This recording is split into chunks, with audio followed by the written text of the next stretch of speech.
math! But she wasn't listening. So Andrew climbed down the tree outside the window and left. The next day, I passed the exam and was over the moon. I ran to him and threw my arms around him. I did it! I passed the math exam on my own! Then, before I knew what I was doing, I kissed him. And what an utterly stupid thing to do that was! Because the minute our lips touched, he froze. I was so embarrassed. I let him go and stepped back. I'm so sorry. Jane, I had no idea that you felt this way about me. I'm sorry if I gave you the wrong idea, but I was just looking out for you. You know, like a little sister. You're just not my type. Wait, what? I never felt so humiliated in my entire life. Without another word, I just turned around and fled. And that was my real first heartbreak. I refused to go down for dinner that evening and shut myself up in my room. A little later, the widow knocked and came in. Do you want to tell me what's wrong, Jane? I burst into tears and told her everything. You were right. Boys ruin everything. From now on, I'm just going to focus on me. I'm going to get a university scholarship and leave this stupid place. And for the first time ever, the widow hugged me. It was really awkward, but also kind of nice. I'll send you to any university you want. You just focus on studying really hard. And that's what I did. I really focused on my lessons. And at home, the widow started to help me out too. She also had her chef make me really healthy food and gave me multivitamins regularly.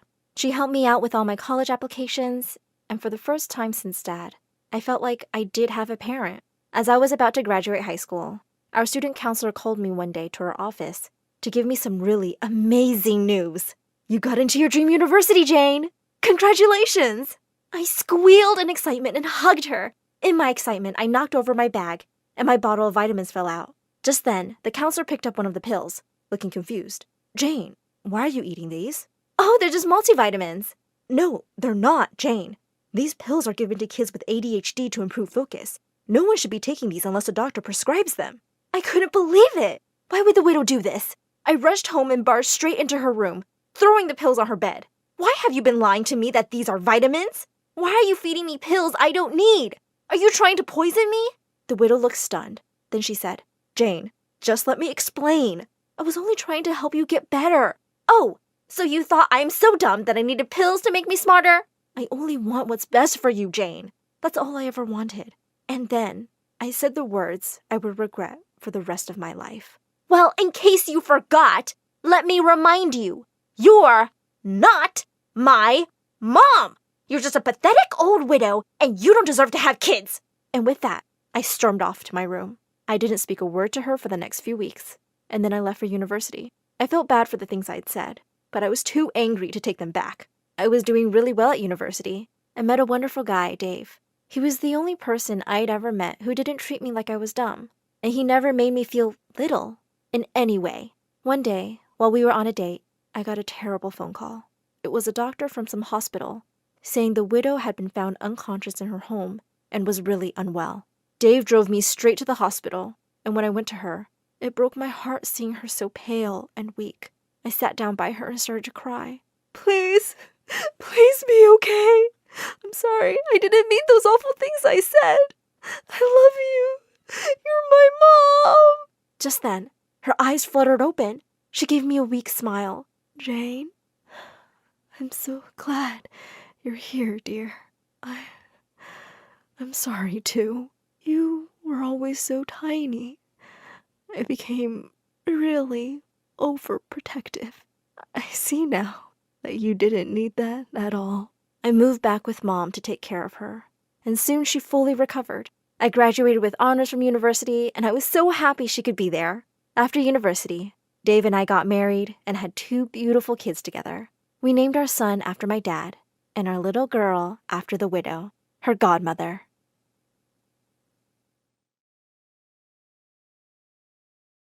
Hi, my name is Tulip, and I have had anger issues since I was 3 years old. Please like and subscribe. I think it all started the day my father left us. He hated family life, and he just took off. I was so mad at him, and since he wasn't around, I took it out on everyone else. One time, a lady in the supermarket pushed my mom to cut in line, so I ran up to her and bit her. Tulip, you can't just bite people. She pushed you, Mommy. You have to use your words, sweetie. It was really hard for me. I felt like everything in my life made me mad, except for my mom. I spent all my free time with her, helping her with her job as a gardener. Mom took care of a huge yard owned by a billionaire. He was so rich that he let us live in a 2-bedroom outhouse in his estate. Life was good when I was there, until Evan, my worst enemy, would show up. Evan was the boss's son, and he was a total idiot. He and his friends ran around like crazy in the garden, stomping on all the freshly planted flowers. Are you crazy? You're crushing the plants. The ground is for walking on. Do you have any idea how hard it was to grow those? He reached down and plucked another flower. You mean this? Ah! I jumped on Evan and wrestled him by the collar. We both rolled around in the dirt till my mom showed up and pulled us apart. Tulip, you should never fight with that boy. You have to apologize. I'm not apologizing to him. He destroyed our hard work. They're his flowers to destroy. This is his house. If you don't apologize, he could tell his dad and I could get fired. Why was life so unfair? I made myself march up to that brat and forced out a sorry. He gave me a smirk. I'll accept your apology, Red. Red? Because your face gets all red when you're angry, like right now. My name is Tulip. Okay, Red. Ugh, he was so annoying. I really wanted to control my anger, but one day I just broke. I returned home from school to find the entire front lawn totally ripped up. I picked up some mud in my hands and marched into his house with actual steam coming out of my ears.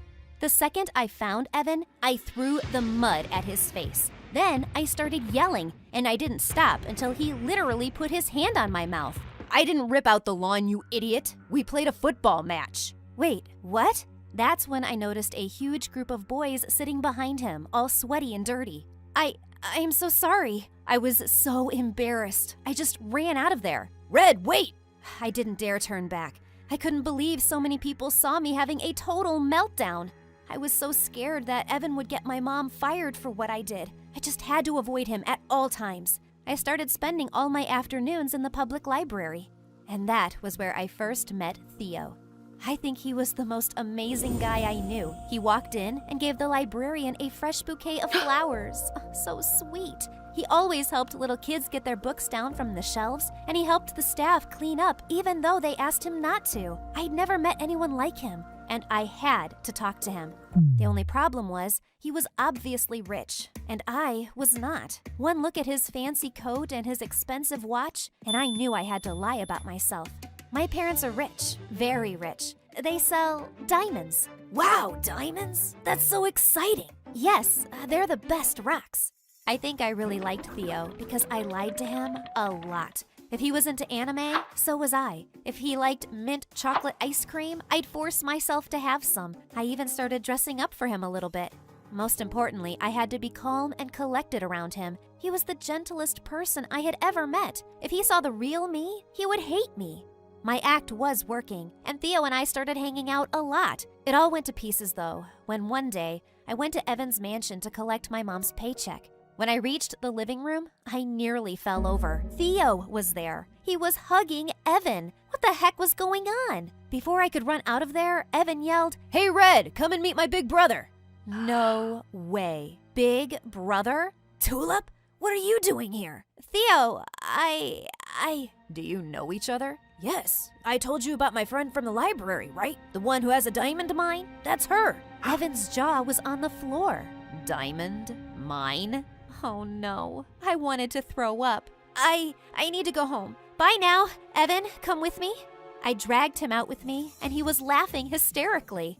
Diamond mine? Diamond mine? You'd better not torture me. Why did you lie to Theo? Is he the person you've been meeting all these days? Is he the one you've been dressing up for? Wait, do you have a crush on my brother? Stop guessing everything. So you do? Wow. He's your brother? But I've never seen him here.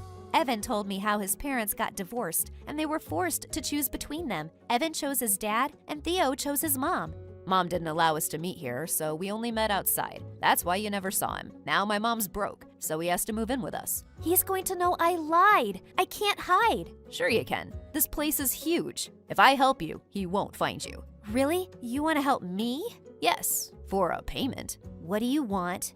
He wanted a lot. He made me get him fresh juice every morning and walk him to his fancy school. In the afternoons, he made me do half his homework, play games with him, and he even made me go shopping with him. I had to sit there while he tried on 100 outfits and give my opinion on each one. In return, Evan hid me from Theo carefully. He distracted him if he tried to go into the gardens while I was working. If I went out with Theo, Evan would meet me afterwards to help sneak me into the compound.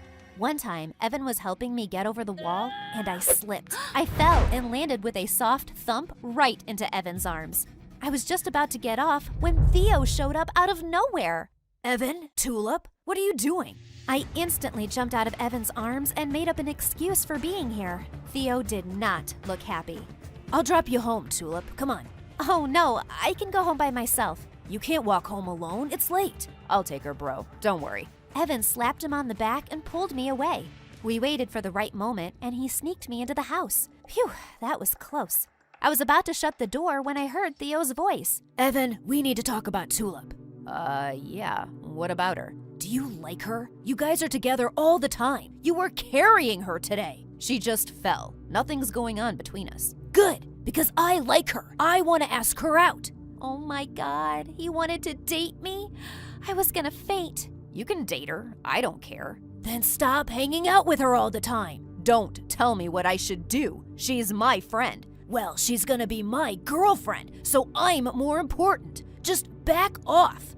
They stormed away, and I let out a guilty sigh. I didn't want to make two brothers fight. The next day, Evan called me out for a new set of tasks to do all day. I put my foot down. We can't hang out like this anymore. I don't want Theo to think there's something between us. You like him that much that you don't even want to see me? Why? What's so great about that jerk?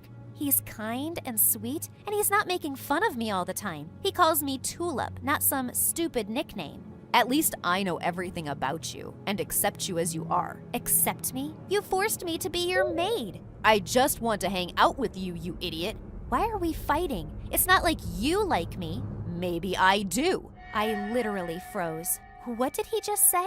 I'm happy when you're around. I laugh when you laugh. I'm sad when you're sad. I think about you all the time. That's gotta mean I like you. Before I could reply, Theo appeared out of nowhere. Did you just tell Tulip you like her? After I told you I wanted to be with her? You jerk! He jumped on Evan, and they started wrestling on the ground. I had to use all my strength to pull them apart. Stop it, both of you! Tulip, I like you more. I want you to date me, not Evan. Oh my God, this was not how I had pictured this moment. I wanted to say yes to Theo so badly. Instead, I blurted out the truth. Theo, I lied to you. I don't watch anime. I think mint chocolate ice cream tastes like toothpaste, and I don't have a diamond mine. You what? My mom is a gardener. She works here for your dad. We live in your outhouse. No way. Evan's been helping me keep it a secret. I know it's dumb that I lied, but I really liked you. I still want to go out with you, but I can't lie anymore. So, you're poor. You're a servant. So what? She's still a nice person and a good friend. She's a liar. She acted like she was a princess. I can't believe I ever liked you. Don't talk to her like that. This time, Evan attacked Theo. They started wrestling again, but I didn't care. The first guy I ever liked hated me. I ran home and locked myself in my room. I felt so stupid. Evan tried to get me to come out, but I ignored his calls and his frequent knocks. I just laid in bed for days and didn't even help my mom with gardening. For the first time in my life, I didn't even feel angry. I was just sad. Things didn't change until November came. This was the month my mom planted her favorite flowers, tulips. I had to help her. I forced myself out of bed and went to the garden, only to see something shocking. Mom was already planting the tulips, and Evan was helping her. He was digging and putting in the buds so gently. What are you doing? You seemed busy, so I thought I'd give this a try. Want to help? I sat down next to him and started digging. You were right, Red. Growing plants is tough. Sorry I gave you such a hard time about it all these years. That's okay. You weren't so bad. He had some mud on his face, and I wiped it off. He grabbed my hand before I could pull it away. I'm really sorry about what happened with Theo. You don't need to be. It's my fault for lying to him. I just wanted to be the perfect girl. You are perfect. You care about people. You're the funniest person I've ever met. He's an idiot if he doesn't see that. I don't want him to see me anymore. Like you said, he never liked me for me. You did. He turned red and let go of my hand. I felt a strange urge, and I leaned forward and gave him a kiss on his cheek. What was that for? I just wanted to see what it would be like. Then you should at least give me a proper kiss. He pulled me in and kissed me right on the lips. Oh, it was so amazing. When he pulled away, I was actually dizzy. I know you just got done with Theo, but I'd love to take you out for real. I'd love to go out with you too. Your face is red like a tomato. It's your fault for kissing me. Okay, I won't do it again. Shut up. I pulled him back to me and gave him a long, passionate kiss. MSA will give $1,000 to one lucky person who subscribes in the next 7 days. Hi everyone, my name is Katniss and I'm from New York. Please like and subscribe. I was born to a super rich single mom who was a successful businesswoman. She was a very hardworking lady, but loved me just as much. Come on, honey, I'll drop you off at school today. But ma'am, you have a very important business meeting. Then get the helicopter ready because there's no way I'm missing my girl's first day of school. Oh, Mommy, I love you. She was the best, but unlike her, I was kinda shy. Thanks to her dropping me off in a helicopter on my first day though, I became super popular instantly. But things took a strange turn soon after. One time I had to recite a poem in front of the entire class, and I was already nervous. But just then, a kid pointed at me and screamed, "Look at her face! She looks like a tomato about to burst!" And then all the kids started pointing and laughing. I quickly ran to the washroom to check what was going on, and when I looked in the mirror, I freaked out.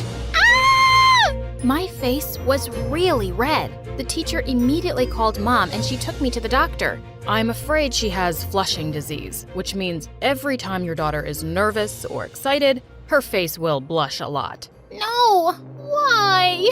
I felt really sad when the doctor said there was no permanent cure. Mom tried to cheer me up, but I wasn't feeling so good about myself.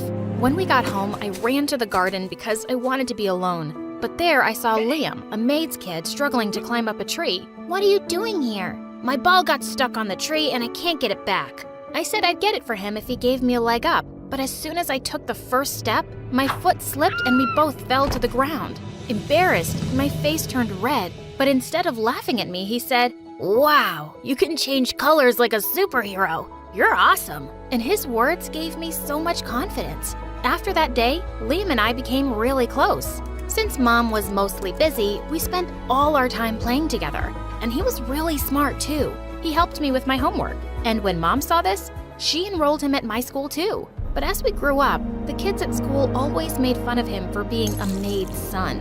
Oops, I spilled orange juice. Liam, why don't you go call your mom to clean it? Well, since your mom's the Minister of Cleanliness and Sanitation, I'm sure she can do the job better. You witch, how dare you? She looked like her head was on fire, but I didn't care. No one was gonna say a thing to my best friend on my watch. But with time, my flushing disease started to bother me more. Liam would tell me not to pay so much attention to it. But he was a boy, what did he know? So I came up with a way that would help me control my blushing. Every time I'd see a guy I had a crush on, I'd imagine my grandmother in a funny costume and that would calm my excitement. One day, I was walking with Liam in the garden when Mom called me in, and I found her standing next to a really cute guy my age. Katniss, this is James, my friend's son. He's new here. Maybe later you can show him around the city. We started talking and he seemed like a nice guy. Liam's mom walked in just then with a tray of juice and glasses, and suddenly she tripped on the carpet.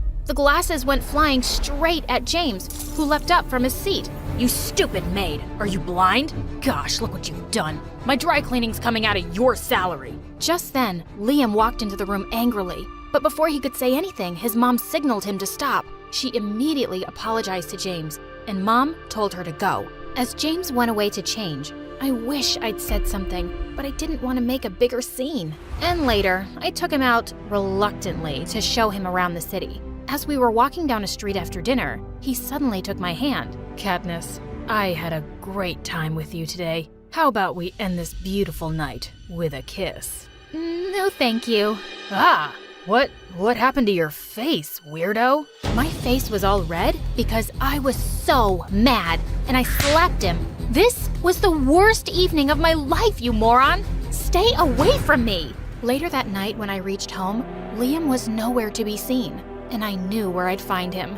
The garden. Hey, what are you doing here by yourself? Oh, you're back from your date with the jerk. I would have punched his face if Mom hadn't stopped me. So what, is he your boyfriend now? Oh, I don't think he'll want me after the slap I gave him. What? Did he say something to you? Are you okay? I'm fine, and I should have slapped him earlier when he talked to your mom like that. By the way, you look cute when you're jealous. Jealous? Who said I was jealous? I turned towards him and he gave me a big smile, and I couldn't help but kiss him. It was my first kiss, and it felt amazing. A couple of days later, I went into Mom's room to ask her something, but I found her looking really worried. What's wrong, Mom? Oh, honey, one of the heirloom necklaces that I wear at this fundraising event every year is missing. What? We should call the police immediately. I've already informed the police, and I'm having the guards look into it too, honey. The necklace had been in our family for generations, and it was freaking expensive.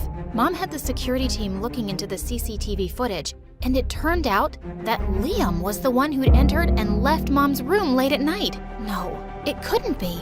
When the guards went and searched Liam's and Mom's room, they found the necklace in one of the drawers. Liam, you stole my mom's necklace? Katniss, are you calling me a thief? How could you even think that? I didn't steal anything. Then how do you explain this necklace here? If you needed money, you could have just... I can't believe you turned out to be like all those other rich brats who don't trust me just because I'm poor. What? How could you? That's enough, boy. Katniss, honey, you go back to your room. I couldn't believe he had the nerve to talk to me like that after what he did. I stormed back to my room. I didn't want to talk to him ever again. Only my wish came true. Mom told me that evening that Liam and his mom had confessed to their crime. Since Mom had the necklace back, she called off the police, but she fired them. They were gone. Of course Mom had to do that, but I felt devastated. The next few days, I didn't feel like doing anything, except staying in bed and watching MSA videos. Mom came in and tried her best to cheer me up. Oh, sweetie, I can't see you like this. Do you want to go on vacation or go shopping? No, Mom, I'm fine. Summer break was almost over, and I decided I wasn't spending any more time moping over that loser. I was really gonna focus on my studies in the last year of high school. But as soon as I entered my class, I bumped into this new girl who shouted, "Watch where you're going, moron!" Excuse me, watch your mouth first. She scanned me from top to bottom and then pushed me. I was about to push her back when I heard a familiar voice from behind. Stay away from her. I turned around and saw Liam walk towards me. I was certain he'd left the school. I don't need you to take my side. But he just walked past me and went up to that girl. Are you okay, Josie? What the dancing ducks? He was worried about this new weirdo and not me? Oh, Liam, she attacked me. I didn't. She's lying. Just because you're super rich doesn't mean you can treat everyone like dirt. What? You don't even know what happened here. Just stay away from me and my friends. As if I want to be close to you. And who's this friend? And what are you even doing here? In case you forgot, I'm pretty smart. And I applied for a scholarship, and I don't have to answer your questions. He took Josie's hand and stormed off. Gosh, he really had a lot of attitude for a thief. I could feel my face turning crazy red with anger, and I quickly ran off to the washroom to cool off. This whole year was just gonna be awful. I avoided them completely, but seeing that stupid Josie clinging to Liam all the time somehow made my blood boil. A few weeks later, our teacher announced a school trip to a fancy skiing resort, and everyone had to pay $500 for it. As the bell rang and everyone left, Liam walked up to the teacher and said, "Ma'am, I won't be able to go on the trip because it's my sister's wedding that weekend." She nodded and he left. He didn't have a sister. I knew he lied because he didn't have the money to go. I caught up with the teacher as she walked out. I have a favor to ask, ma'am. Would it be okay if I paid for Liam's trip? But you can't tell him, please. Just tell him that the school decided to take all the kids for free. She agreed to do that, and I was so happy when I saw her talking to Liam separately the next day. And his face lit up. On the day of the trip, we were all in the school bus when I heard Liam say to Josie, "Isn't it really cool that the school made this trip free for everyone?" Free? What are you talking about? I paid $500 for it. Yeah, we all did. What do you mean, man? Liam looked shocked, and then his eyes met mine. Oh God, he caught me. No, I didn't mean that. I think some snacks on the trip are free. And when we got to the resort, he immediately pulled me aside and turned to me angrily. Why did you pay for my trip? And don't even try to deny it. I know you did it. Okay, yeah, I did. What's the big deal? I don't want anyone's charity, especially from someone like you. What's that supposed to mean? Someone like me. Why are you acting like you don't know me? I don't know you. You're not who I thought you were. Oh yeah? You neither. I walked past him with angry tears. Why had I even bothered? A few days later, there was a dance in school for all the high school students, and my mood instantly turned sour seeing Josie pull Liam onto the dance floor and wrap her arms around him. I was so annoyed that I picked a random guy and pulled him to the dance floor too. Whoa! The entire time, I could see Liam glaring at me every time I inched closer to that guy. Perfect. But this guy was starting to get a little too comfy, so I pushed him away and walked out. But he followed me outside. Come on, what's the rush, baby girl? We're not done dancing yet. Yes, we are. Can you please back off? But he didn't, so I kicked him hard in the knee. Just then, Liam came from behind and punched him. How dare you try to touch her, you moron? I pulled Liam away before he could hurt him anymore, and the guy ran for his life. You had to pick the biggest sleazeball to dance, leaving my mom's room the night before on the CCTV camera, and they found the necklace in your room.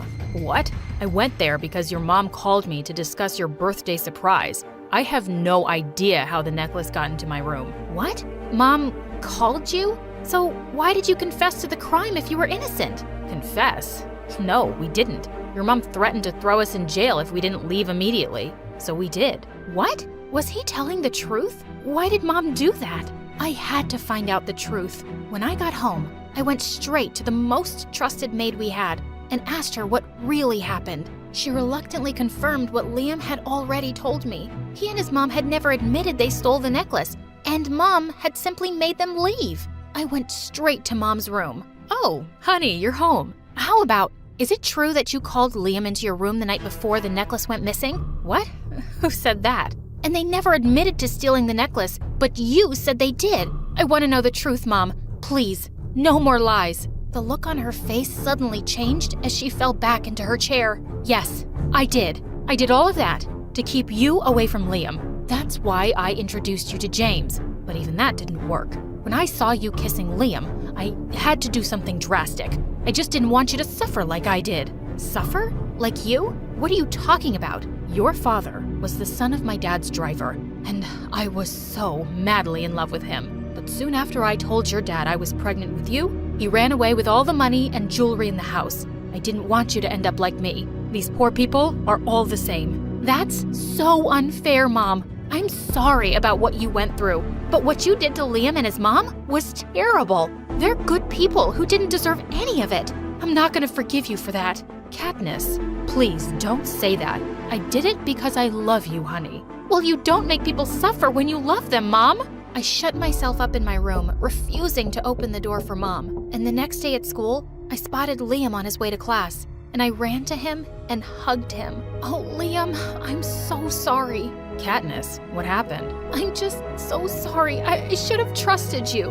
And then I broke down and told him everything. I thought he'd be so mad, but he just hugged me. It's okay, Katniss. It's not your fault. What your mom did was awful, but maybe I'll be able to forgive her one day. And you will too. Let's put it behind us, because I've really missed you. I've missed you too, Liam. Let me start making up for lost time.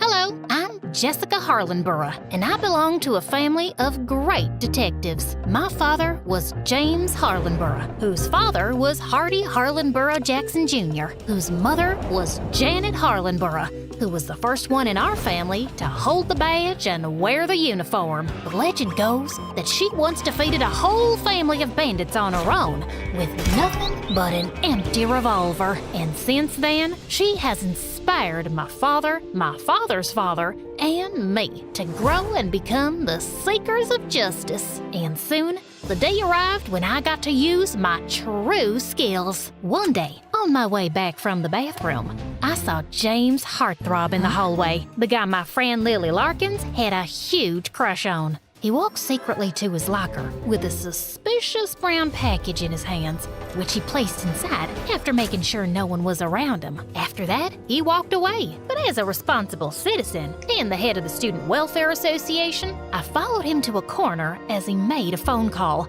and I heard every word. I secured the package. Good job. We will execute our plan tomorrow at noon. If everything goes well, we'll not only succeed in our goals, but we'll also leave enough money to be comfortable for the rest of our lives. As soon as he ended the call, he looked sideways again. I made sure I was hidden from view. Then I noticed him take out a pair of glasses with a golden frame from his pocket. He clicked on them, and a holographic display of a building appeared in front of him. It looked super familiar, but I couldn't quite place where I'd seen that building before. What was he planning to do there? After staring intently at it for some seconds, James put the glasses back into his pocket and walked away quickly. As I was still processing everything, Lily suddenly popped up from behind me. Hey, Jessica, what are you doing? Come on, we need to go. The football match is about to start, and James Heartthrob is leading the team. I can't tell you how excited I am to see him play. Yeah, I'm doing nothing.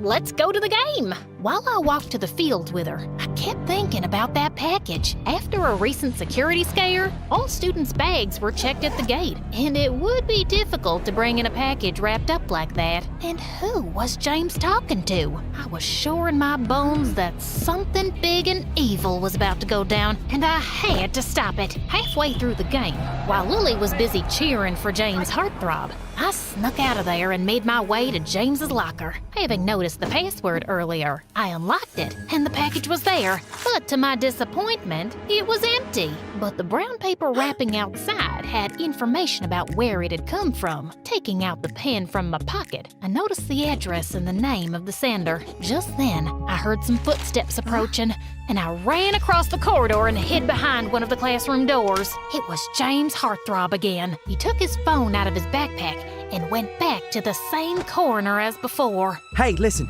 we'll have to postpone our undertaking from tomorrow to the day after. I have a date with Lily Larkins. She is so into me. I can't miss this.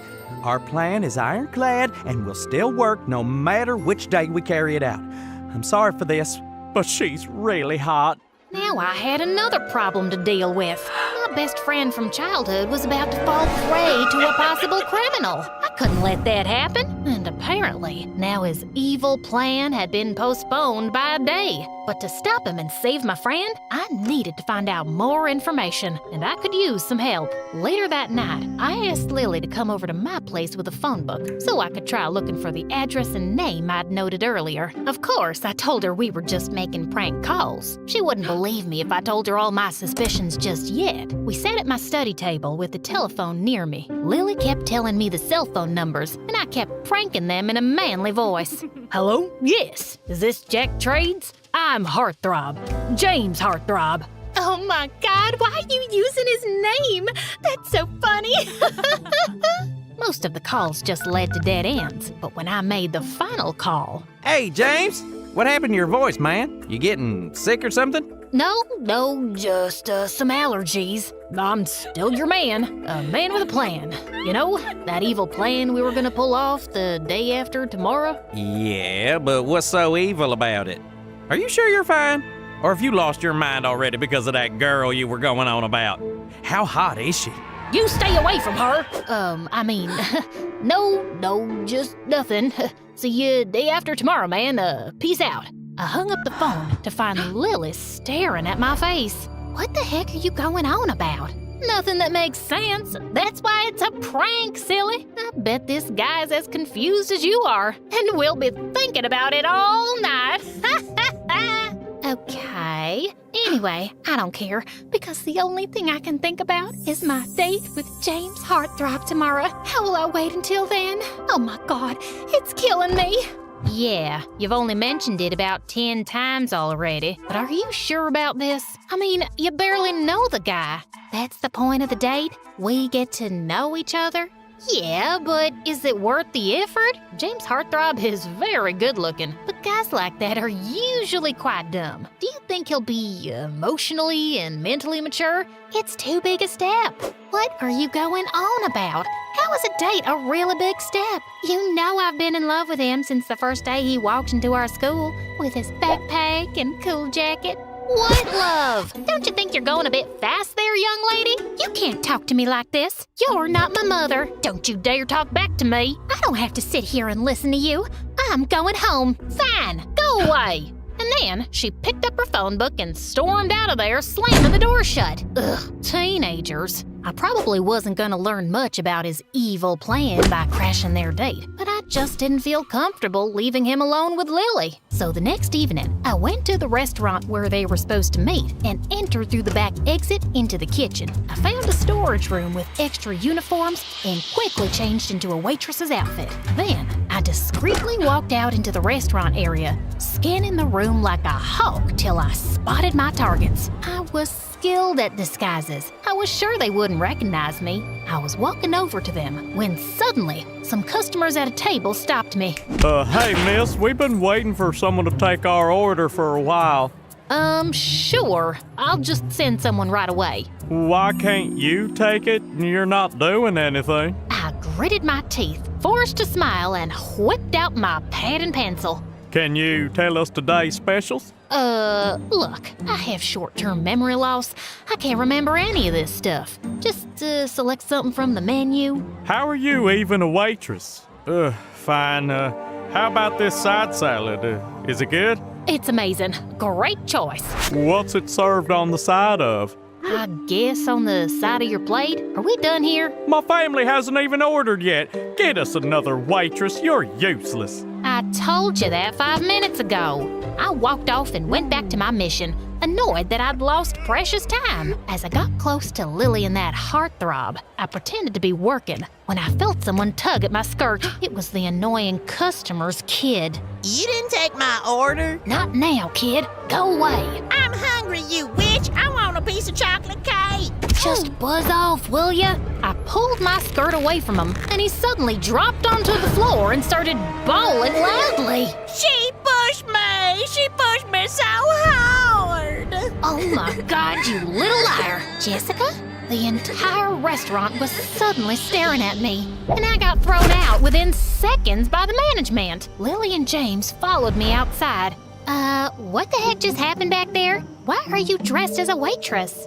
Because I work here, or I did before I got fired. Since when do you work here, and why? Since today. It was my first day, and my last day. And why? 'Cause I have bills to pay. I'm sorry to hear that. Here, take this tip. Hope it helps a bit.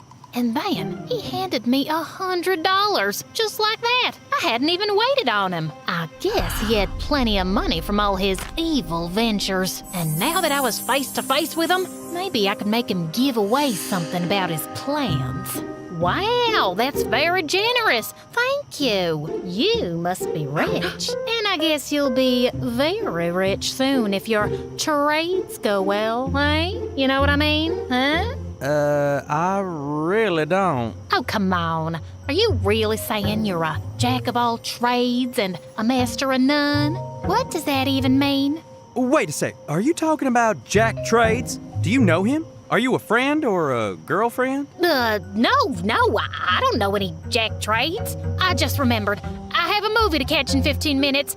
I'll see you tomorrow, Lily. And with that, I ran off. Wow, this guy was cunning. Instead of giving anything away, he'd started questioning me instead. As I was walking down the street, I passed by a building and then suddenly stopped in my tracks. I slowly walked back to face the building from the front, and then it hit me. Texas State Bank. That was the building that had been in the hologram. And then it all clicked into place. James Heartthrob was planning to rob Texas State Bank with Jack Trades as an accomplice. Of course that would make them super rich. But I was gonna get him. Oh, I was gonna get him good. The next day, I was at the bank 5 minutes before noon, but I walked in to find James and Jack already there at the bank manager's desk. They seemed to be having some intense conversation. What if those two were holding the manager hostage at gunpoint? Or he could even be an accomplice. Just then, James Heartthrob got up from his seat and reached into his pocket, and I couldn't wait anymore. I rushed towards them and threw myself at James, tackling him to the ground. Ow! What do you think you're... Shut up, James! Just then, I spotted another accomplice carrying a gun, and I tackled him too. His gun went skidding across the floor as I sat on him and tied his hands behind his back while the receptionist called the police. I thought James and Jack would try to make a run for it, but they were just standing there looking shocked. So, James Heartthrob and Jack Trades, I believe you can now tell us all your evil plan. What evil plan? Your plan to rob the bank? What else? You got the package from this Jack Trades, giving you the holographic projection of this bank, giving you all the escape points. You two were banking on getting very rich, weren't you? Banking. I made a clever pun. Anyway, were you holding the manager hostage, or is he in on it too? What?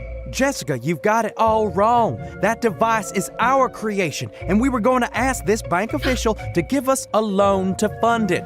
The device was for demonstration. What? That's it? Yep. That's when I realized that the guy under my foot was in fact a real robber, and James Heartthrob was not guilty. But to save me from further embarrassment, the cops came in and took that guy into custody and gave me a badge of honor. And the next day, my photo was in the newspaper as well, with the headline, "Schoolgirl Solves Her First Case." So it all worked out for the best. Next day, I went to school and saw James Heartthrob closing his locker.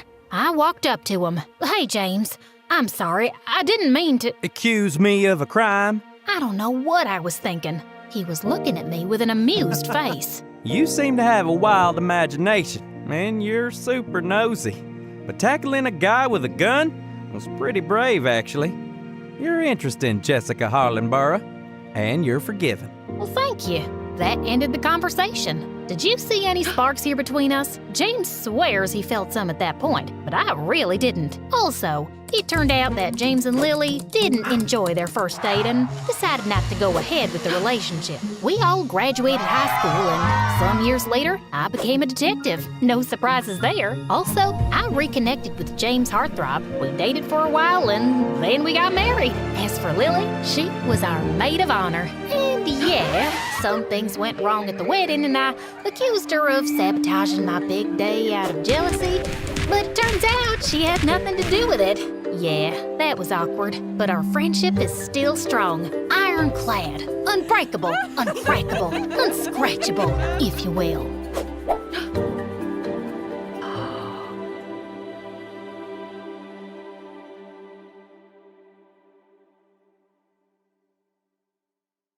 Hi, my name is Ashlyn, and I'm from Brooklyn. Please like and subscribe. My twin sister Brooke and I were born to a single mother, and we were the prettiest set of twins with gorgeous blonde hair. Oh dear, I've always wanted a daughter, but each time God gave me these good-for-nothing devils. How about you give me one of your girls? Just then, I bit the woman on the hand, and she ran for her life. Brooke, how many times have I told you not to be so violent? I'm Brooke, Mommy. Ashlyn. Mom was shocked because usually Brooke was the one with the nasty temper and I was the well-behaved child, but I just couldn't help it. People always tried to take us away because of our super long hair, which even Mom thought was going to make us super famous one day. But I wasn't very fond of the whole famous thing. I was a studious kid and I loved books, and Brooke was the polar opposite of me. Everyone at school was her friend, and she was head of the drama club with a huge fan following. In the 6th grade, I topped my grades, and Mom took us to a fun fair as a treat. But on our way, she bumped into a friend, and while I checked out the stalls, Brooke went on to buy some ice cream. But minutes later, I heard her scream. I ran to check, and some guy was fighting with her over the last piece of ice cream flavor they both wanted. I was here first. Let go, you crazy witch.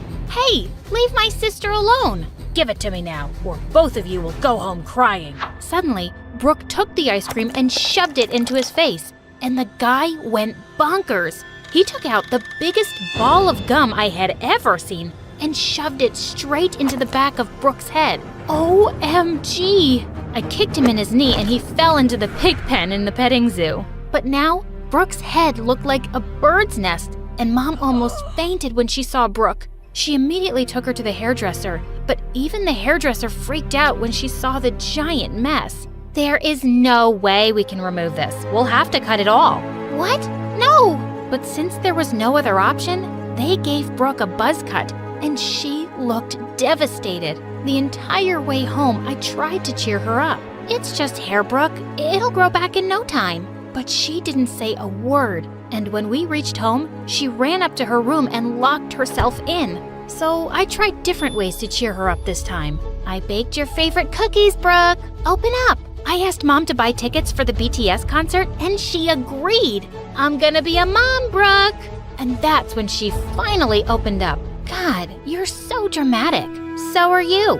Could it be we're related? Days later, when the school reopened for the new session, I made Brooke wear a wig. But since it was summer, Brooke kept scratching her head like crazy the entire time. Oh God, please stay away from me. I think she has lice. How dare you even say that? She does not have lice. Right then, the boy sitting behind Brooke noticed her wig coming off, and he pulled it off. Oh God, she's a baldy. Wow, we can finally tell Brooke and Ashlyn apart. The pretty-haired one is Ashlyn, and the bald one is Brooke. All the kids burst out laughing, and Brooke looked furious. She jumped on the kid who pulled her wig and grabbed his hair until he let out screams. The teacher pulled her away and was about to send her to the principal when I begged her to let it go. And thankfully, Brooke got away with a warning. But the next morning when Brooke came down, Mom and I were shocked. Did you forget your wig, sweetie? Everyone knows what I look like now, Mom, and it makes me itch. Come on, honey. You wouldn't want to go out of the house looking like an egg. Mom, I think you look cool, Brooke. Whatever, I don't need your approval. Huh? What was that about? At school, I warned all the kids to not mess with my sister, but it seems like Brooke didn't care about it anyway. Then one time, I was in the school's hallway when Brooke's drama club members came up to me. Ashlyn, Brooke left the club, but we really need a pretty girl lead for the play. Can you take the role, please? Please? They kept begging me to replace Brooke and didn't leave until I said yes. But just then, a boy walked past me and I dropped all my books. Hey, watch it, dude. But when he turned around, I was shocked to see it was Brooke. Oh, I'm sorry. I thought I didn't see it was you. Yeah, that's the thing, Ash. Saying that, she just turned around angrily and walked away, and I felt so stupid for not recognizing her. After that day, something changed in Brooke, and she started to talk to me less and less. And Mom only made things worse. Every time we'd go out, she'd made Brooke wear a cap. A few weeks later, when we got home from school, Mom was screaming with joy. Oh, honey, I have great news. Some weeks back, I had sent Brooke's photos to a company that was looking for a new model, and guess what? They selected her! For the first time in ages, I saw a huge smile on Brooke's face. And then Mom said, "But now, Ashlyn will have to play the part." "What? What are you saying, Mom?" Mom told us that the company wanted to use a model for their new hair products, and since Brooke had lost her hair, my natural hip-length blonde hair made me perfect for the part. Just then, Brooke took a vase on the table and smashed it to the ground. "How can you do this to me? Those were my pictures. I was the one who got selected. She cannot take my place." But what can we do if your hair won't grow back? It's been like that for months now, and God knows if it's ever gonna grow back. Listening to Mom's words, Brooke ran to her room crying, and I told Mom I was not gonna do it. Oh, Ash, I wish I'd never have to tell you this, but things are really tough at work for me right now. They might even fire me, and I'm so worried about how I'm gonna take care of my girls. Seeing Mom so stressed, I had to say yes to the offer. But now, Brooke was super mad at me, especially after Mom took her to the doctor and we discovered that her hair growth rate had slowed down drastically for some reason. That's why her hair was taking so long to grow back. Later that night when I was sleeping, I felt someone pulling my hair, and when I opened my eyes, I saw it was Brooke, trying to cut it off. OMG, Brooke, are you crazy? Yeah, I'm crazy, and now I'm gonna turn you into me. Luckily, Mom came in just then and pulled her away. She scolded Brooke real hard, And after that day, Brooke stopped talking to me. The next week, Mom took me to the audition, and when I got the part, we had to fly to Los Angeles for the whole year. But Brooke was not happy about moving at all. I don't understand why we have to leave everything behind just because of her. Why can't you be happy for your sister, Brooke? This is a huge deal. And honestly, it's not like you have a lot of friends here. You could use a fresh start too. Despite Brooke's protests, we moved to LA. The campaign I did became a huge success in no time, and my ads were everywhere, on buses, on billboards, and on TV. By the time I turned 15, I had a huge portfolio of modeling work, and Mom had become my manager. And she decided to enroll me into a private school. Honey, you're a celebrity now. Your safety and education has to come first. I was more than excited to finally have proper schooling after all these years of modeling, and I asked Mom to enroll Brooke with me too. But as soon as we entered our new school, kids came running at me to take autographs and selfies, and they'd follow me everywhere I go. And I just hated it. But there was someone who loved seeing me so miserable, Brooke. Over the years, I tried to include her in everything I did. I would even get designer dresses for her to join me on the red carpet, but she'd just toss them away in the trash. What is wrong with you, Brooke? I got the dress specially made for you. I don't need your charity, Ash, especially when everything you are right now is because of me. I hated the bitterness Brooke had in her heart for me, and I wished I could just remove that. Don't you worry about her, sweetheart. You have no time for her jealousy. You just focus on your work. Time went by, and Brooke grew confident in her own look and joined a local modeling agency. And I decided I was going to leave the world of fame and finally focus on my studies. But the same day, Mom told me that I'd been cast as the lead for a huge movie. But Mom, I told you I didn't... Oh, honey, this is the last time, I promise. It's just that I made an agreement, and now if you say no, we'll have to pay a huge sum of money for canceling it. Okay, but it's the last time. A few days later, we had the announcement party for the movie, and Mom was taking me shopping for it when a card fell from her bag. It was an invitation card for Brooke's first play at the theater where she was playing the lead role. Mom, we should definitely go to cheer Brooke on. This will mean so much to her. It's the same day as the announcement party of your movie, and that's more important. But I totally disagreed. I left Mom at the movie party and slipped off to see Brooke's performance, and she was awesome. I didn't find her in the dressing room, but I left flowers for her and left. My movie started shooting soon after, and I was a bit starstruck when I met the male lead actor, Tom. He was a super famous movie star at the age of just 20, and he had a huge fan following. But he was really nice and instantly made me comfortable. And over the course of the shooting, we became really good friends. On my 18th birthday, Tom even surprised me with a cake and congratulated me. But just then, I noticed Brooke outside my dressing room. I stepped out to see her, but she was already gone. And then, I didn't see her the entire day. But the next morning, I woke up to the worst nightmare of an actor. My phone was buzzing like crazy, and pictures of me hugging Tom and rumors of our link-up were all over the news. But there was no way anyone from the set could have leaked those pictures. And that's when I remembered seeing Brooke on the set the day before. Holy freaks! I couldn't believe she'd stooped so low. Later, when I came out of the house, there were paparazzi everywhere, and I had to disguise myself to go for the shoot. When I reached the set, we were about to start shooting when Tom's girlfriend came on set and threw the newspapers in my face. You homewrecker. How dare you try to steal my boyfriend, you ugly-faced lizard. I didn't steal anyone. It's all fake news. Babe, can you please calm down? But she didn't calm down and tried to attack me. Just then, Brooke came from behind and dumped a slushie on that witch's head, and security pulled her away for trying to create chaos on the set. Brooke, what are you doing here after ruining my reputation? What? What are you talking about? Oh, stop it. I saw you at the set yesterday, and I know you're the one who sent my pictures with Tom to the media. Have you completely lost it?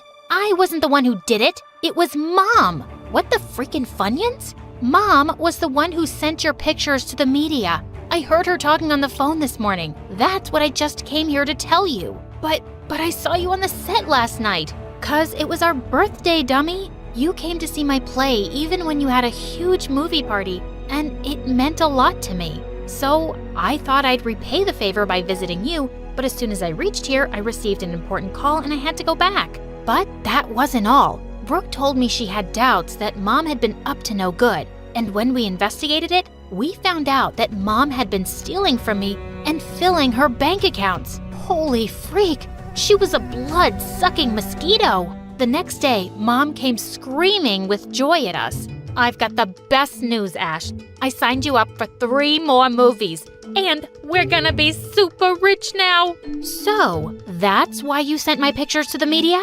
What?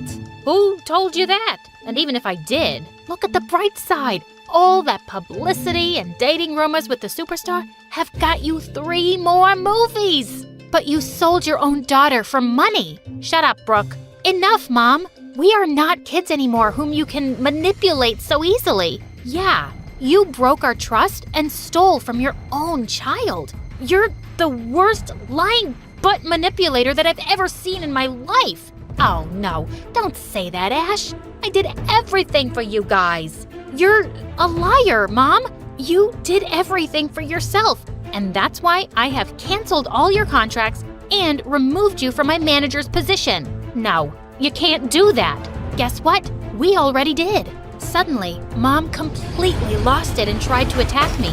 But thankfully, Brooke had called security and the cops, and they took her away. I'm so sorry, Ash.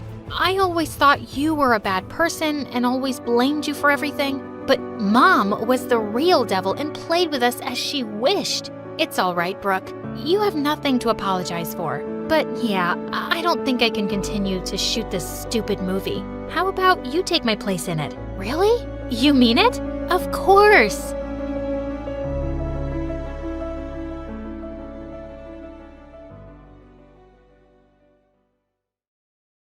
My best friend Kyle is an eccentric introvert. He doesn't know how to talk to people. He's unfriendly and says things that most people find offensive. I'm his only friend because I've learned that he has a good heart. The reason I stick around is that I know his story. He's incredibly rude and impulsive, but it's not his fault. What Kyle lacks in social skills, he makes up for in his love for sneakers. And it's a good thing that I love sneakers too, because it's the only thing Kyle talks about. He started a sneaker club at school. It's a club that focuses on discussing the latest on the sneaker market. There were 4 people in the club, including myself and Kyle. Then Kyle put together a manifesto where everyone had to make sure their sneakers were spotless at the meetings, along with a few other crazy ideas. The club was just the 2 of us after that. Most people give Kyle a rough time. He isn't interested in listening to them, and he comes across as arrogant. I'd love to tell people about his condition, but his parents don't want anyone to know. We don't want people to treat him differently, they say. You see, not even Kyle knows about his condition. The only reason his parents told me was that when we were 10 years old, I'd had enough of Kyle and his selfishness. His parents heard me arguing with Kyle, saying that I'd never be his friend again. On my way out the house, they stopped me and very reluctantly they explained, "Please, don't abandon Kyle, Spencer," begged his mom.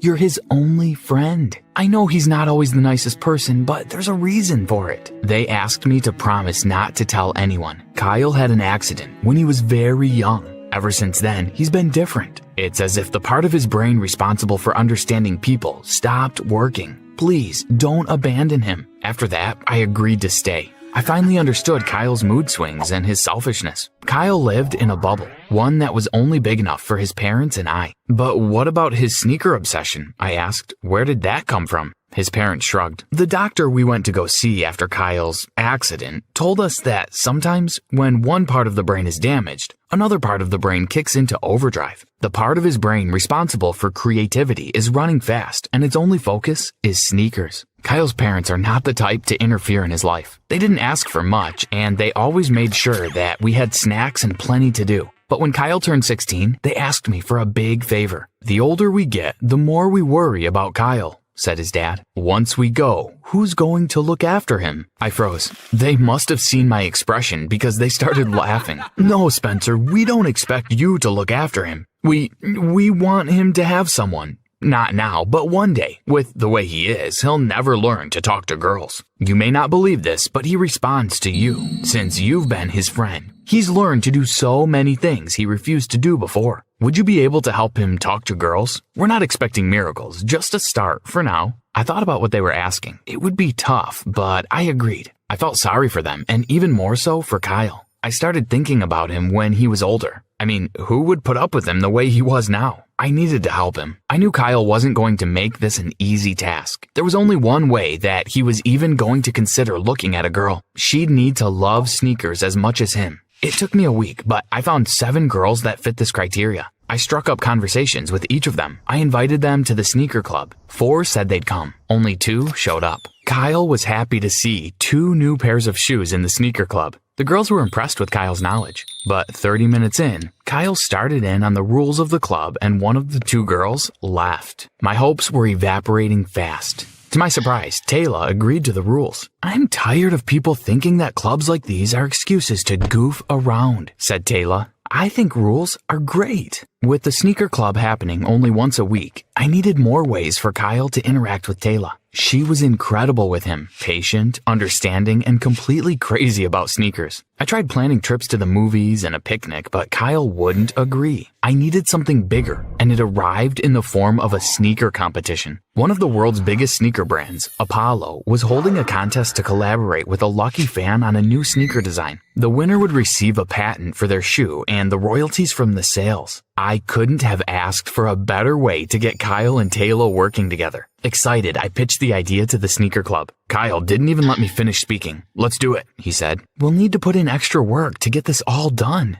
said Taylor. I arranged to have these extra sessions at Kyle's house. His parents were overjoyed to see Kyle working with a girl. I made excuses to give Taylor and Kyle more and more alone time, fetching food and getting drinks while the 2 of them worked tirelessly on the sneaker project. It was great hearing them speaking. Kyle was even starting to ask her questions, and there were even moments when he wasn't rude. Kyle was learning to speak to girls. A week before the contest deadline, we ran into a problem. The sneaker club had to narrow our 3 final designs down to 1. Taylor and I were happy with any of the 3, but Kyle wouldn't budge. They're all so perfect, he said. I won't choose, and you can't make me. Up until then, I'd thought of Taylor as nothing more than a girl that Kyle would become friends with. But Taylor showed Kyle so much patience during this difficult choice. She placed her hand on his shoulder with such tenderness that even Kyle calmed down. Kyle, they're all great decisions, she said to him. So why don't we pick one to show them now? I know they're gonna love what we do. Then we can show them the others. How about that? Kyle smiled and nodded. The next day, we submitted our design.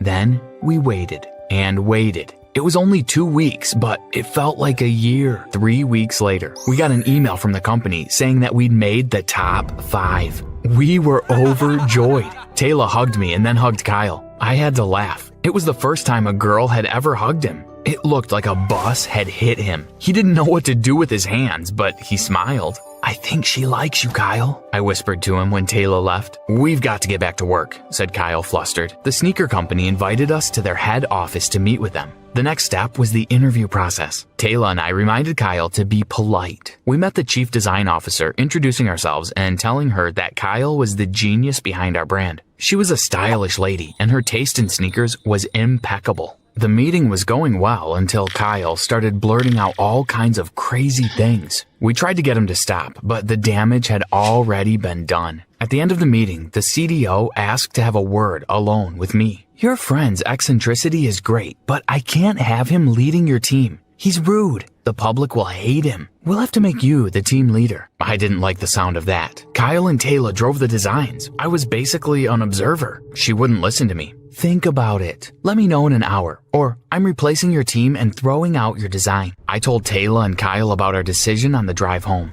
While I felt guilty about it, they didn't mind going along with the CDO's plan. As long as we win, I'm fine with that, said Kyle. I called the CDO and agreed to her terms. But I still felt guilty about it all. A week later, we were called into Apollo's production office and briefed on what would happen next. They had a recording crew follow us around. Their focus was me. It was a classic reality TV deal. It turns out they were about to turn it into a major show. For 2 weeks, these cameras followed us around and filmed our design process. Kyle was his normal self, but they edited him to seem kind of normal. Taylor loved the spotlight and she was a natural. "Remember, we're the sneaker club," she said at each recording, reminding all the viewers about our personal brand. The grand finale arrived and we won the contest. They made out a giant check with my name on it and gave it to us at the award ceremony. Taylor's smile withered at that. It didn't say the sneaker club. I couldn't help but feel guilty about that. If a check with my name on it was bad, things were about to get worse. 2 days later, I got an electronic message to say that $4 million had been deposited into my bank account. Immediately, I pulled the team together and hired lawyers to set up the sneaker club as a company. The money was split equally between us, along with an agreement on all future royalties. I thought I'd fixed everything, but that was just the tip of the iceberg. The real trouble was ahead of us.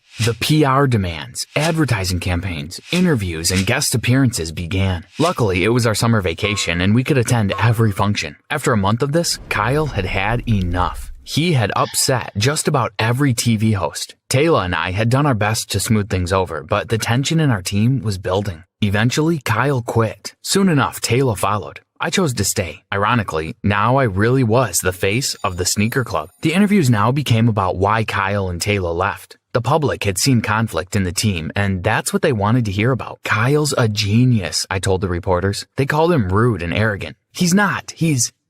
I wanted so badly to tell them, but I couldn't. I promised his parents that I wouldn't tell anyone. Eventually, though, it became too much. The media painted me out to be a saint under the terrible dictatorship that Kyle created. I couldn't stand all these lies. While on a break from the press tour, I visited Kyle's house. He didn't want to see me. I didn't mind. The truth was that I wasn't there to see him. I sat down with his parents and spoke to them about what was happening. "I have to tell the media," I said. "They're turning Kyle into something that he's not. I have to tell them the truth." They listened patiently, but still they shook their heads. "That's not a good idea," said his mom. "Kyle's doing just fine the way things are. I don't think he'll be able to handle the whole world knowing." At that moment, I realized that this had nothing to do with Kyle. This is about you. You don't want the world to know that Kyle's different. "That's not true," said his dad. But I could tell he was shaken. "The world doesn't need to know about our son, and I think it's time that you leave." I refused. Everything was beginning to make sense now, and if I was irritated with the media and the press, I was disgusted with Kyle's parents. "You're ashamed of him." "We're not ashamed of him," said his mother, tears pooling in her eyes. "We're ashamed of what we did to him." She asked me to sit as they gave me the whole truth, the real story behind Kyle's condition. Everything was fine until Kyle was 3. He was a kind, gentle little boy, but we'd spent 3 years with him every day. We needed a night out. You have to understand, we just wanted one night out, a chance to be adults again. So we hired a recommended babysitter and worked up enough courage to leave our son for a few hours. We went out to dinner, watched a movie, and enjoyed the quiet. When we got home, the babysitter was asleep and Kyle was laying at the foot of the stairs. He had fallen down 2 flights and hit his head several times on the way down. We rushed him to the hospital, praying that he would be okay, but he was never the same again. Spencer, we still blame ourselves for trusting that stupid babysitter. It's our fault that Kyle is the way he is. We're terrible parents. Kyle's father consoled his wife as she cried. "Besides the doctor, you're the only person we've told. We don't need people to know about our failings as parents. So if you tell anyone about Kyle's condition, you will not be allowed back into this house," said his father.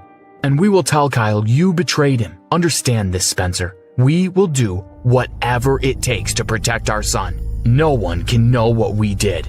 Most of all, Kyle. He'll hate us for what we did to him." The interviews started up again, and they were hard to get through. I was torn between letting the world know and losing my best friend. Because that's what he was, my best friend. The thought of losing him hurt, but the thought of people thinking he was a monster hurt even more. "Tell us the worst thing Kyle has ever made you do," asked the interviewer in a live interview. I was done with the lies. "Kyle's the best thing that ever happened in my life. But I don't expect you to understand that. He's got a condition. He fell down the stairs as a kid, and the parts of his brain responsible for socializing don't work. He's a great guy. He just doesn't understand people. And who could blame him? Everyone's out to get him. He is loyal, trustworthy, and most of all, he's honest. The interviewer was speechless. But I couldn't stop. I told the interviewer all about Kyle and Taylor and how they were the driving force behind the sneaker club. It was a relief to tell the truth, but I knew that it would come at a cost. My phone beeped. It was a text from Kyle's parents. "You're no longer welcome in our home."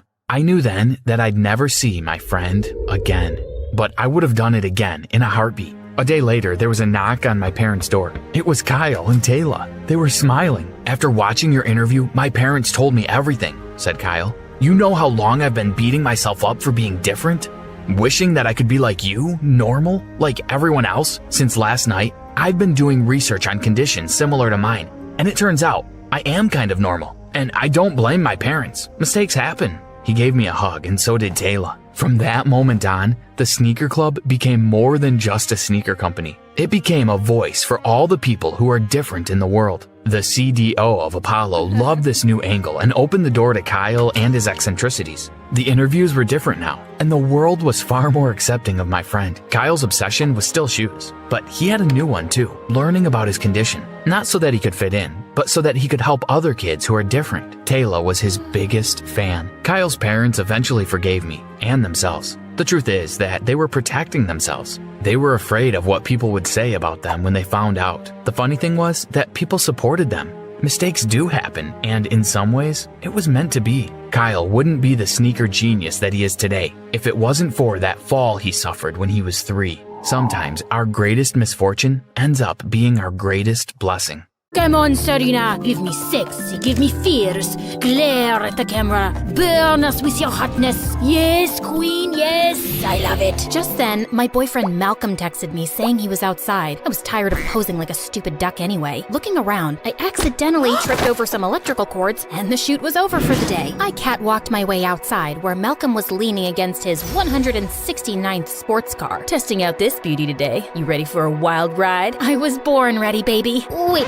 Let me start from the beginning. Hi, my name is Serena, and this is how dating the mayor's son became my worst nightmare. Before I continue, please like and subscribe. Growing up, people often said I looked like a delicate princess with a monkey's personality. I was a restless kid who was always jumping and climbing high places. And as a teenager, I got into parkour. One day, there was a parkour competition in my neighborhood, and I felt a rush of adrenaline as I bounded up the side of a wall, leapt onto a tree branch, and then jumped onto a railing. People were filming my moves. Just then, I spotted this guy in the crowd who clearly wasn't from around here, and he was watching me. As I landed a tricky flip, I glanced over, and his smile made my heart race. Wow, that was impressive. I've never seen a girl do things like that before. Oh, I'm sure the girls you know can only walk down a runway. That's true, which is why I'm so intrigued by you. My dad owns a sportswear company, among other businesses, and you'd be a great face for it. Your face is great. Are you making me a modeling offer? It turns out he was, and an offer I couldn't refuse. The money could help my family so much, and before I knew it, my whole life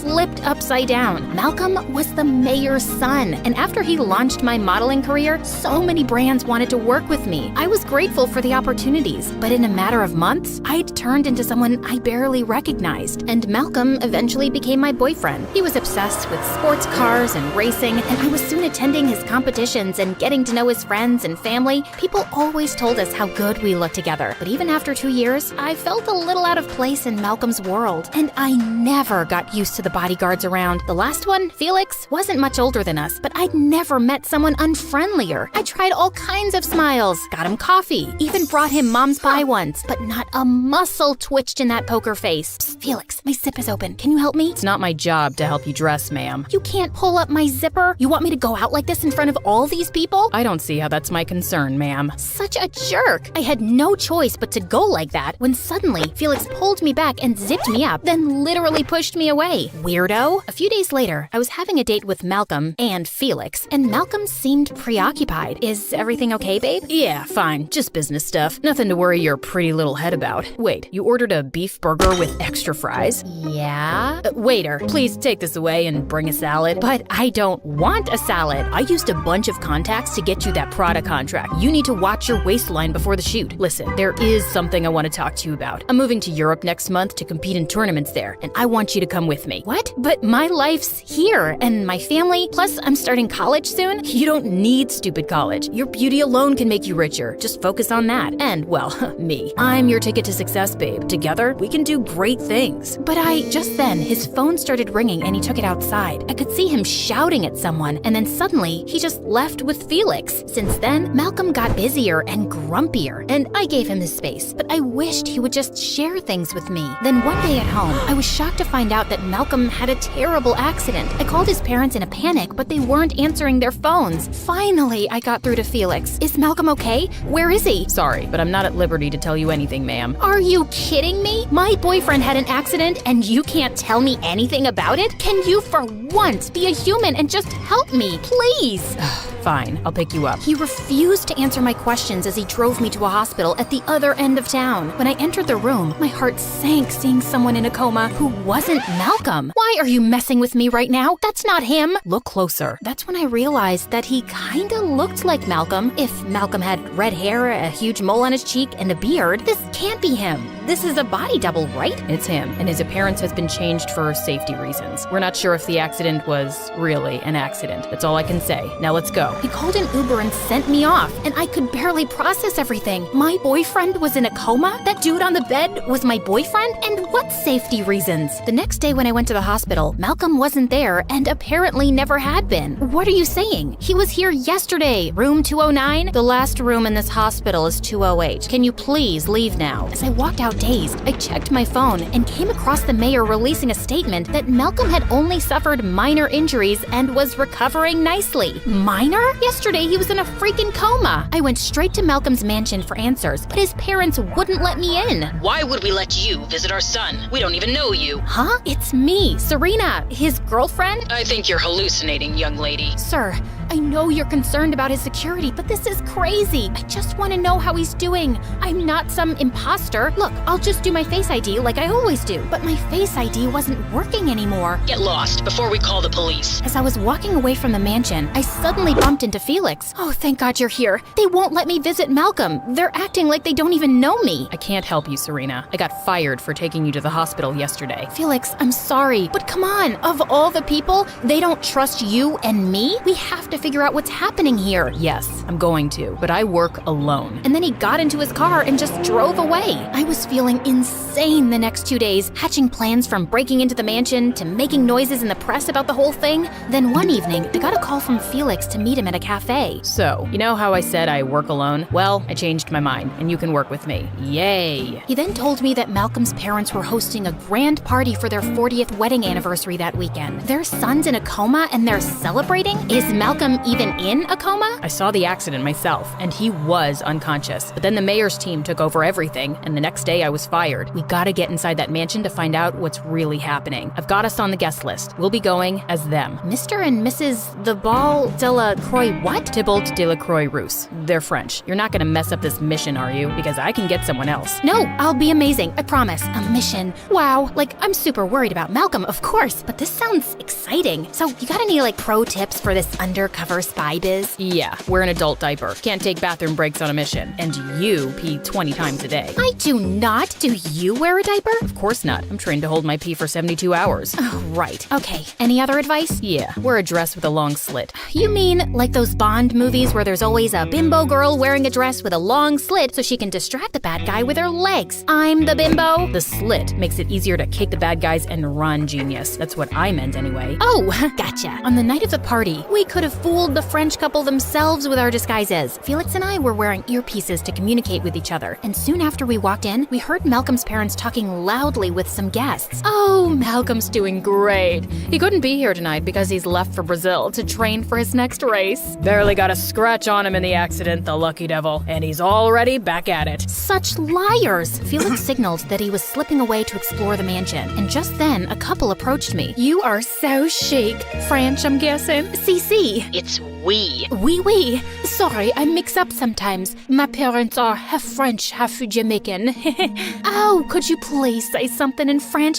I so adore the language. Excuse yourself. Walk away. Okay. Oui, pour vis-à-vis le belle la frala, le omelette du fromage. It means this could be the beginning of a beautiful friendship. That was mostly garbage. And then you said cheese omelet. Would you care to dance, mademoiselle? The man was dragging me off to the dance floor before I could say no, and some tango music came on. You don't know how to do the tango, do you? Listen, I'm watching you. Just follow my instructions. First, step forward with your right foot and pivot on your left. Then cross your left foot over your right and step back with your right. I had no idea what I was doing, but I soldiered on. No, Serena, your left, not his left. You're gonna trip. And sure enough, I went tumbling to the floor. I quickly got up and walked off to the corner, and I could hear Felix laughing. It's not funny, buttface. Hey, that's no way to talk to your husband. Now, can you just stay out of trouble for 5 minutes so I can focus? Oh gosh, someone's coming. Serena, I need you to remember this password. JK5942-438 $. Wait, what? Let me get this down. Pull the dogs out 4789 hashtag. I have tissue and a lipstick now.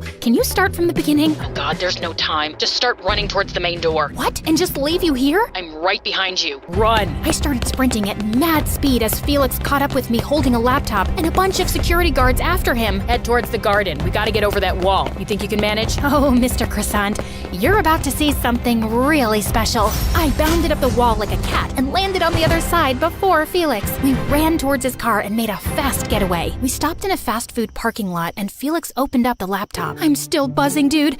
I haven't felt so alive in ages. I have to admit, that wall climbing was amazing. I've seen some of your parkour videos, but watching you in person, well, I'm impressed. You've seen my videos? I haven't posted anything in like 2 years. I do a background check on my clients, so yeah, they came up. Okay, I logged into their security system, and see this? It's a view of every room in the mansion, and Malcolm isn't there. They've moved him someplace else. What do we do now? We'll figure something out. For now, you deserve a good meal after your first mission, and you can eat in peace without Malcolm around. Excuse me? You know, he's always telling you what to eat. No, he's not telling me anything. He's just looking out for me. I mean, I am a model, and I owe my career to Malcolm. Okay, so he also wasn't telling you that you have to move to Europe and that you don't need college? Just because you get to eavesdrop on our conversations doesn't mean you get to judge us. I'm just saying, Malcolm's a bit of a jerk with you. You don't owe him anything. It's a relationship, not a business transaction. I don't have to sit around and listen to this. You know nothing. I stormed off and hailed a cab. Before he acted like I didn't exist, and now he suddenly had all these opinions about my life? I'd cooled off a bit by morning, and I really wanted to know what Felix was planning next. Luckily, he texted me soon. I think I know where he is. If you want to join me, be at the airport by 7 p.m. Well, that wasn't an apology exactly, but it would do. I told my parents I had a shoot in another city for a few days. Almost thought you wouldn't make it. Also, Serena. It's okay. I accept your apology. Apology? I haven't even thought about apologizing. I was just saying, why do you have 2 large suitcases? I had to pack summer and winter clothes because I didn't know where we were going, thanks to your cryptic message. Can't you use your words better? Can't you use your words less or not at all? Ugh, I wasn't gonna talk to this jerk on the flight, even though I wanted to know why he thought Malcolm was in London. But as the plane was taking off, Felix noticed how hard I was clutching the armrest. Miss Parkour's afraid of flying? Yeah, there's nothing to jump at 40,000 feet. God, I think I'm having a panic attack. Anything I can do? Breathe into this paper bag? Yes, you can. Can you sing a One Direction song for me? Their songs calm me down. Which one? Any. Sing any. Okay. Baby, you light up my world like nobody else. The way that you flip your hair gets me overwhelmed. Right now I'm looking at you and I can't believe you don't know. Oh, you don't know you're beautiful. He had that half smile on his face, and my heart did something funny, but I snapped out of it. You actually know a One Direction song? Dude, you're so lame. What? But you just said... Yeah, I lied. I'm not having a panic attack, and I certainly don't listen to One Direction like a 13-year-old girl. Now, should I paint your nails while you tell me your hopes and dreams? Felix refused to talk to me after that, and I couldn't stop grinning. Serena 1, Felix 0. After we'd checked into our hotel, Felix told me that he'd intercepted some phone calls the mayor had made to London. It's just a strong hunch, but Malcolm's parents own a mansion in the countryside, and I think he's there. We'll try sneaking in late at night. Okay, so what are we doing during the day? We could see London. We did, and I found myself having more fun than I'd had in ages. Even Felix seemed relaxed and different here, and well, cuter. So, there's something that's been bothering me a bit. I'm looking for Malcolm because he's my boyfriend, but why are you looking for him? You're not even his bodyguard anymore. Well, there's something weird going on here, and I just want to get to the bottom of it. Is that all? Actually, there is something. Just then, an old lady started begging Felix to buy flowers, and the minute he turned to her, a woman in black grabbed me. I've got the girl. I need reinforcements. Now. Felix immediately sprung into action and attacked her. He sent her flying into a bush and then grabbed my hand as we ran with more people chasing us. We came out onto a street where a huge parade was happening. The place was jam-packed. We pushed through the crowd, jumped over cars, and managed to make our way through narrow alleys till we were sure we'd shaken those people off. Who were those guys? And why did that woman say, "I've got the girl"? What did she want with me?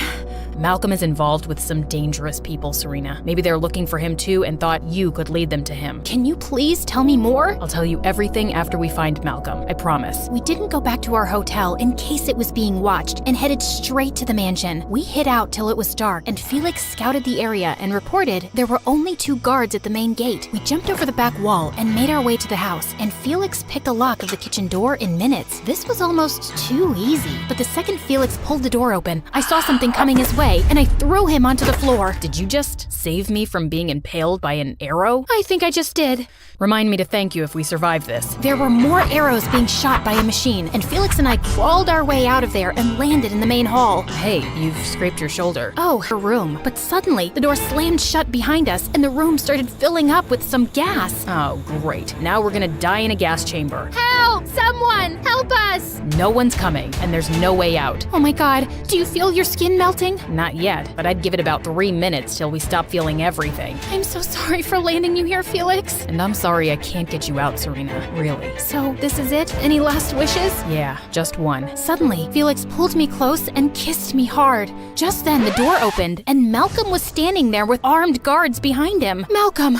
Oh, thank God you're okay. And you just saved us. You weren't gonna die. That's just some harmless smoke to scare intruders. What are you two doing here? Looking for you. Can you please tell me what's been going on? And finally, Malcolm explained everything. A year ago, I got involved with some diamond smugglers. They wanted me to use Dad's connections to make smuggling into the city easier, and they offered a lot of money. I tried doing what they said, but I wasn't successful, and I wanted to back out. And then I had the accident. I did hurt my head, but I was conscious soon and told Dad everything. He got me out of the country to hide me from those people, but I guess they're still after me because I know too much. How come you still have this necklace? Oh, that's just something I picked up from the smugglers' headquarters once. Man, you should have seen the diamonds they have. I'm sure no one noticed me taking this tiny thing. Thanks for the thoughtful present. It's not just a necklace. It has an encrypted microchip that has information about their whole network. We can take them down for good with this. We? Who are you really, dude? Law enforcement. Sorry, I was just acting as your bodyguard. So, what happens to me now? If you cooperate, I'm sure we can be lenient with you. Soon enough, some official-looking cars arrived, and as Malcolm was being escorted out, he suddenly asked to speak to me. I should be out of this mess soon, babe. And then we'll go anywhere. Do anything we want. Except that, with you, I haven't really been doing what I want, Malcolm. I'll always be grateful to you for helping me make my family's lives better, but I can't keep being your girlfriend for that reason. Seriously? You're breaking up with me? I made you. So my looks and talent are worthless? I'm not sure I even want to be a model anymore. I'd rather go to college and take up parkour again. Goodbye, Malcolm, and good luck. Felix told me I'd be escorted back home by a security team who'd keep a watch on me till the operation was over. I need to tie up some loose ends here. You were a good partner, Serena. See you around. Did he just leave me with an arm punch? A few hours later, I was settling into my airplane seat, and I couldn't help feeling deflated. Just then, I heard a voice. Scoot over. I'm here to hold your hand. Felix, what are you doing here? Don't you have loose ends to tie? Yeah, but I felt we needed to talk about some things first. Like the fact that you broke up with Malcolm. Just came to my senses, I guess. We're all wrong for each other. Cool. Sounds good. Anything else you want to talk about?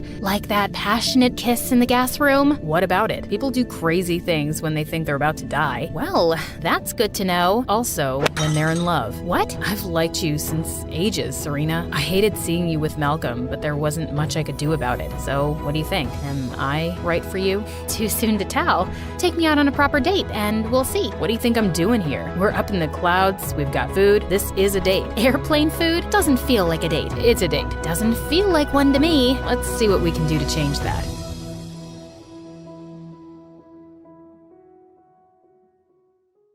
Okay, ready? On the count of 3, we'll jump from the wall. Kiana, are you sure this is safe? What if we miss the air mattress? Guys, chill. We're not even that high up. I've seen people on TV do this. It'll be fun.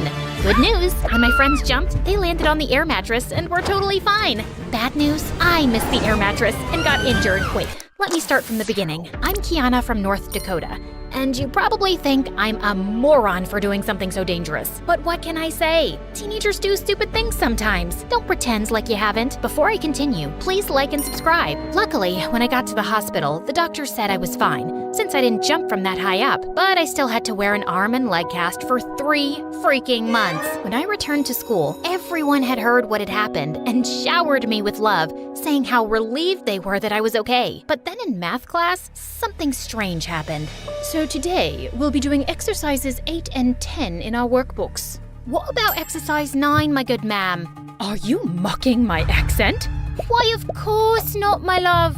You've got your accent and I've got my accent. To the principal's office, now!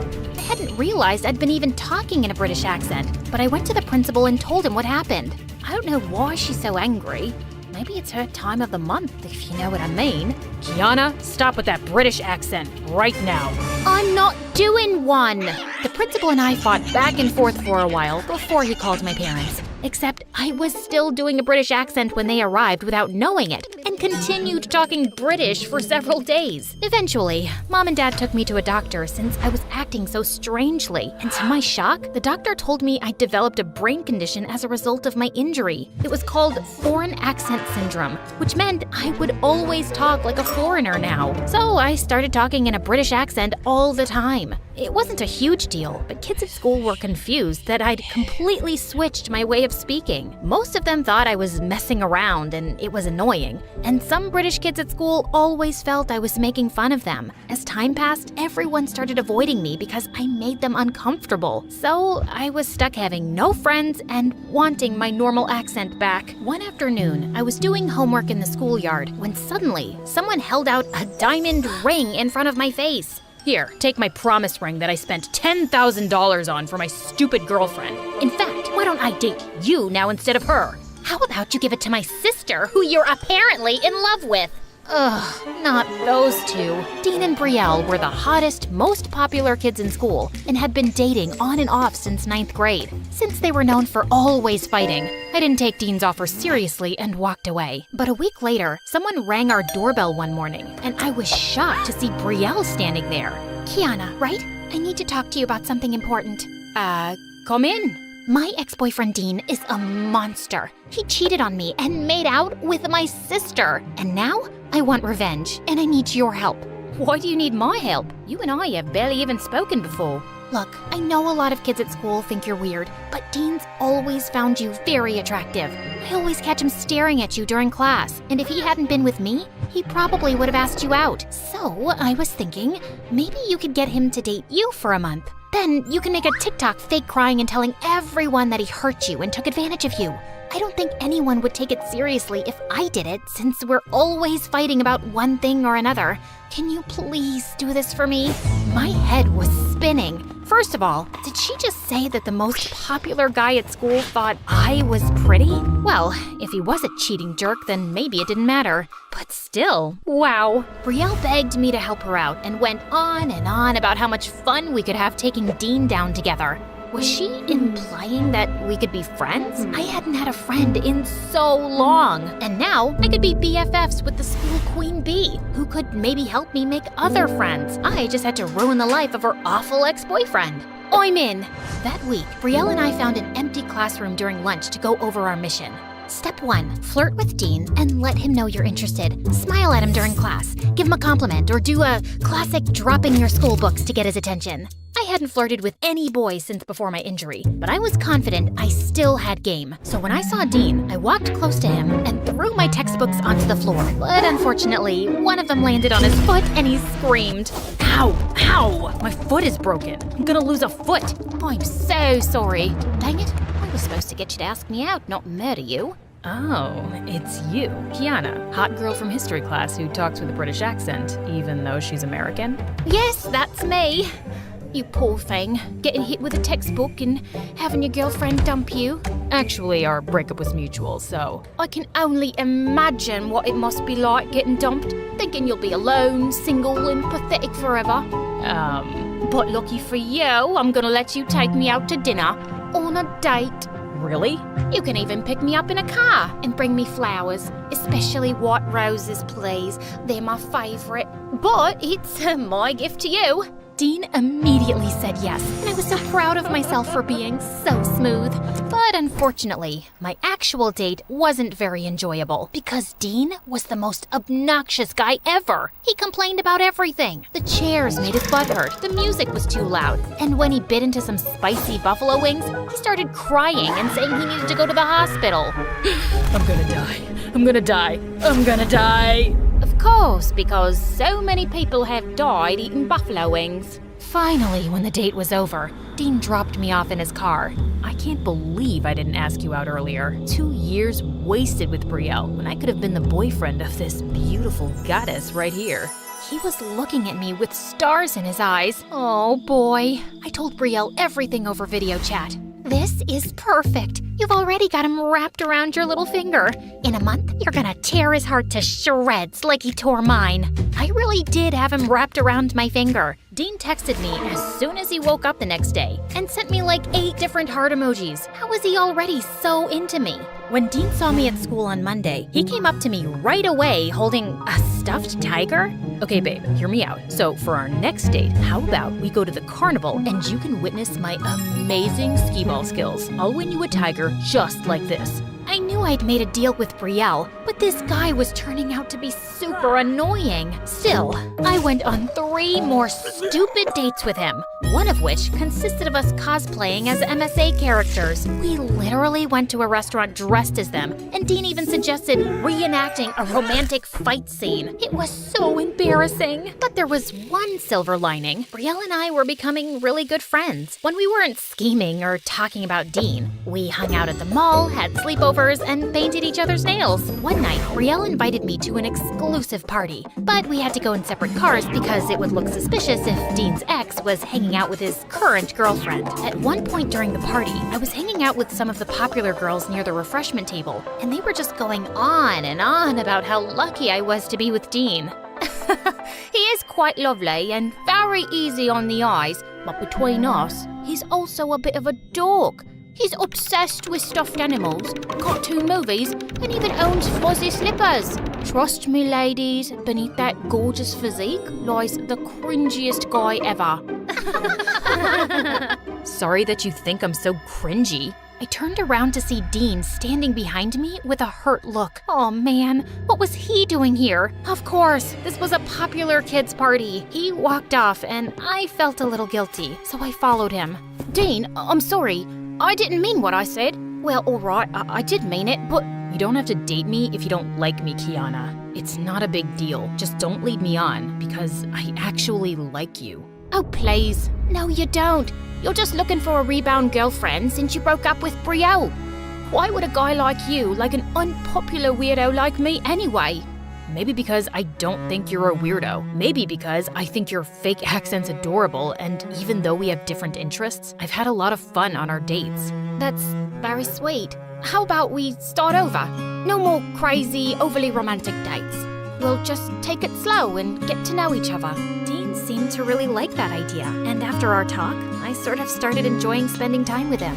We'd do homework together and video chat at night. He definitely seemed like a sweet guy, which made it all the more confusing why he'd do something like cheat on his girlfriend. One morning, Brielle and I were walking home from the gym when Dean texted me to tell me he was sick with the flu. Poor thing. I should stop by and bring him some soup. But he just said he has the flu. You don't want to get sick? I know, but he's all alone in bed and not able to do anything.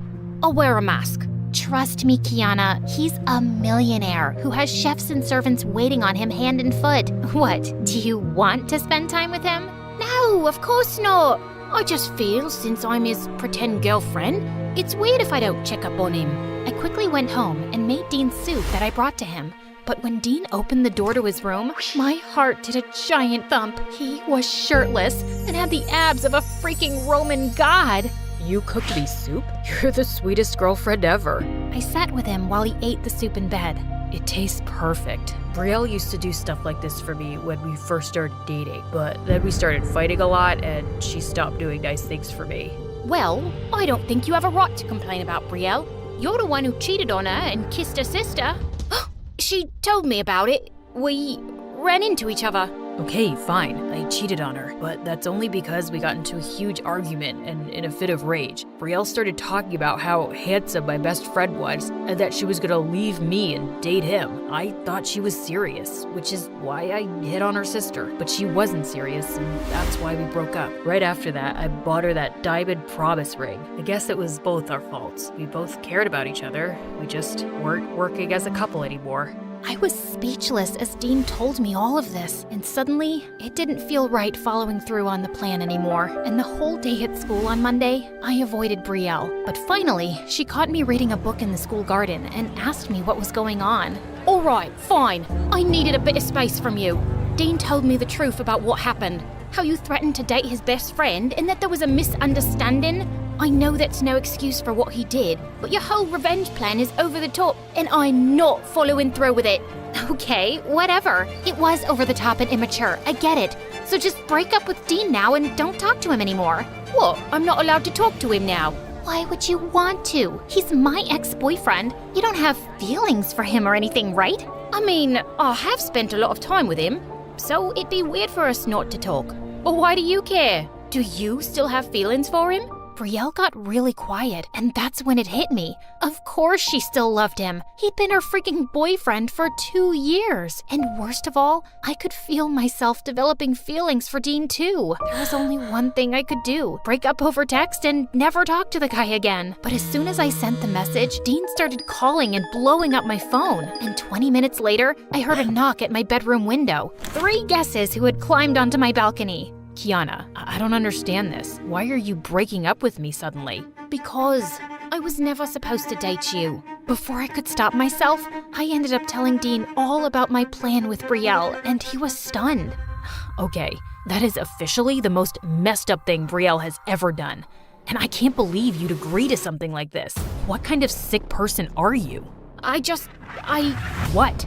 I wanted to make a friend. Wait, did I just talk in my regular voice? The doctors had said foreign accent syndrome could go away with time, but that was the first time I'd spoken in an American accent since the incident. I immediately ran downstairs to tell my parents what had happened, completely forgetting about the drama with Dean and Brielle. My parents and I jumped up and down and cheered, while Dean just stood there staring at me. He was probably thinking what a freak I was, so that probably meant he was over me. It sure seems like it anyway. He avoided both me and Brielle at school. Brielle was happy for me about my recovery, and we both kind of pretended like the Dean drama never happened. But one day, she came over and dropped a bombshell on me. She was leaving the city and moving hours away. I was heartbroken.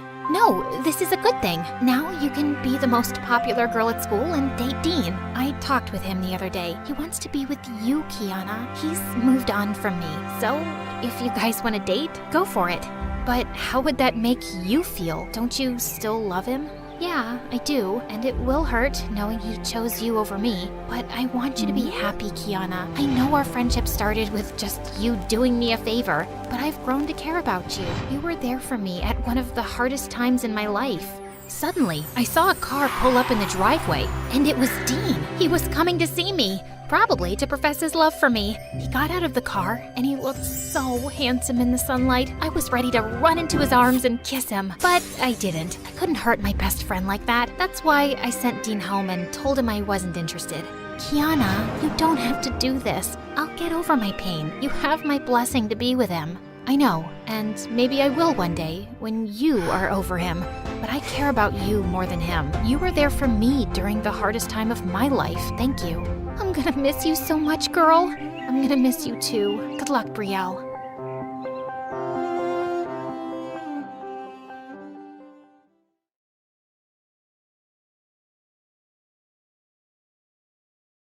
I'm Kelsey, and I'm reporting from Baltimore. If you think you had a bad relationship with your mom, wait until you hear my story. But before you get your mind blown, make sure to like and subscribe. Also, we've got some super cool MSA merch just for you. I'm talking awesome bottles and notebooks, perfect for your daily grind. Don't miss out. Check them out in the description below. Have you ever heard of maternal instinct? Well, my mother hadn't. Literally. Her first words when I was born were, "Not now." She was so absent in my life that when I was a kid, I used to believe that my nanny was my mom. Mama, I love you. Oh, no, sweetie. I'm not your mom, but good luck with that. She was almost never at home, and when she was, she spent the whole time on her phone or engrossed in her Mac. Mom, it's really late. Can you tub me in? I can't. Criminals don't sleep, kid. I have to take care of the city. Mom, for the last time, you're not Batman. No, she wasn't, but we were as rich as him. My mom was a hotshot judge who dealt with high-profile celeb cases and was always on the news. She was like a celebrity, so we lived in a huge house, and she drove a shiny Rolls Royce. My childhood was like a big winning streak. Fancy gadgets and futuristic toys. Check.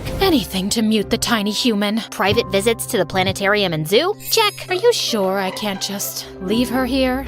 That's the lion's cage? Is that a no? Despite the money, my life was far from being great. I didn't want expensive toys. I just wanted my mom to give me a little attention. So, since I was a kid, I tried to get it any way I could. Let's just say I was a bit of a troublemaker. One time, when I was visiting mom at work, I got bored of finger painting and went to her office, which was strictly off limits to me. You can probably guess what happened next. I took my finger brushes and turned her aesthetic office into a huge 4-dimensional twister board. She didn't yell at me at that time, but I did hear her scream at the nanny who was supposed to be looking after me. I told you never to lose sight of her. You're fired. A few years later in school, this girl was breaking into some teacher's office. She began to shuffle through everything in search of some papers. I noticed her shoelaces were untied, so I walked into the office to warn her. "Hi, your shoelaces," but when she heard my voice, she got so scared that she jumped out the window. She dropped some papers and I grabbed them. Turns out they were math exams. At that exact moment, the teacher came back from lunch. Oops. The next thing I knew, I was invited to the head teacher's VIP lounge and mom arrived, giving me the side eye. "Mom, you're not gonna believe what happened." You're right. I won't. So save it. I only got like a 2-day suspension, but either way, my mom decided to take me out of that school and put me into a much stricter one to make me a responsible adult. Before my first day at my new school, she only said one thing to me. This is your last chance. I didn't know exactly what she meant, but I knew my mom hated having to deal with the problems I created, so I figured that all I had to do was stay out of trouble. Easy, right? Well, not really. Staying out of trouble meant not having any fun, and it's not like I had anyone to spend time with. Of course, I always wanted a sibling, but I never had one. What about friends, you might be wondering? Well, I guess I wasn't exactly popular at my new school, but it was not my fault. The school my mom sent me to was very prestigious and traditional for boring, wannabe perfect rich kids. So, my reputation was not the perfect hook for new friendships. I tried at least to make one friend, but each kid there was either completely afraid of me or so boring. My last hope was Laura, the resident brainiac of her class. She knew every answer and loved going to school. Although, weirdly, sometimes she'd have a couple of days off and never looked sick. Don't get me wrong, she's as dull as ditch water, but for some mysterious reason, I like her. Not that it was mutual. We were paired together in science class, but it was like an experiment gone wrong. Please, I can't be with her. I can't get into trouble. Come on, we're gonna have fun. I tapped her on the shoulder to encourage her, but that made her drop the test tube she was holding. Luckily, it wasn't that toxic. Nah, I'm just kidding. It was really toxic, and the school had to be evacuated. I was really trying to stay out of trouble, but trouble seemed to chase me. Outside the school, while we were waiting for the men in suits to take care of the hazard, a boy started to pick on Laura with his little drone. He kept flying it closer and closer to her. Laura covered her head and threw herself to the ground while everyone laughed. "Stop! Leave me alone!" He didn't, so I had to step up for my new friend. I picked up this big stone and threw it at the drone. But turns out my aim is not that good, as I bullseyed it into the head teacher's car window. When my mom found out that I had started a chemical disaster at school and vandalized a teacher's car on the same day, she was absolutely furious. Let's go. When we get home, you are gonna start packing. Packing? Where are we going? We are not going anywhere. You are going to boarding school. I thought thought she was joking, but she was dead serious. Mom, no, stop. Let me explain. There was this drone, and I tried to defend my friend Laura, and... Stop lying for once. You're out of control, and I'm on the biggest case of my career. You need someone who can straighten you out. Then, just like Voldemort when you said his name, someone interrupted our discussion. Hi, I'm sorry. I couldn't help it over here. I'm Laura's mother, Kelsey's friend. Great, she's gonna defend me. I can take her in if you want. I'm a specialist in child behavior. What? This must be a joke. Spoiler warning? It wasn't. I'm sure I can turn your little Kelsey into a perfect student, like my Laura. I looked at Laura, and she looked at me with some despair, as if she was trying to tell me something without speaking. She subtly shook her head. What is it? She wants me to go to the bathroom? So, what do you say? It sounds ideal. Before I could protest, my mom had already arranged to pay a generous sum of money to straighten me out. I was immediately shipped to Laura's house, only with a suitcase of my possessions. I didn't even get to say goodbye to my mother. How could Mom do this to me? If she'd taken the time to listen, then she'd know I did nothing wrong. This can't get any worse. Okay, you might think that staying with Laura's family sounded better than a boarding school, right? Well, trust me, it wasn't. It was much worse. Let me spill the tea on Laura's parents. The dad was never there, always working, just like Mom did. I didn't think I saw him even once. The worst part, he was the good parent there, because Laura's mom, she didn't love. If my mom had a cold heart, hers was a certified iceberg. Lights out at 7 p.m. Breakfast 5:30 a.m. sharp. Then it's silent study until school. Silent study? Talking unless invited means losing privileges. After school, it's silent study again until dinner. When can I use my phone? Breakfast 4:30 a.m. tomorrow. Wait, what? But 3:30 a.m. for both of you. Then I saw Laura with her finger over her lips, desperately trying to get me to shush. Hand me your phone. All social networks are completely banned. What? I can't miss my daily dose of MSA. I need to get out of here, and fast. I thought being Laura's roommate would help in devising an escape plan, but to my surprise, Laura was used to this. She can't starve us whenever she wants. Shush, she'll hear. She has supersonic hearing. Come on, don't be ridiculous. Breakfast at 2:30 a.m. tomorrow. Darn! In the next couple of days, things went from bad to worse. I tried to talk to Laura in science class. Can't you see how wrong this is? Kelsey, please, just don't make it any worse. I was actually considering trying to get used to that new lifestyle, but then Laura's mom took it too far. I had been studying for an age, and quick note, wow, it's amazing what you soak up when you actually study. But anyway, I needed soda, and Laura gave me a death stare when I snuck out of our room. When I got to the kitchen, all the cupboards and fridge were locked with Fort Knox level security. Then I was caught red-handed. No wonder your mother gave you away. Hey, don't bring my mom into this. She couldn't deal with you anymore, so she quit on you. I couldn't stand her anymore. Shut up, you meanie. Maybe I didn't say meanie. You are not going to disrespect me in my own house. To the study room for the night. The study room was an extremely small room where she sent us when we misbehaved. I had to spend the night there. I tried to sleep using a book as a pillow, but I couldn't stop thinking about Mom. I had to go see her. I knew she was angry, but I was also so sure that she loved me and that she'd take me back if she knew the truth. One day, I managed to cut school and get to our house, but apparently she had moved. When I snuck back to school, the principal was waiting for me. Hi, Kelsey. Laura saw you leave. That little goody two-shoed snitch. Your foster mom's waiting in my office. Oh boy, I made up my mind. You and your other students shouldn't have to deal with this. She'd be better off homeschooled. The thought of being locked up all the time in that house with her was truly scarier than any horror movie ever. No, I'll be good. I am good. I swear. Of course, my vote didn't count. From then on, I wasn't allowed to leave the house. It's the only way to keep you from trouble. How on earth is she qualified to foster kids? I tried to lay low while I came up with a brilliant plan to escape for good. Still thinking, what is this? What did I do now? Surprisingly, this time, she wasn't yelling at me. She was furious with Laura. You got a B+? It's the day I felt dizzy. I don't care about your excuses. You know where to go.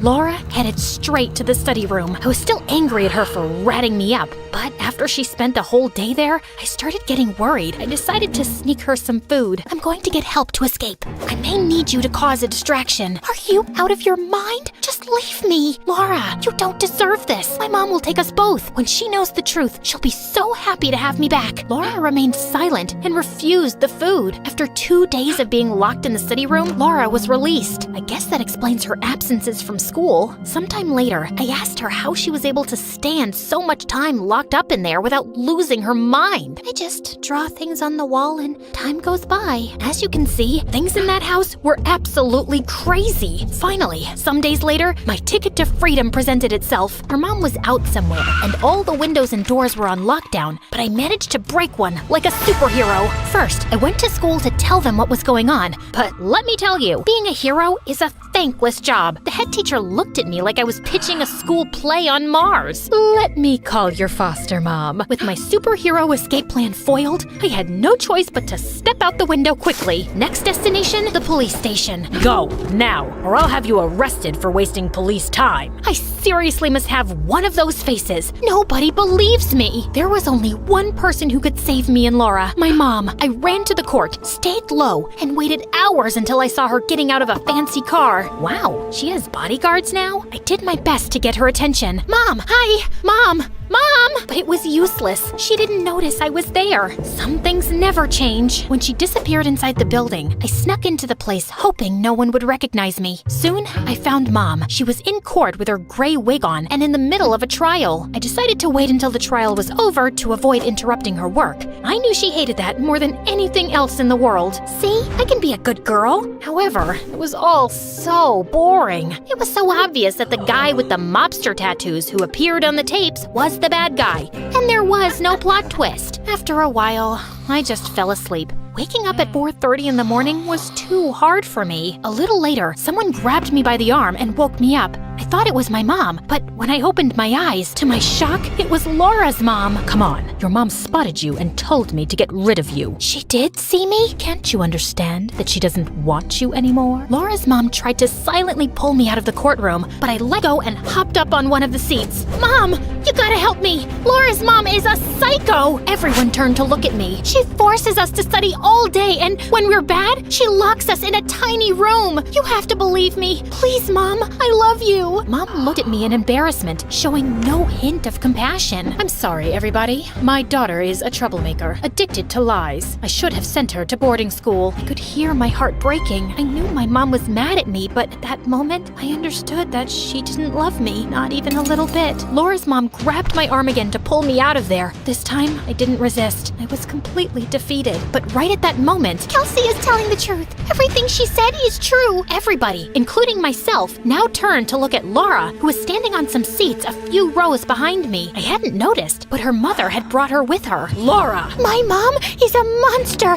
Please, help us! Laura, shut up, or you will spend a month in the study room. The whole courtroom gasped, just like in a real courtroom drama. One of my mother's security guards grabbed Laura and was ready to pull her out of the courtroom, but I broke free from Laura's mom's grip and jumped onto him to help her. Chaos followed as the rest of the bodyguards, along with our mothers, stepped in to catch us, while Laura and I scurried around the room. Go, girl! Run! Be free! A few seconds later, more people from the courthouse came in and finally caught us. We were taken to an office where Laura and I awaited our fate. I'm sorry I dragged you into this. Your mom will be extra hard on us. You can say that again. For what it's worth, thanks for sticking up for me. You should have seen your mom's face. I always knew you had it in you. I guess your rebellion inspired me. Finally, we were friends. After a few hours, somebody finally came. Girls, we held hands and waited for the worst. We investigated what you said, and apparently you were right. At your mom's house, Laura, we found the study room with your drawings inside. So she was detained, and you will go to another family's house. What about me? You're going with your mother. She wants to apologize. I'm really sorry, Kelsey. I should have believed you. I don't know how I can make it up to you. Well, to start, we can take Laura in. Done. Laura smiled, and I hugged her. We moved in with my mother. Her remorse was short-lived, and she soon returned to her old ways, ignoring our existence completely. But we didn't care. Me and Laura had each other. We became not only friends, but sisters. I told you guys I always wanted a sibling. As soon as we turned 18, we moved in together and started a new life far from our mothers. A happy life, because family isn't the only one you're born with. It's also the people you encounter along the way, the ones who support and love you no matter what.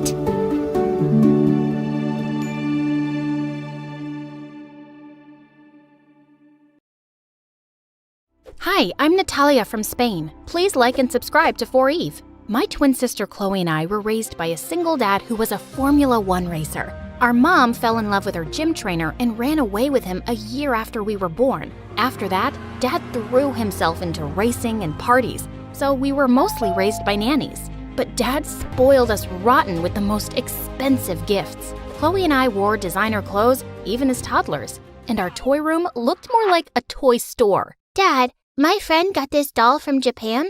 I wish I had that too. Dad booked the next flight to Tokyo and bought 365 of those, one for each day of the year. And when Chloe saw them, she wanted the same dolls too. So Dad had to make another trip to Tokyo. Even though we lived a life of luxury, I sometimes really missed having a mom, especially when I'd see other kids at school with their moms. Once in the 2nd grade, I participated in a speech competition at school. I'd always been very confident on stage, but when I saw my topic, I froze. Natalia, come on, I know you can do it. Moms are great.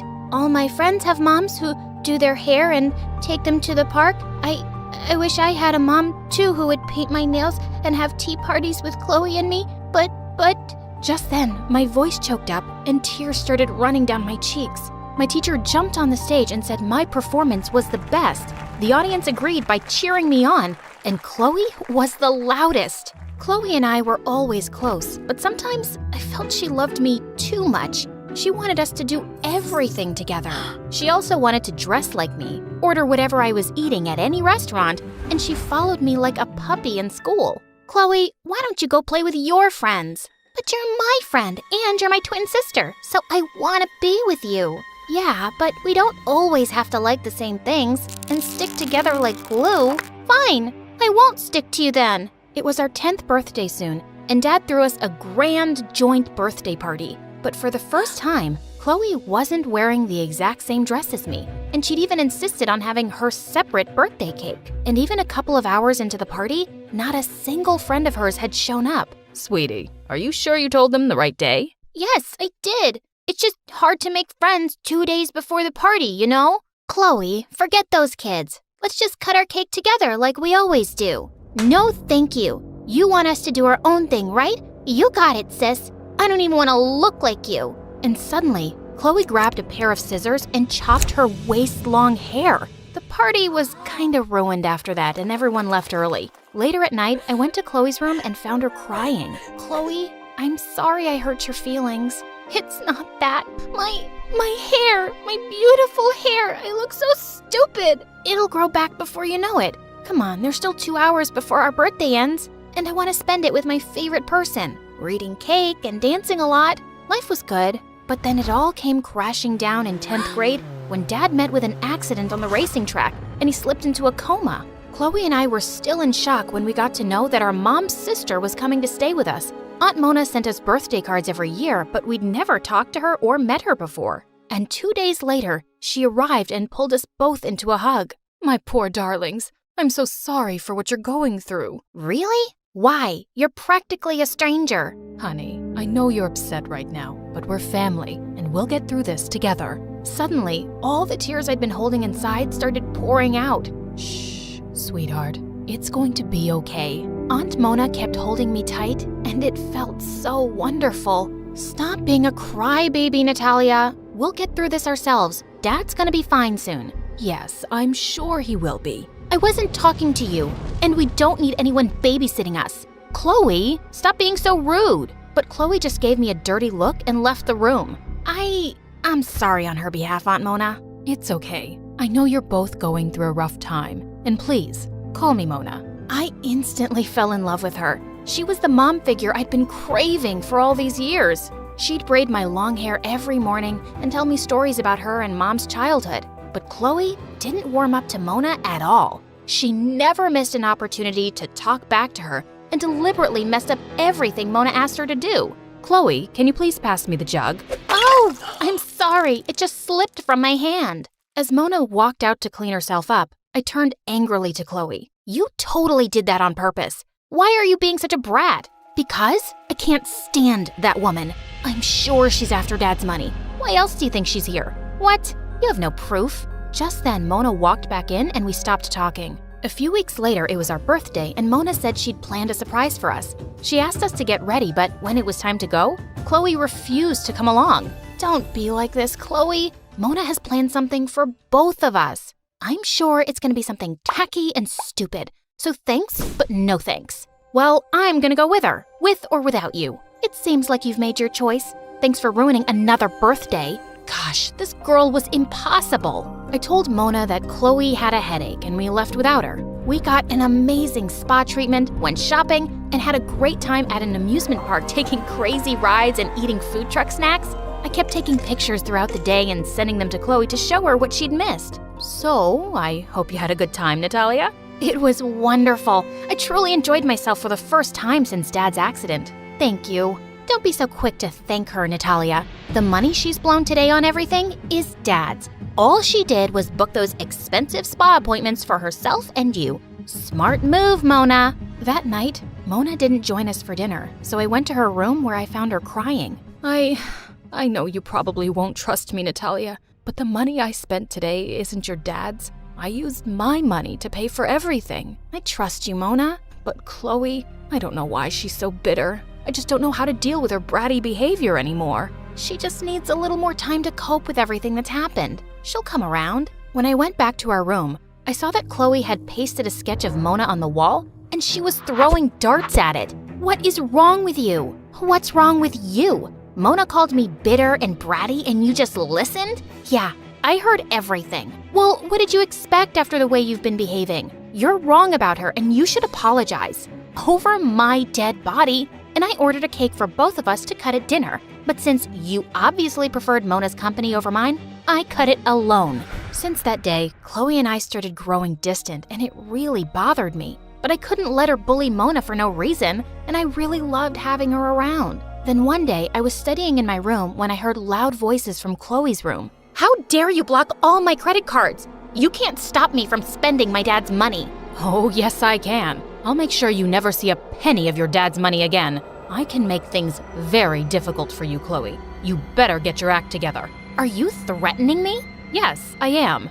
I saw Mona storming out of Chloe's room and I slipped in. What was that about? That witch! I just took my friends out shopping the other day, and now she's blocked my credit cards, saying I have no right to waste Dad's money. Who is she to stop me when Dad never did? She has control over all his money, Natalia, and I wouldn't be surprised if she runs away with all of it. She wouldn't. I can't believe you won't trust your own sister. I know I'm right about her. I felt Chloe was overreacting, but Mona really had no right to block her cards, and she had been threatening Chloe. It was a side of her I hadn't seen before. I was planning to talk to Mona the next morning when I got a call from Dad's manager. He told me that Dad had planned to auction off some of his stuff on his birthday, which was next week. He wanted to raise money for a good cause, but now that he's unwell, I wanted to ask you if you wanted to go ahead with the auction. Of course, we'll definitely do it if that's what Dad wanted, but what exactly should we auction? He told me Dad had wanted to auction some of his collectible designer watches,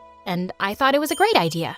I told Chloe about it, and she wanted to honor Dad's wishes too. But when we went to his room to get the watches from his safe, we were shocked. The safe was broken, and Dad's entire watch collection was missing. So were all his gold and diamond cufflinks. How is this even possible? No one has access to Dad's room except you and me. And Mona. I felt ashamed of myself for thinking she could be a thief, and I wanted to get rid of any doubts. So that day when Mona was out, we searched her entire room. We didn't find anything in the drawers or cupboards, but suddenly, I looked under the bed and found her suitcase, and it was full of documents and all of Dad's stolen stuff. What are you two doing in my room? I guess it's our turn to ask questions. What's all this stuff doing in your suitcase? What's this? Whose watches are these? I've never seen them before. Mona, just stop. The proof is right before our eyes. I can't believe you'd turn out to be such a lying witch. Chloe was right all along, but I refused to believe my own sister because I was such a fool. Natalia, I'm not lying. I don't know how. Save your arguments for the police. Soon enough, the authorities came and arrested Mona. It broke my heart to see her being taken away like this. I'm sorry, Natalia. I know you guys were close. I'm sorry for not believing you. Chloe and I grew closer again and life went on.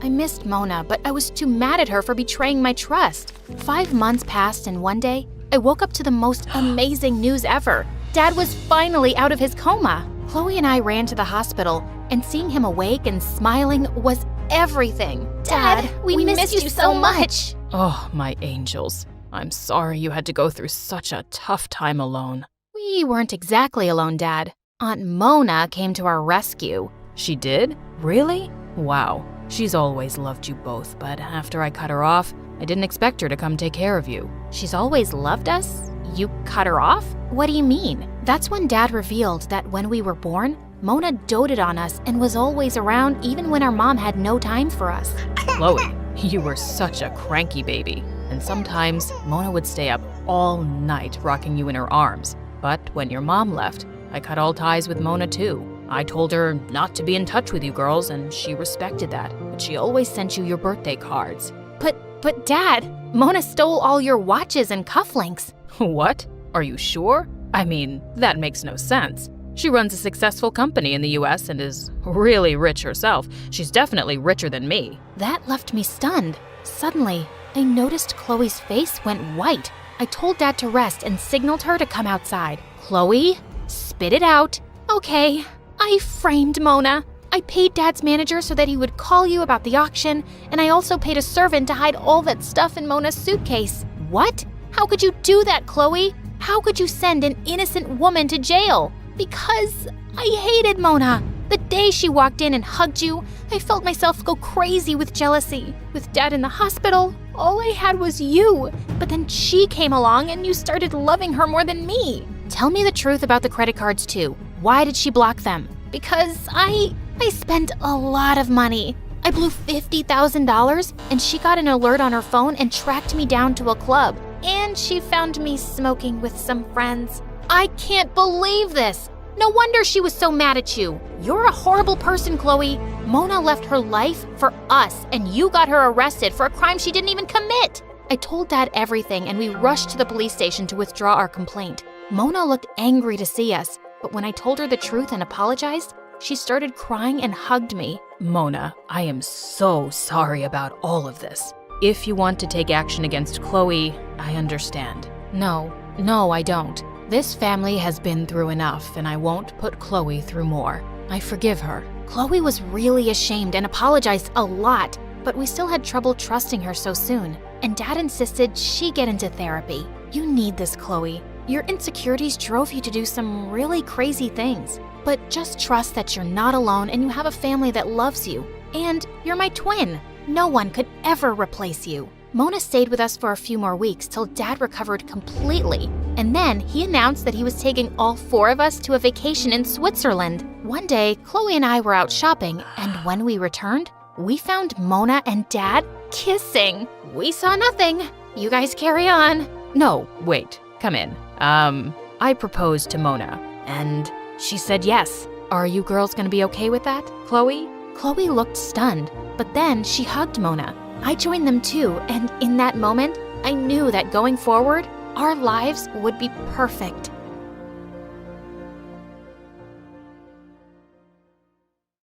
Hello friends, I'm Aria from Chicago. Before I tell you my incredible story, please like and subscribe. I know everyone thinks their dads are strong, but I knew for a fact that mine was the strongest. He was an Army major and I was super proud of him, but because of his job, he was gone for months. Mom left us when I was a baby, so Grandma took care of me in Dad's absence. But when I was in 7th grade, he gave me the best news ever. He was getting remarried and I was getting a new mom and a sister. Dad got me the most gorgeous pink dress for his wedding, and everyone couldn't stop gushing about how pretty I looked. Until my stepsister Jenny crashed into me and spilled her orange juice all over my hair and clothes. I'm so sorry. There was a bee chasing me. It's okay. The wedding's over anyway. My stepmom doted on me, and Jenny, well, she was also pretty awesome. But sometimes she went overboard with her kindness. Aria, I made these napkins for you. With my own hands.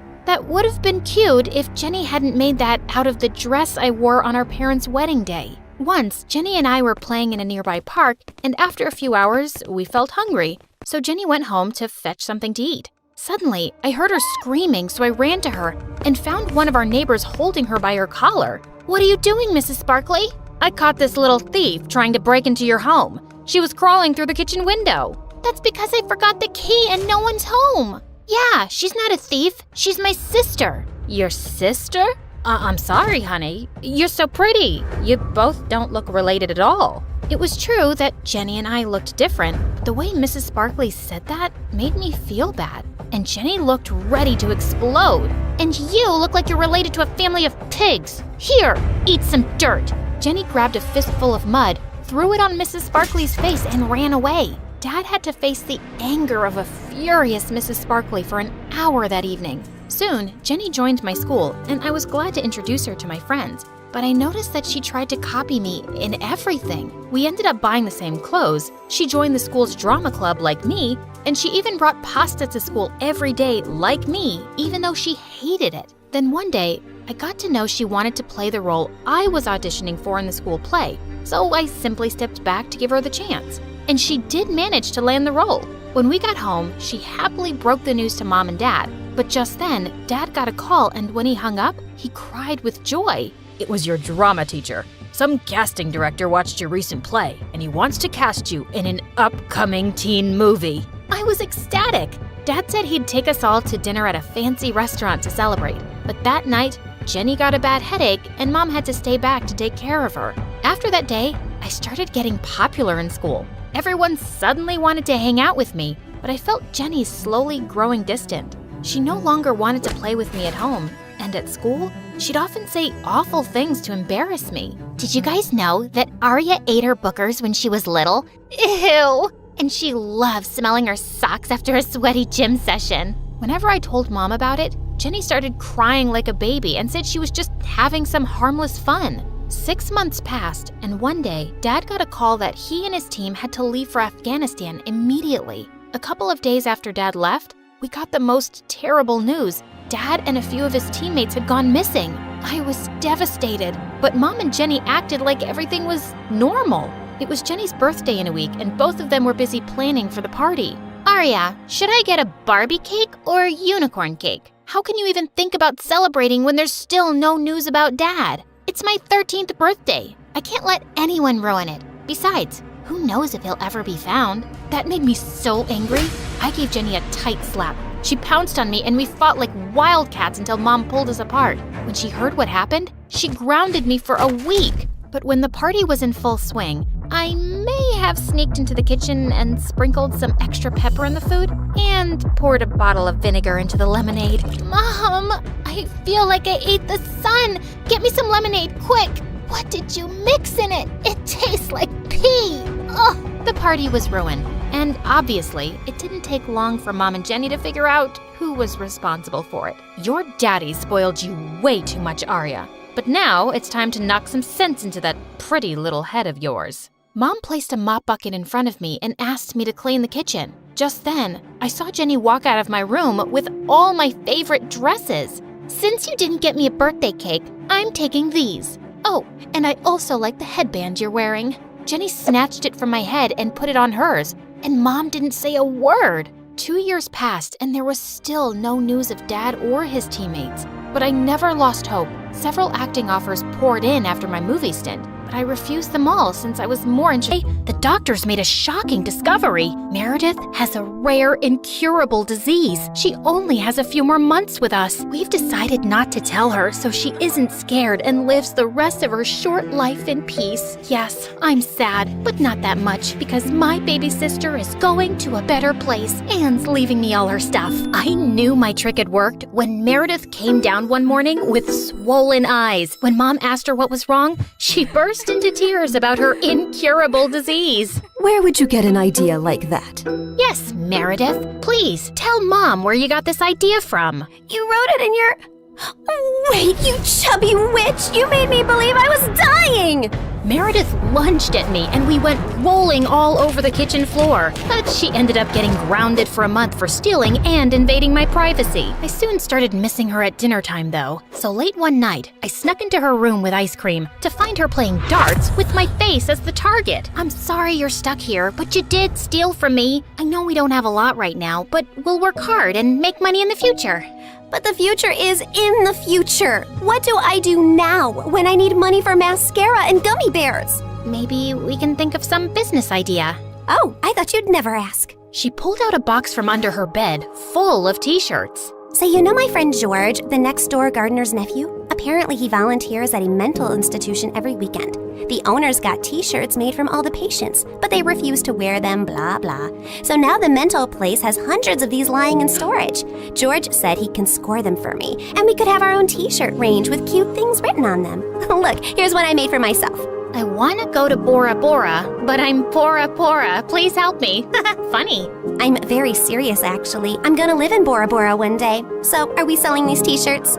I'm in. I also made one for you. That'll be $10, thanks. Money can't buy happiness, but poverty can't buy anything. Please help me. You should pay me for wearing this. Meredith didn't have the best reputation in our neighborhood or school to sell things, so we decided to hit the other end of town and set up a t-shirt stall outside a private school. With my salesmanship and Meredith's flirting, we managed to sell quite a few on the first day. We started setting up shop at different locations, and one day as we were heading home, Meredith suddenly said she had to pee really badly. So we walked up to the closest house to ask if they'd let us use the bathroom. We rang the bell, but no one seemed to be home. I was peeking in through the window when suddenly I turned around to see Meredith already crawling halfway through one. Are you crazy? That's breaking and entering! I'll kick in your face so hard that you'll need plastic surgery, which we don't have money for. If you don't want to be ugly for the rest of your life, let me pee. I let her go and was standing guard at the door when, to my horror, a car suddenly pulled into the driveway and a snooty woman stepped out. Hey, you girl. What are you doing lurking around my house? Were you thinking of breaking in? What? No, of course not. I'm a Girl Scout selling cookies. Yeah, I study in the, Aston Bridge School for Girls. Oh, I see. It's a lovely school. I know many people whose children go there. Sorry for my mistake. I'll be happy to buy some cookies from you. Put me down for 20 boxes.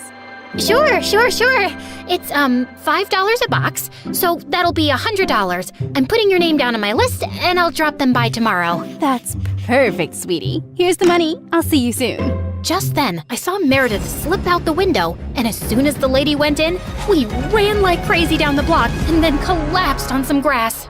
Look, I took some pastries from her kitchen. Perfect for a spontaneous picnic. That's stealing. Oh, you're one to talk. I heard the whole cookie conversation from inside. You took that lady's money and you're never gonna give her any cookies. I was just trying to distract her before she caught your butt. I didn't think she'd be dumb enough to actually give me the money. I can return it. Look, she didn't do it out of the goodness of her heart. She's a rich snob who was being really rude till she thought you were someone rich too. You didn't force her to give you money at gunpoint. Oh, Claire, this has just given me the best idea. You're not serious. Yes, I am. Dumb people deserve to be tricked. And what does $100 mean to someone who has a gold toilet seat? I knew it was wrong, but it was also so easy. And before I knew it, Meredith and I were wearing private school uniforms and hitting different neighborhoods collecting money for Girl Scout cookies that we had no intention to deliver. We made $2,000 in a month. But one day, when we went up to a rich old lady's house, she invited us in and even offered us cake as we signed her up. How many boxes will that be, ma'am? Oh, none, thank you. You see, I don't buy imaginary cookies. What? I'd heard that there were 2 conning Girl Scouts in town, and I was ready for you. I've called the police, and you 2 will end up in a detention center. Just then, there was a loud bang, and the power went out. In the confusion, Meredith kicked the old lady and yelled, "Run!" As we were sprinting down the street, I suddenly noticed a nerdy-looking boy my age running beside us too, grinning and waving at us. Hey, hold on. Who are you? I'm your new neighbor, Freddie. I'm the one who saved you from that old crow. What? I'm so confused right now. New neighbor? You moved into the house next to ours? Why are you here? I was bored and saw you girls leaving your house, so I followed you for fun. Don't worry, I won't tell anyone about your little cookie secret. When I heard that old lady threatening you, I went to the main circuit board and pulled out a wire with my tweezer, which I always keep handy. You could have been electrocuted. You're either incredibly smart or exceptionally dumb. My mom says the exact same thing, except for the incredibly smart part. Listen, you geek, what do you want? If you think you're gonna get a cut of our profits. No, my parents are well off. They're neurosurgeons. I just want to be friends. I swear, I don't have any siblings and I don't know anyone here. What if we say no? I'll keep following you around until you say yes? Okay, fine. Congratulations. You got yourself 2 friends. Oh, I'm so happy! Merry Christmas and a Happy New Year! And from that day on, that goof really did become our best friend, especially mine. He was like the sibling I never had. I mean, the nice sibling who did my nails and watched the channel I wanted to watch on TV without arguing. He was also really generous. I didn't want to take advantage of it, but Meredith and Mom had no problem keeping all the gifts he was always getting us. We decided to lay low with our conning activities in case the old lady had actually told the police about us. But soon after we joined the 11th grade, a new drama unfolded in our lives. A family moved into the huge white house across the street. Apparently, the couple who'd bought the place was loaded, and they had 5 teenage boys. Finally, some eligible bachelors on our street.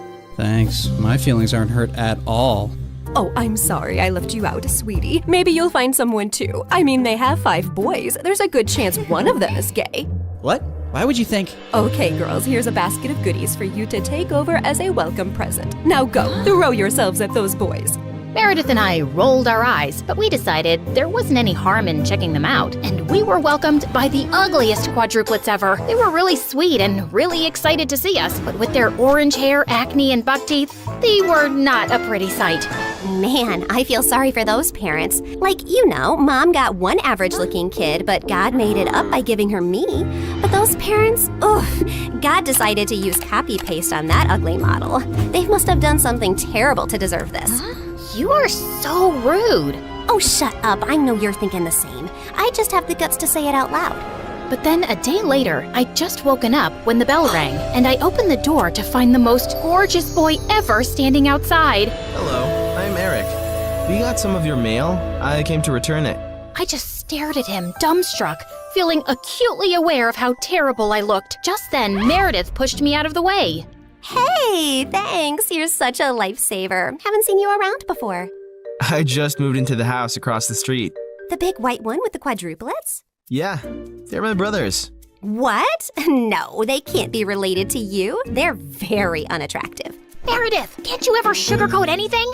I am sugarcoating. Did I call them ugly ogres? I am so sorry.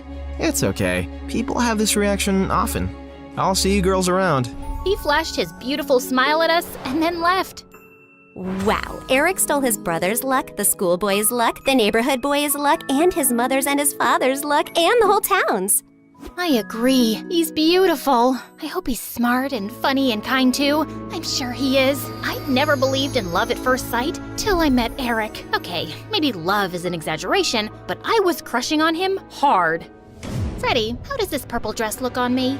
Claire, what the? You can't just come in without knocking. What if I wasn't wearing a towel?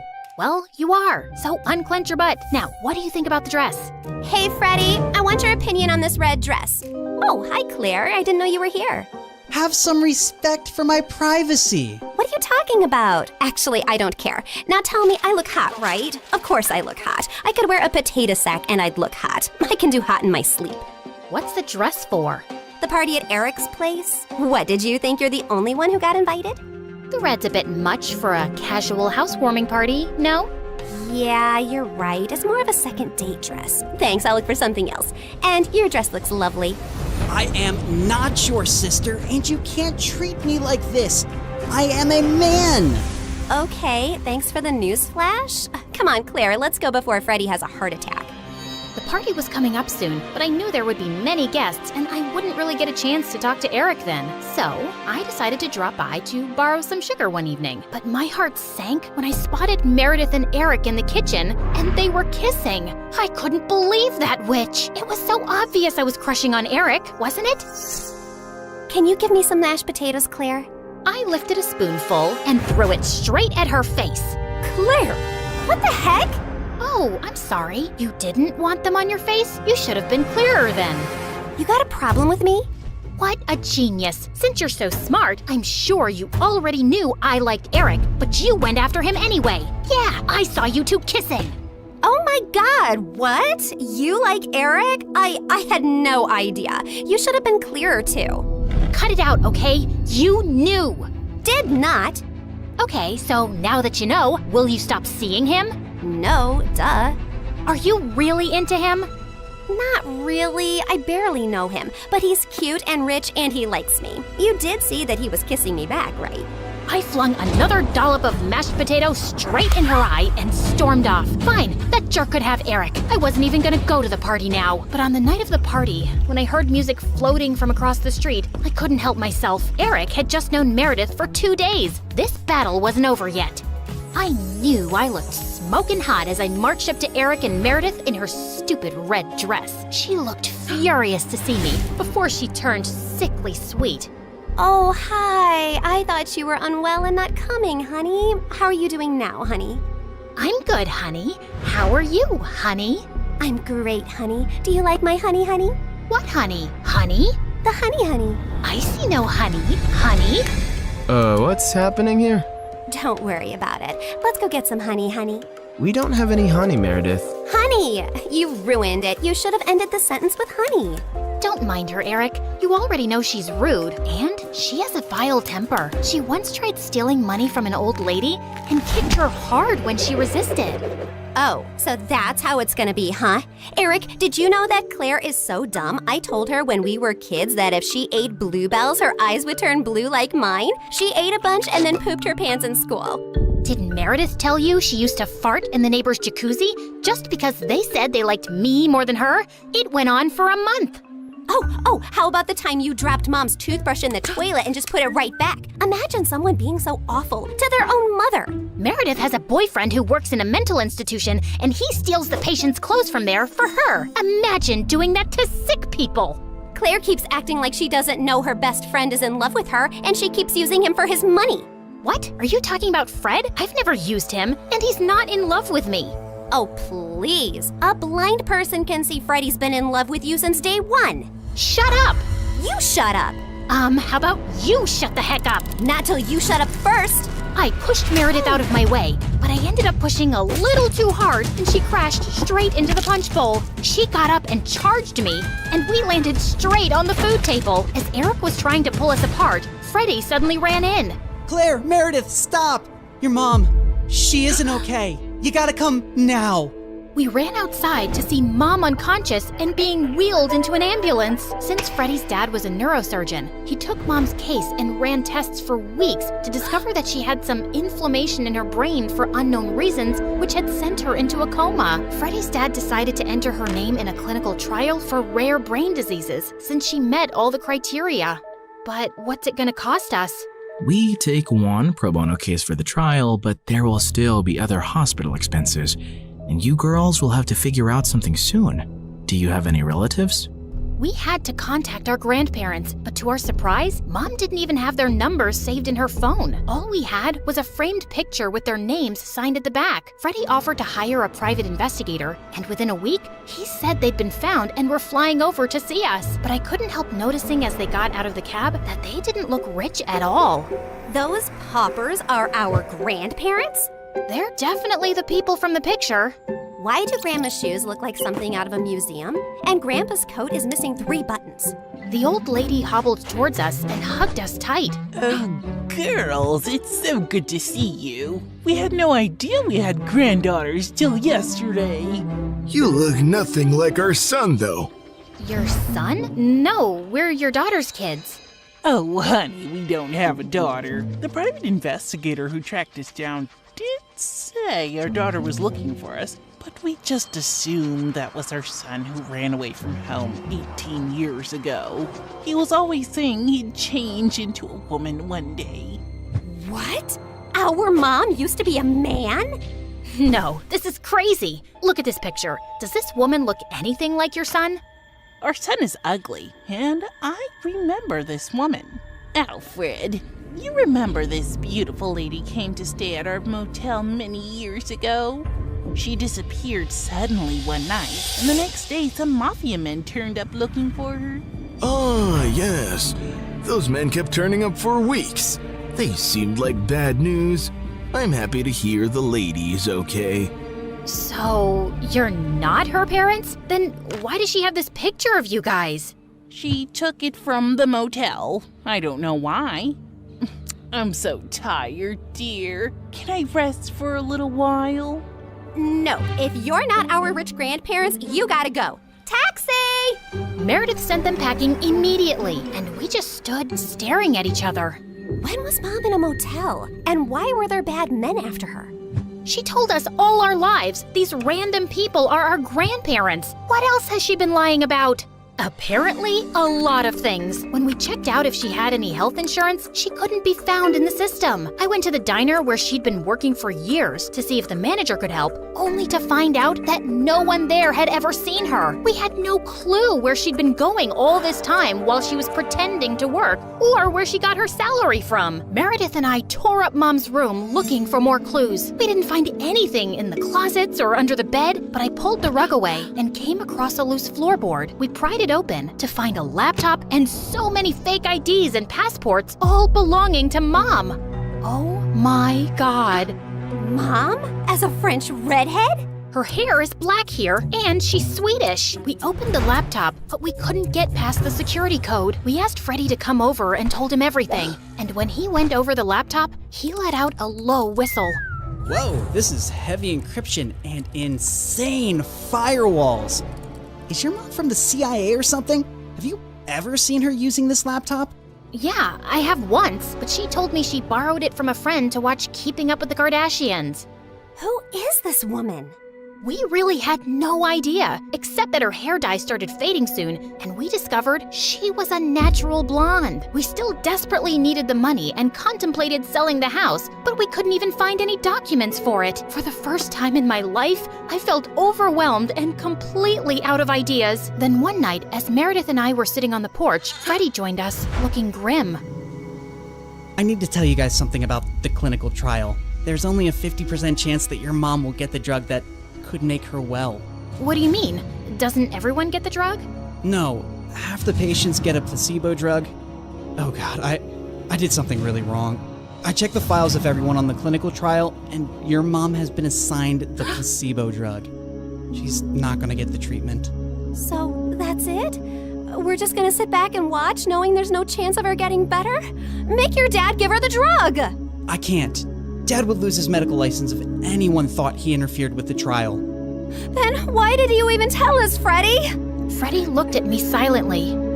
He told us because he and his dad can't do anything, but we can. Whatever you plan, I can't be part of it, but you have to do it soon. The trial starts next week.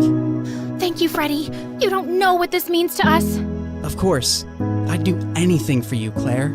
For the first time, I saw what had maybe been so obvious all along. Freddie was in love with me, and I was about to use it to my advantage. Can you tell me where the trial patient files are?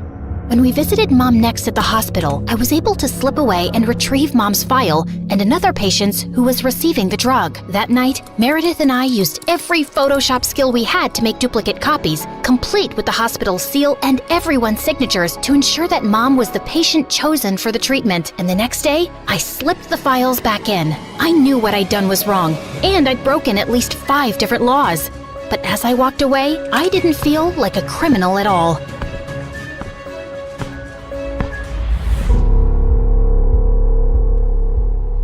I was walking down the hospital corridor with Freddie when Meredith came running towards us. Where have you been? Mom's awake. She's finally awake.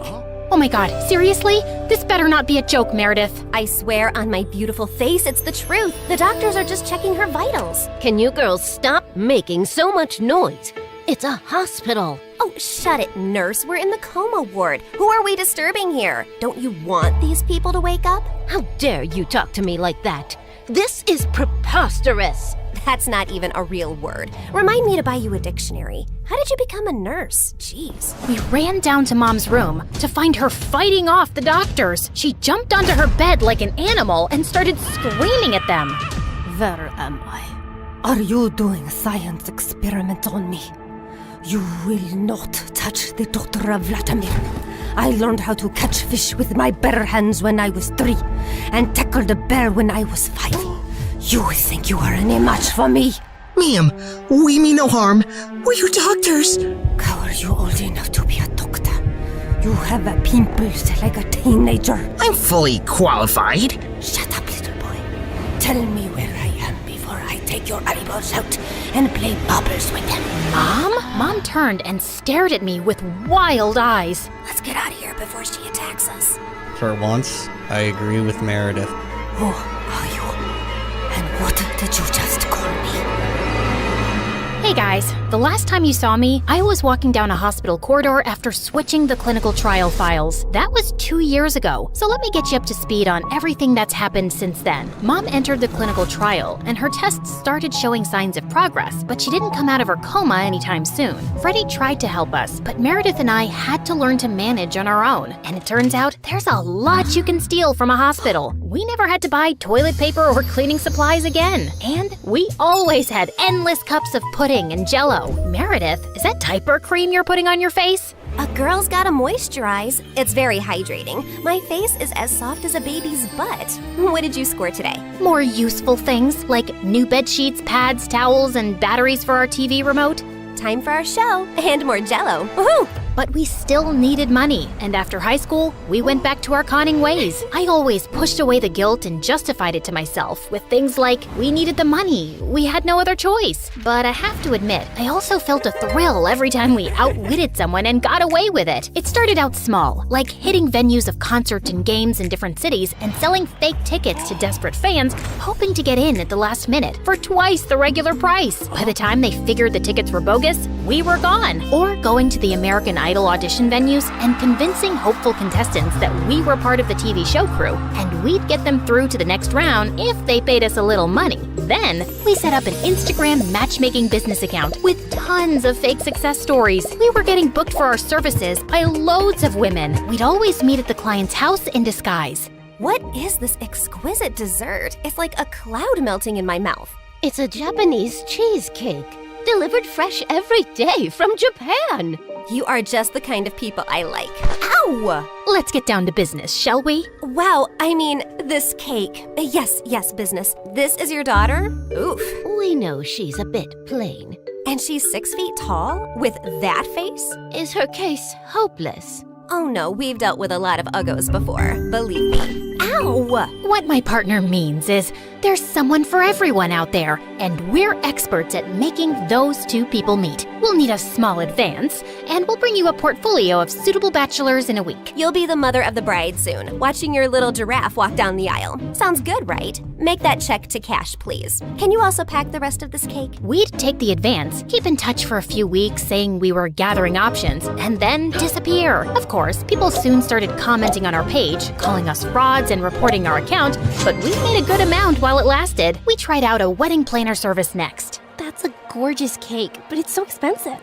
But it goes so perfectly with your pink and white theme. Also, we're planning to order 2,000 pink and white roses. And an ice sculpture for the reception area. How much will all this cost? You can't put a price tag on happiness. Daddy will have a heart attack. He's gonna have one anyway. I just saw him eating a block of cheese. Why should that stop you from having the wedding of your dreams? Really, you deserve the best on your big day. Okay, I'm sold. Let me write you a check.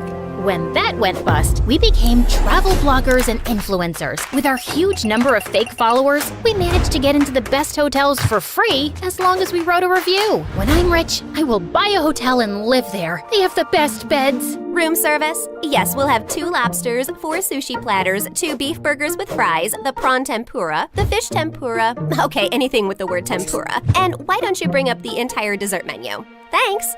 Of course, none of these businesses lasted too long, and we were always on our toes, traveling from place to place, changing disguises, trying not to get caught. The only person who had any idea of our activities was Freddie. But whenever we went back home, he was always happy to see us and never asked questions. 2 years had gone by like this, and Mom was finally awake, except she didn't remember being our mom. Now, we had no chance to ask her about the fake IDs and laptop we'd found, because all she seemed to remember was her childhood in freaking in Russia. We showed her pictures of us together, and the doctors explained that she'd lost most of her memory, and they were unsure if she'd regain it. Oh, my girls. I am so sorry I don't remember anything about you, but I feel a connection to you.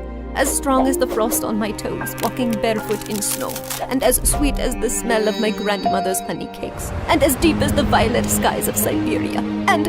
Yeah, we get it, Mom. We love you too. As the three of us sat in a cafe later, I was still trying to process everything when I saw Meredith had a faraway look on her face. I know that face, Em. What are you planning? Oh, nothing. Just thinking how excited Arthur will be when he finds out Mom is awake.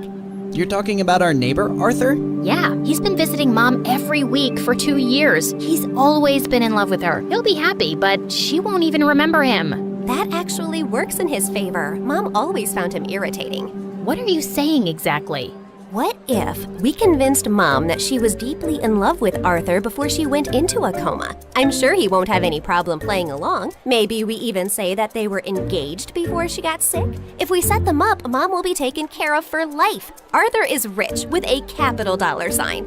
Wow, Meredith, you're a frickin' genius. Jeez, why are you girls always scheming? Because our parents are not neurosurgeons. You can't use that excuse forever.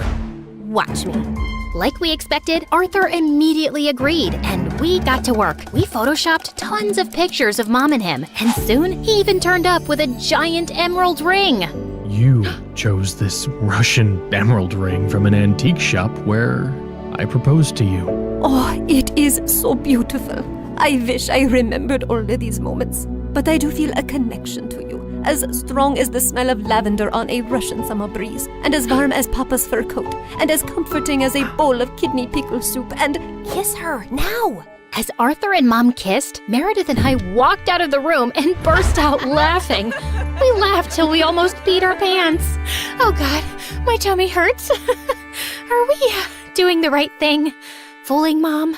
She's no fool. She asked me how rich Arthur is yesterday. Now she feels very connected to him. And within a month, Mom was walking down the aisle in a grand wedding in Arthur's garden. Of course, Meredith and I had made all the arrangements and totally overcharged Arthur. I promise to cherish and to love you forever, and follow you to the ends of the earth. We will go to Russia and start our new life there in the lovely house you have bought me as a wedding gift. And yes, I will cherish and love you and whatever, etc., etc. Now you may exchange rings. Did you just hear what I just heard? Are they moving to Russia? That can't happen. Is it too late to object to this wedding? Shh! You guys are ruining the ceremony. What's wrong with you? Are you a moron? You know she can't go to Russia? Why not? She's Russian, isn't she? Oh yeah, she shouldn't go to Russia. Hold it, everyone! Sorry, Mom, but you can't go to Russia. Oh, sweetie, I will take you girls with me, don't worry. We're taking them with us? No one's going to Russia. Can we, discuss this later? You're ruining the moment. Arthur, shh! Listen, Mom, we need to talk. As I got up to talk to Mom, I tripped on my dress and crashed into this big cage holding 100 pigeons, and they all started flying off. This was supposed to be for after the ceremony! But suddenly, those pigeons turned vicious and came back to attack everyone. They clawed at people's hair, poked them with their beaks, and pooped everywhere. As the guests ran around in chaos, someone slammed straight into the wedding cake. Meredith and I grabbed Mom's arms and dragged her home. What is wrong with you two? There's something you need to know, Mom. Meredith and I ended up showing her all her fake passports, IDs, and the laptop, and she was stunned. My name is Alexei, and none of these IDs have that name. Mom, we don't know who you really are or why you left Russia. What if you were a spy or some sort of criminal? What if you're wanted in Russia? If you go back there, you might get arrested or worse. Apparently, many years ago, some bad people were looking for you, and we don't know why. You have to stay here and keep a low profile. But I want to find my parents and see my home. It's all I remember. You can't risk it. Not till you get your memory back. Or we get someone to tell us what's on that laptop and figure out who you are. We're sorry. We hugged Mom as she cried, then fixed her makeup and returned to the wedding. The pigeons had left, and the guests were leaving too. Stop, everyone. The wedding isn't over yet. And Arthur, Mom wants to move to Hawaii instead. From the top, people. Arthur was very Look, I have to say this now. I've been in love with you since forever, and let's not pretend you don't know that. Don't you think you can give us a chance? We're best friends, and I'd do anything for you. I know, Freddie, but I just can't. I love you, but not like you want me to. You can try dating me. Maybe you'll feel differently. I don't think I will. And I can give you a good life. You don't need to live like a freaking criminal anymore. Some people might call me an artist. Con artist, yeah. Still a criminal. Maybe I enjoy being one. It's kind of thrilling. I don't really believe that. You don't want to believe that. We're too different, Freddie. You're gonna be a neurosurgeon like your parents, and she'll find a nice girlfriend and then marry her and live in a nice neighborhood, and she'll be content. I'm not sure that's the life I want. It sounds boring. I wish I'd said something else when I saw Freddie's hurt face, but there was no easy way to let him down. He kissed me gently on the cheek and walked away, and I felt a lump in my throat. Mom moved to Hawaii with Arthur, and Meredith and I went down a crazy path over the next few years. There wasn't a scam, fraud, or con we didn't attempt. We never stuck to the same thing for too long, in case the police picked up a pattern. But word got around in underground circles about 2 female con artists, and we actually started getting hired for our services. People were always less likely to suspect 2 pretty innocent-looking girls than someone who looks like a thug. And working with these thugs, we learned how to forge signatures, create counterfeit money, make fake checks, and steal credit card information. I'd always been bad with computers, but Meredith even showed a great knack for hacking.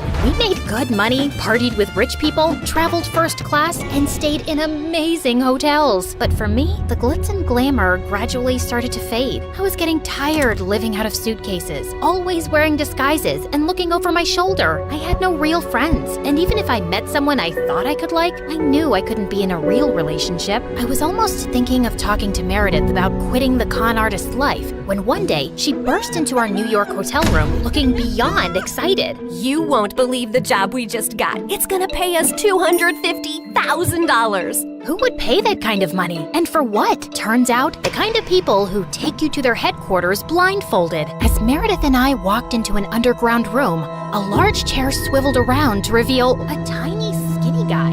What? You think all mafia bosses are tall, fat, bald, and wear gold rings? Sorry to disappoint you with my looks, but trust me, I am every bit as ruthless.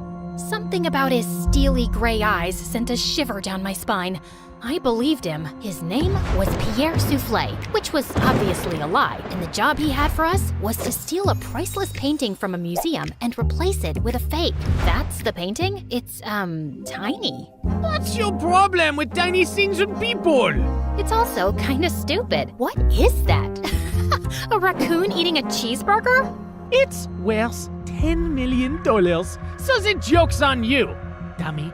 Now, the owner of the painting has allowed the museum to borrow it for only 3 days, so we don't have a lot of time. Wouldn't it be easier to steal it from the owner's house? Everyone, look at Lady Einstein coming up with brilliant ideas. Why didn't we think of that ourselves? Happy to help. Of course we thought of that ourselves! Trust me, the museum is easier. Why choose us? It's a very stupid security measure, but the museum's floors are activated by pressure sensors at night. Anything above 55 kilograms and they go off. I haven't been able to find a boy who weighs less than that. Ellie, get the weighing scale. Meredith weighed 52 kgs, while I weighed 55.1. How is this possible? You eat so much more than I do. What can I say? I got all the good genes. Okay. You're out, fatty! Meredith, you're my leading lady.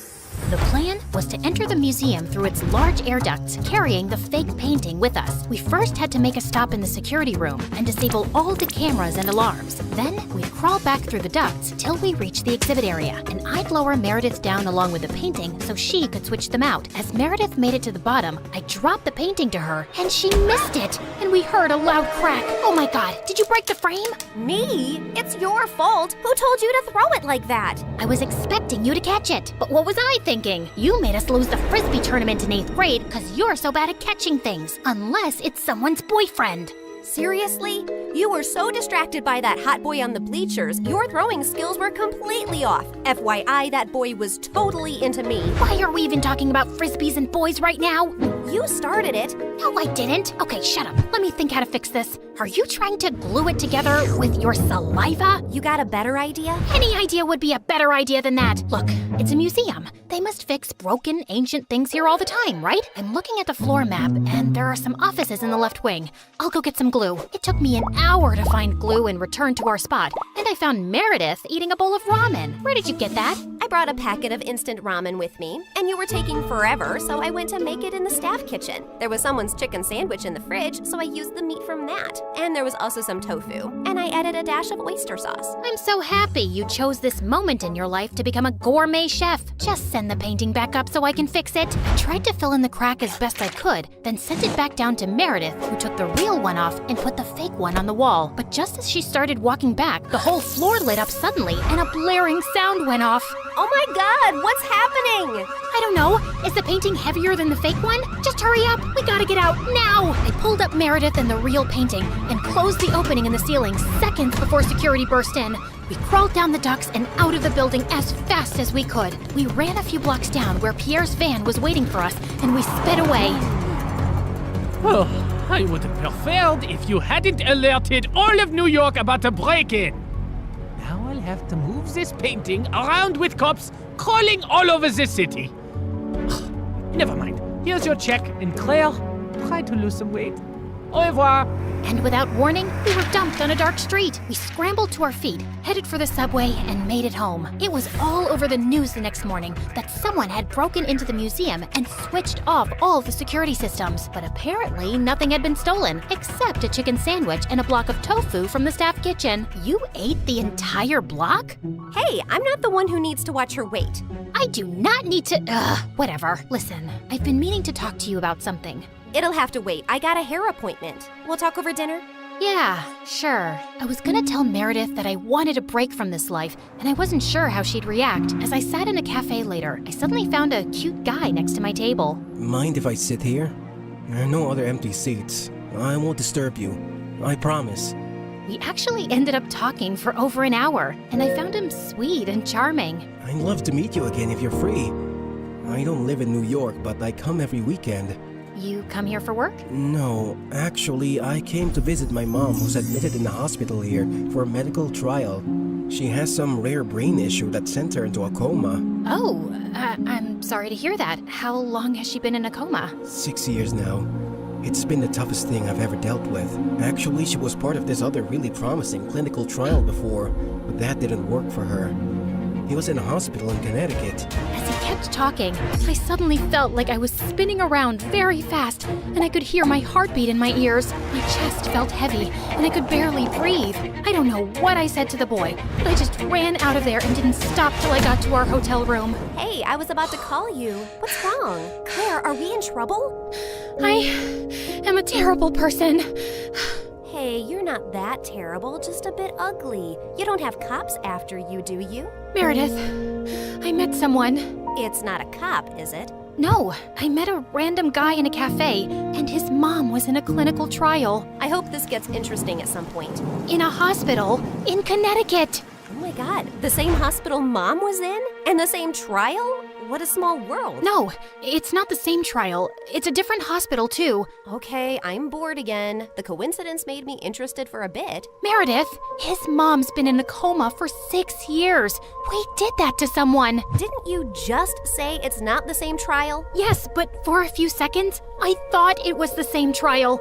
And I just realized for the first time today that we did something awful to someone out there. When we switched the patient files, we took away someone else's chance to get better. You realized this just now? Are you dumb or something? Of course that's what we did. I mean, I never really thought about it like this. It was just a name on a file. But meeting someone who's going through that with their mom for years, it just made it so real. We're really bad people. Not really bad, if you consider all the bad people in the world. Okay, look, we didn't have a choice. If I had to do something like that to save Mom all over again, I'd do it in a heartbeat. Okay, so we did that to save Mom, But what about everything else? We had a choice to not continue living this life, but we didn't stop. And I want to stop. What's the big deal, man? It's not like we're stealing from poor people.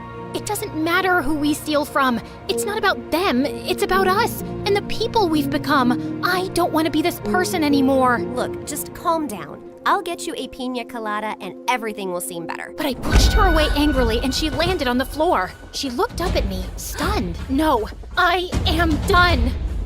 Meredith and I barely spoke over the next few days, and I had no idea what was going through her head, but I'd made my decision. I was gonna go home. I sent Freddie a text to say I'd be coming next week, and he called me back. Hey, I'm actually in New York with my parents for the weekend.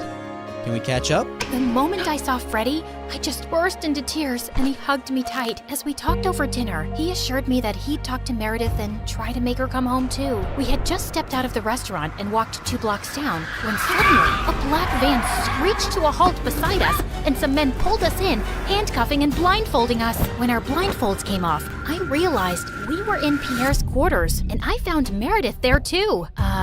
What's going on here? Welcome. We just gathered here to discuss a teensy-weensy, itsy-bitsy issue.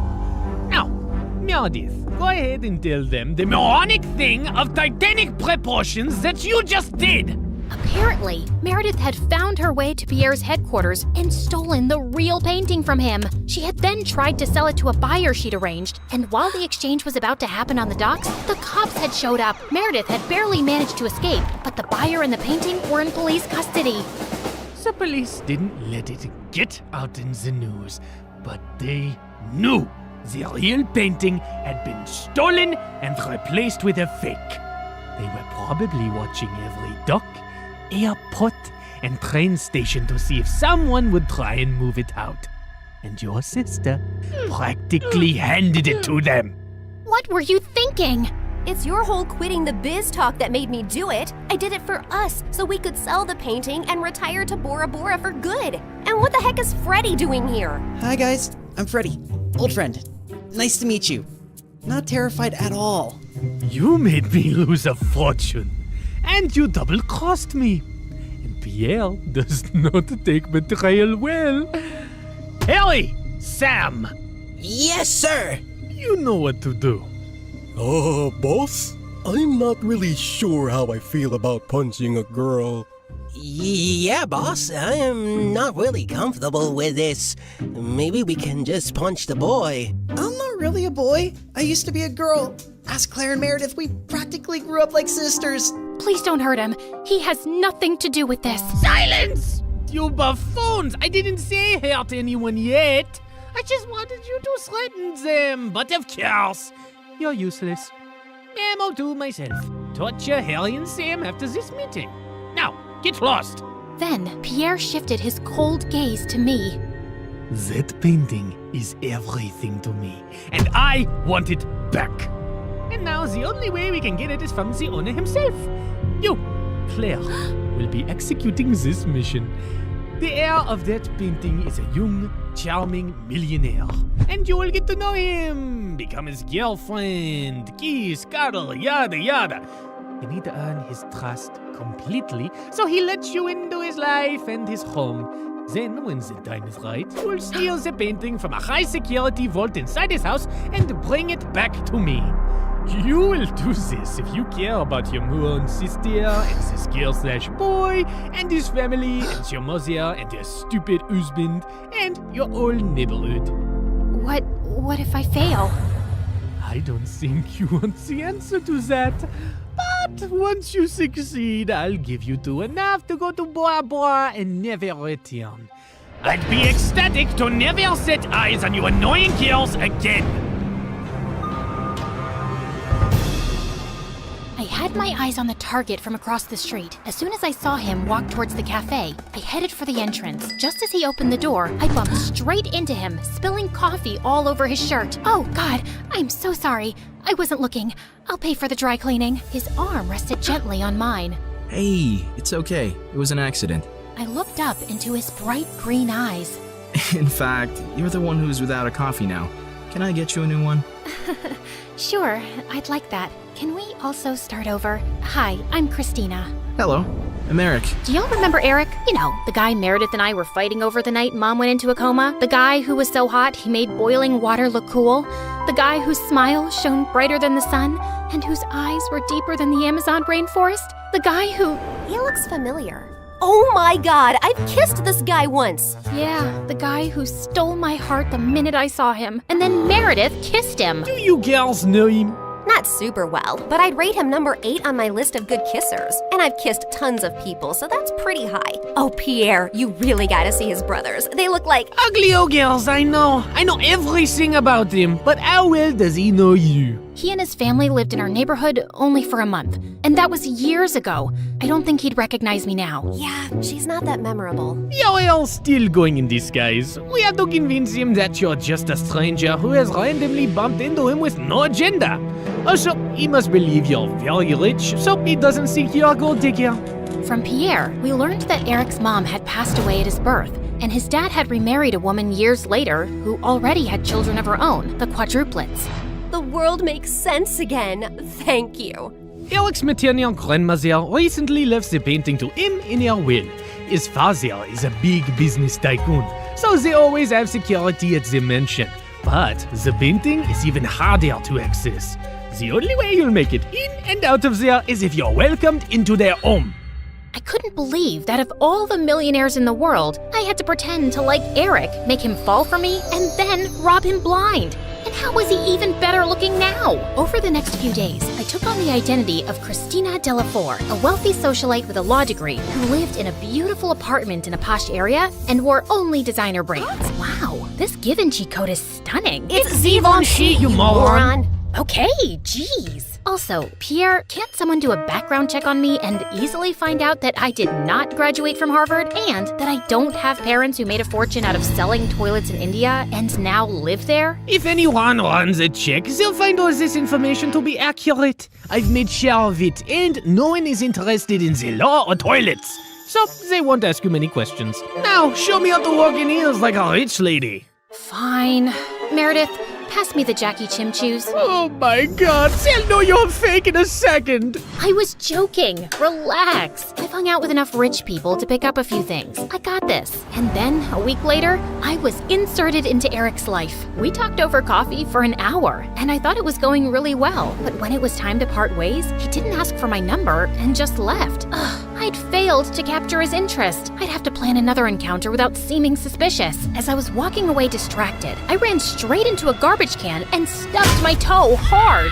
Son of a biscuit! Holy mother of fudge! I was still hopping around when I crashed into a woman pushing a stroller, and a doll went flying out of her hand onto the road. Just then, the car ran over the doll and turned it into a pancake. You destroyed my child's precious doll! I'm so sorry. It was an accident. I'll get your little girl a... Wait, your child is a cat? Yes, and that was my childhood doll, which I passed on to my baby. Look, here's some money. Get your baby another doll. She loves that one, and they don't make those anymore. Your baby is a cat. She doesn't love that particular doll. She probably doesn't even love you. She'd eat your face in your sleep if you weren't the one to feed her. Now please. Just then, someone tugged hard at my purse, and I saw a thief running away with it. You've gotta be kidding me! I took my heels off and sprinted after the thief. He jumped over a fence into a park, and I followed. I was gaining on him and sent a flying heel at his head. Just then, someone ran past me, pounced at the thief, and pinned him to the ground. Gotcha! Eric? The park security immediately arrived on the spot and took the thief away. Aren't you glad I followed you and came to your rescue? My rescue? I hit him with my shoe to slow him down and was about to catch him, but then you swooped in at the last minute, and now you want credit? Whoa, easy. I was just flirting with you. Oh, sorry. Wait, you said you followed me? Yeah, I felt stupid that I left without asking for your number. I definitely want it now. You became even more interesting when you stubbed your toe, murdered a doll, yelled at the cat lady, and chased a robber.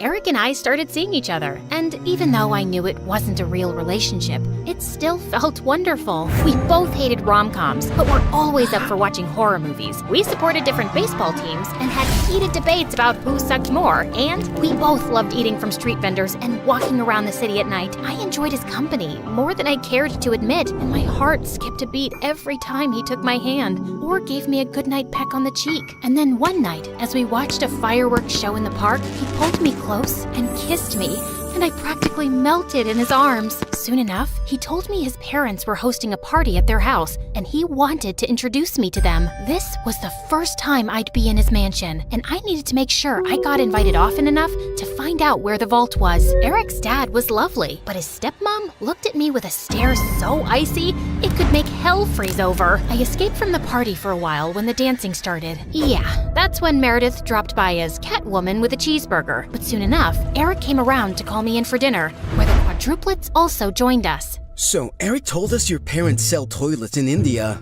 Yeah. It's a great business because everyone needs a toilet, right? And you know the population of India. Multiply that with toilets and you have a fortune. What is the population of India? Well, I don't have an exact figure. It's just a lot of people. Suddenly, I had a queasy feeling in my stomach. Didn't you get made fun of as a kid? If you were in my school, you'd be called the toilet princess. Grabber queen, Duchess of Poop. Guys, cut it out. You're not in high school anymore. Wait a second. Have we ever met before? What? No, I really don't think so. Oh God, why was my stomach churning? You know I'm really good with faces, and you remind me a lot of this girl we met in a neighborhood in Connecticut years ago.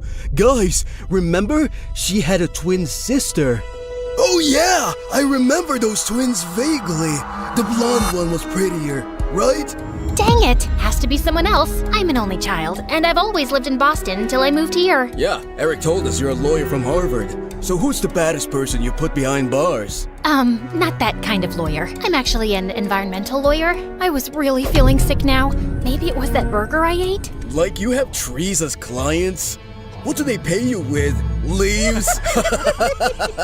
Hey, why are you turning green? You love trees so much that you're becoming one? Can you guys stop? You're not even that funny. No, look at her. She's green. I think I'm gonna hurl. Eric called the doctor immediately, who said I had food poisoning. He gave me some medicines, and Eric insisted I stay over for the night in one of their guest rooms. I fell asleep immediately and woke up a few hours later feeling thirsty. As I made my way down to the kitchen, I realized I had the perfect opportunity to try finding the vault. Just then, I heard some low voices from some room, and I slowly crept up to find Eric's stepmom talking to one of the bodyguards in the library. Were you able to figure out how to unlock the vault? There's no way. I've tried everything for weeks. All I have to use a tiny explosive device to destroy the lock. The vault is all the way up in the attic. No one will hear a thing. But we have to steal a painting the day after tomorrow while your husband and Eric are away on business. Are you ready for this? And then he pulled Eric's stepmom into his arms. I can't wait to run away with you, James. I'm so tired of seeing you secretly, and I am completely ready.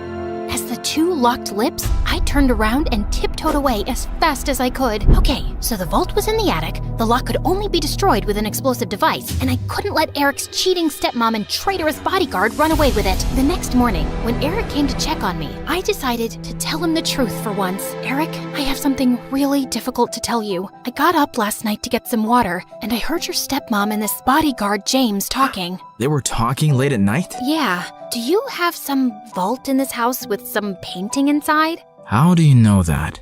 That's what they were talking about, breaking in and stealing the painting. They're planning to do it the day after tomorrow, and your stepmom said something about running away with James. I saw them kiss. I'm so sorry. I wish I hadn't. No, I'm glad you did. This is gonna be a huge blow for Dad. But it would have been much worse if we'd found out everything afterwards. Thank you for telling me. And please, keep all this to yourself. I know I can trust you.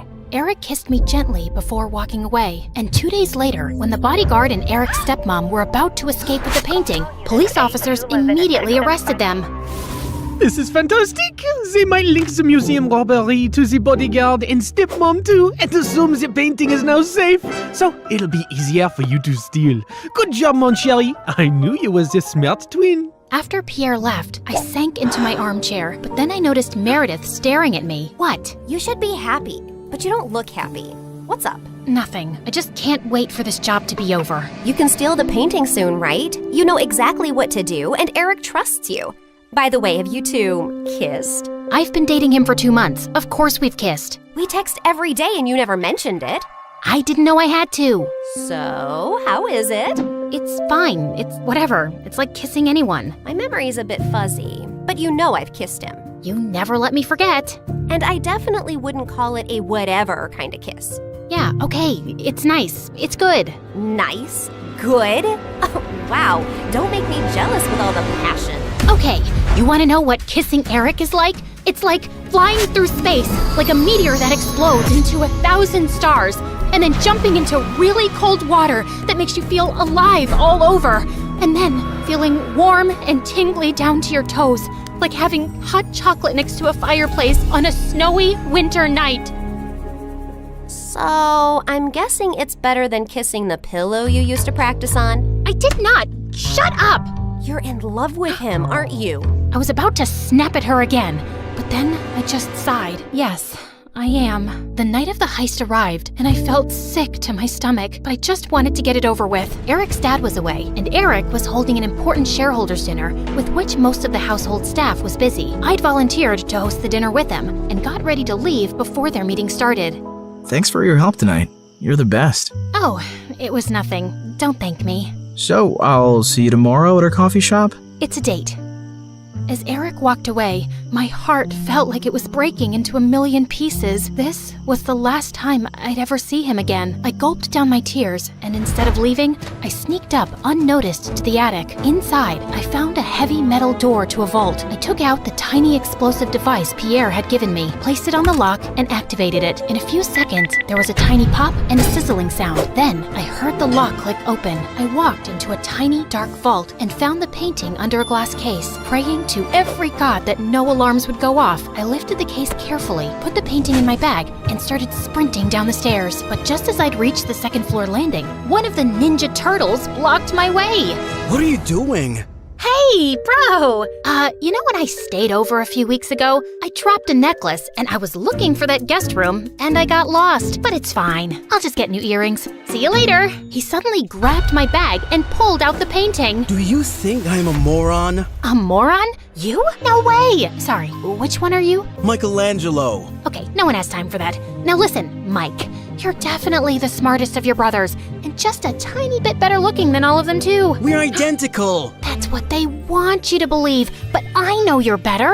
I think you and I can strike a deal, okay? I'll sell this painting, and you and I can go halvesies on it. Just give me an account number and I'll wire the money to you. No, you're not leaving with it. Okay, look, dude. I'm doing this for your mom. I have to sell this painting so I can pay for her bail and get her a really good lawyer. Don't you want that? No, my mom's in jail because she did something wrong, and she abandoned us all. She shouldn't have stolen Eric's painting. What do you care about Eric? Don't you hate Eric? He's so good looking and smart and perfect and gets all the ladies. It makes you guys look even worse than you really are. You should want to hurt him. So let me take the painting. That'll really hurt him. Eric's the best brother in the world, and I love him.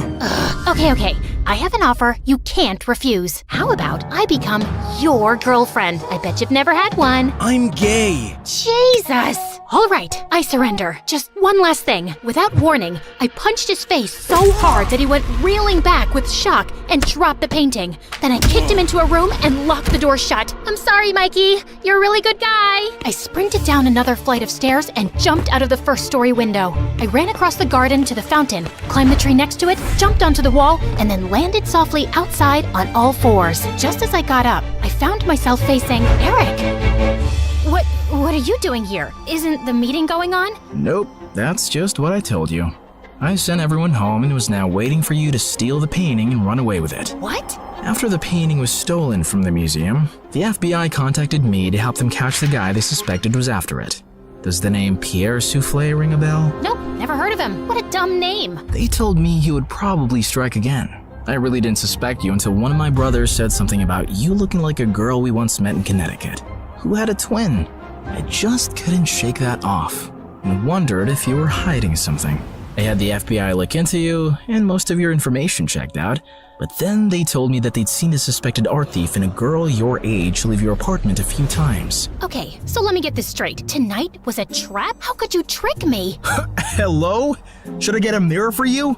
You've been tricking me from the very start. That's different. Only if different means exactly the same. You'd really send me to jail? You'd really walk away with that painting? Eric, I have to do this. I don't have a choice. It's to protect everyone I love from Pierre. And I'm guessing that list doesn't include me, does it?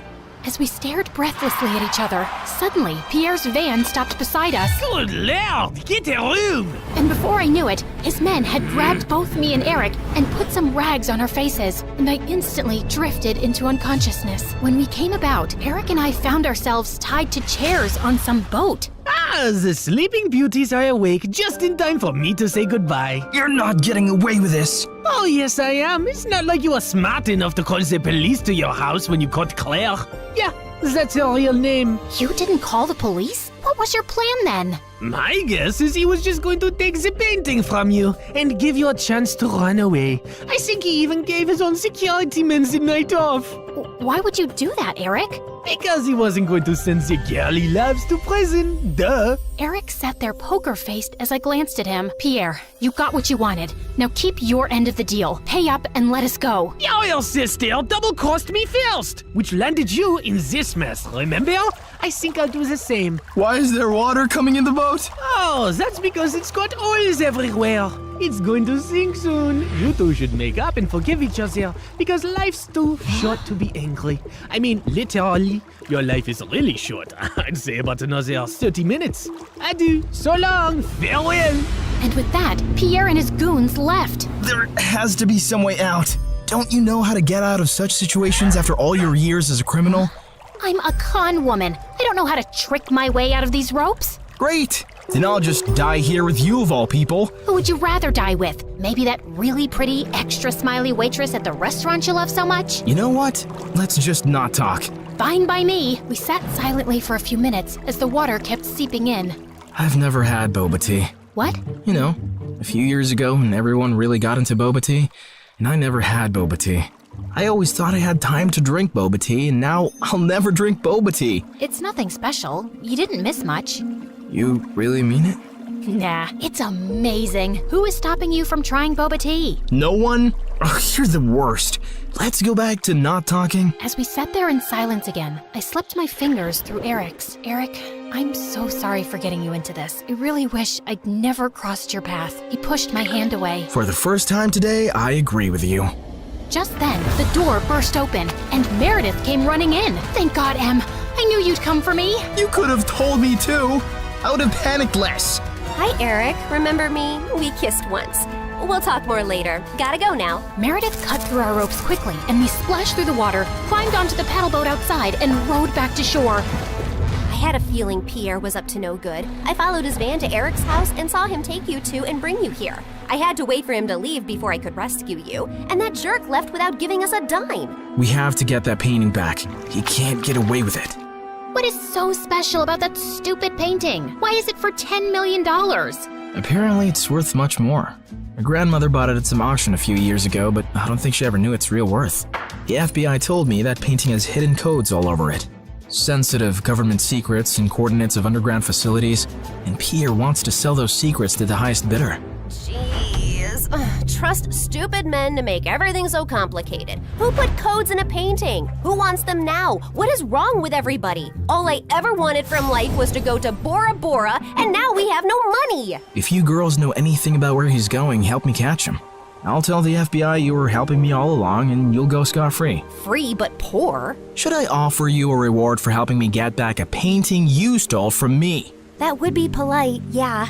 Meredith, do you have any idea where Pierre's going? Yeah. I've bugged everything that man owns. His phone, his coat, his shoes, that painting. I know where he's going. Oh, by the way, Mom wants us to come home. She says she has something important to tell us. And yeah, her memory is back, and she's very angry we made her marry Arthur. What?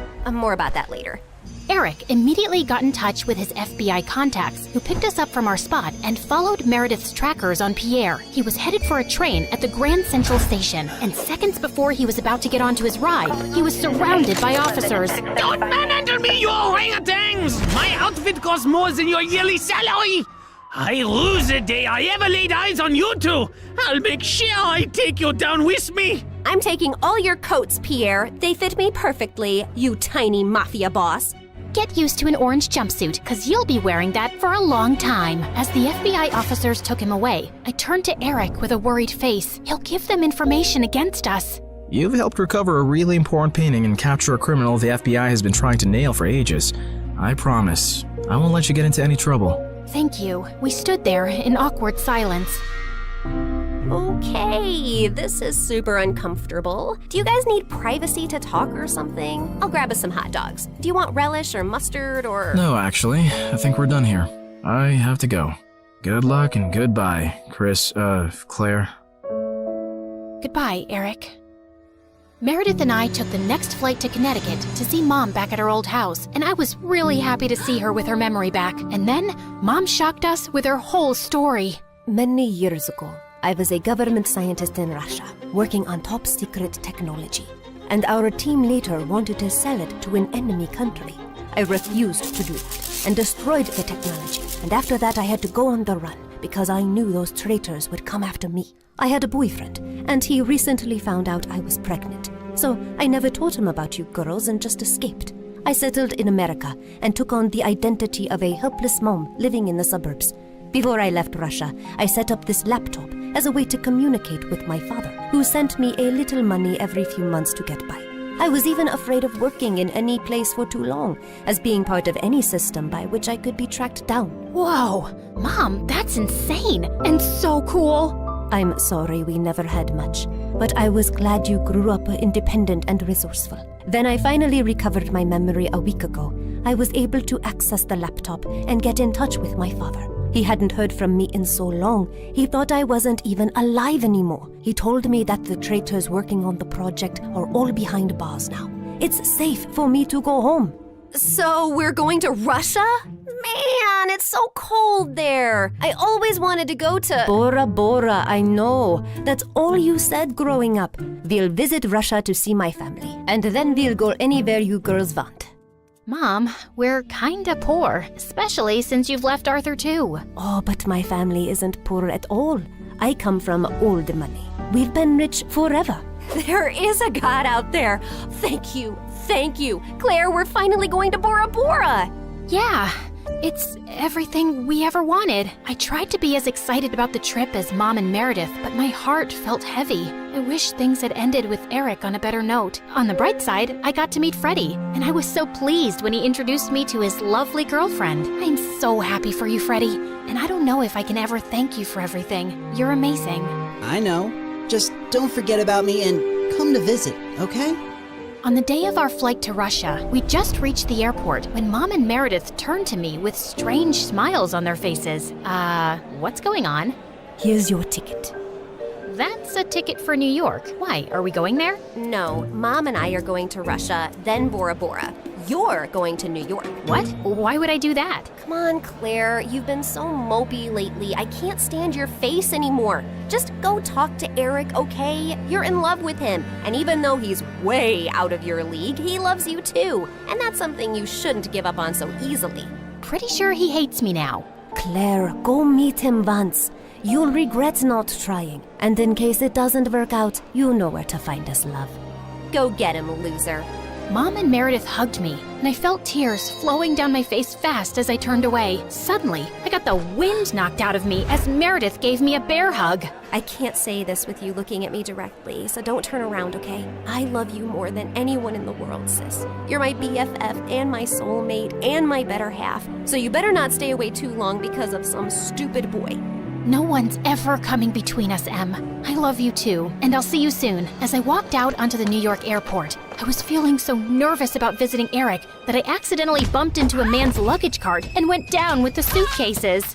Are you blind? You blind idiot? It was an accident, sir. You don't have to be so rude. You don't have to be so blind, you blind idiot. You're so obnoxious. I grabbed the bagel the man was holding, threw it on the floor, and started jumping on it. As I continued jumping and he kept yelling, I suddenly found Eric by my side. I'm sorry, sir. She hasn't taken her meds today. So sorry. Jeez, what's with your temper? He started it, and what are you doing here? You texted me that you were coming and wanted me to pick you up. You said it was an emergency? Oh, I'm guessing that was Meredith. Yep, but I did come to New York just to see you, Eric. So I might as well say my piece now, which I've been rehearsing on the plane, and I've forgotten every single word. Dang it. Okay, I'll just spit it out. Look, I'm really sorry about the tricking and the lying and stealing and hitting your brother and endangering your life. The one thing that wasn't part of this assignment was falling for you, but I just couldn't help it right from the start. In fact, you made me fall for you years ago, and I often wondered what had happened to you. I really wish we'd met again under different circumstances, and I know I don't deserve another chance, but here I am, asking for one anyway. Well, they say third time's the charm. They do say that, whoever they are. Just as Eric pulled me closer, we suddenly found ourselves surrounded by federal agents. Did you set me up? I swear I didn't. Ma'am, there's no need to panic. We got notified about your arrival in New York when you checked in for your flight. We've also apprehended your sister before she could leave for Russia. We've been looking for you girls for a long time, actually, but you always managed to get away. Now we have a deal for you. Come work for us and help us nail some con artists, and you'll have a clean slate. Are you offering me a job? Yes, and a really well-paying one. The only catch is that you two will have to serve 6 months jail time first. We have to do that as a formality. No, officer, there has to be another way. Eric, wait, it's okay. I think I need to do this actually. Maybe we got away for too long without any consequences. If this gives me a chance to start over fresh, I'm willing to do it. What about Meredith? Oh, she's gonna be pissed, but she'll do it for me. So, will you come see me in prison? It's a date. How many weeks has it been here already? It's just been 2 days. Oh God, I was so close to Bora Bora. And you're so ugly and orange. How am I supposed to look at you for 6 months? I think you're actually happy we're getting to spend more time together. You know, since I'm your BFF and soulmate and better half. That was so cheesy. Ow!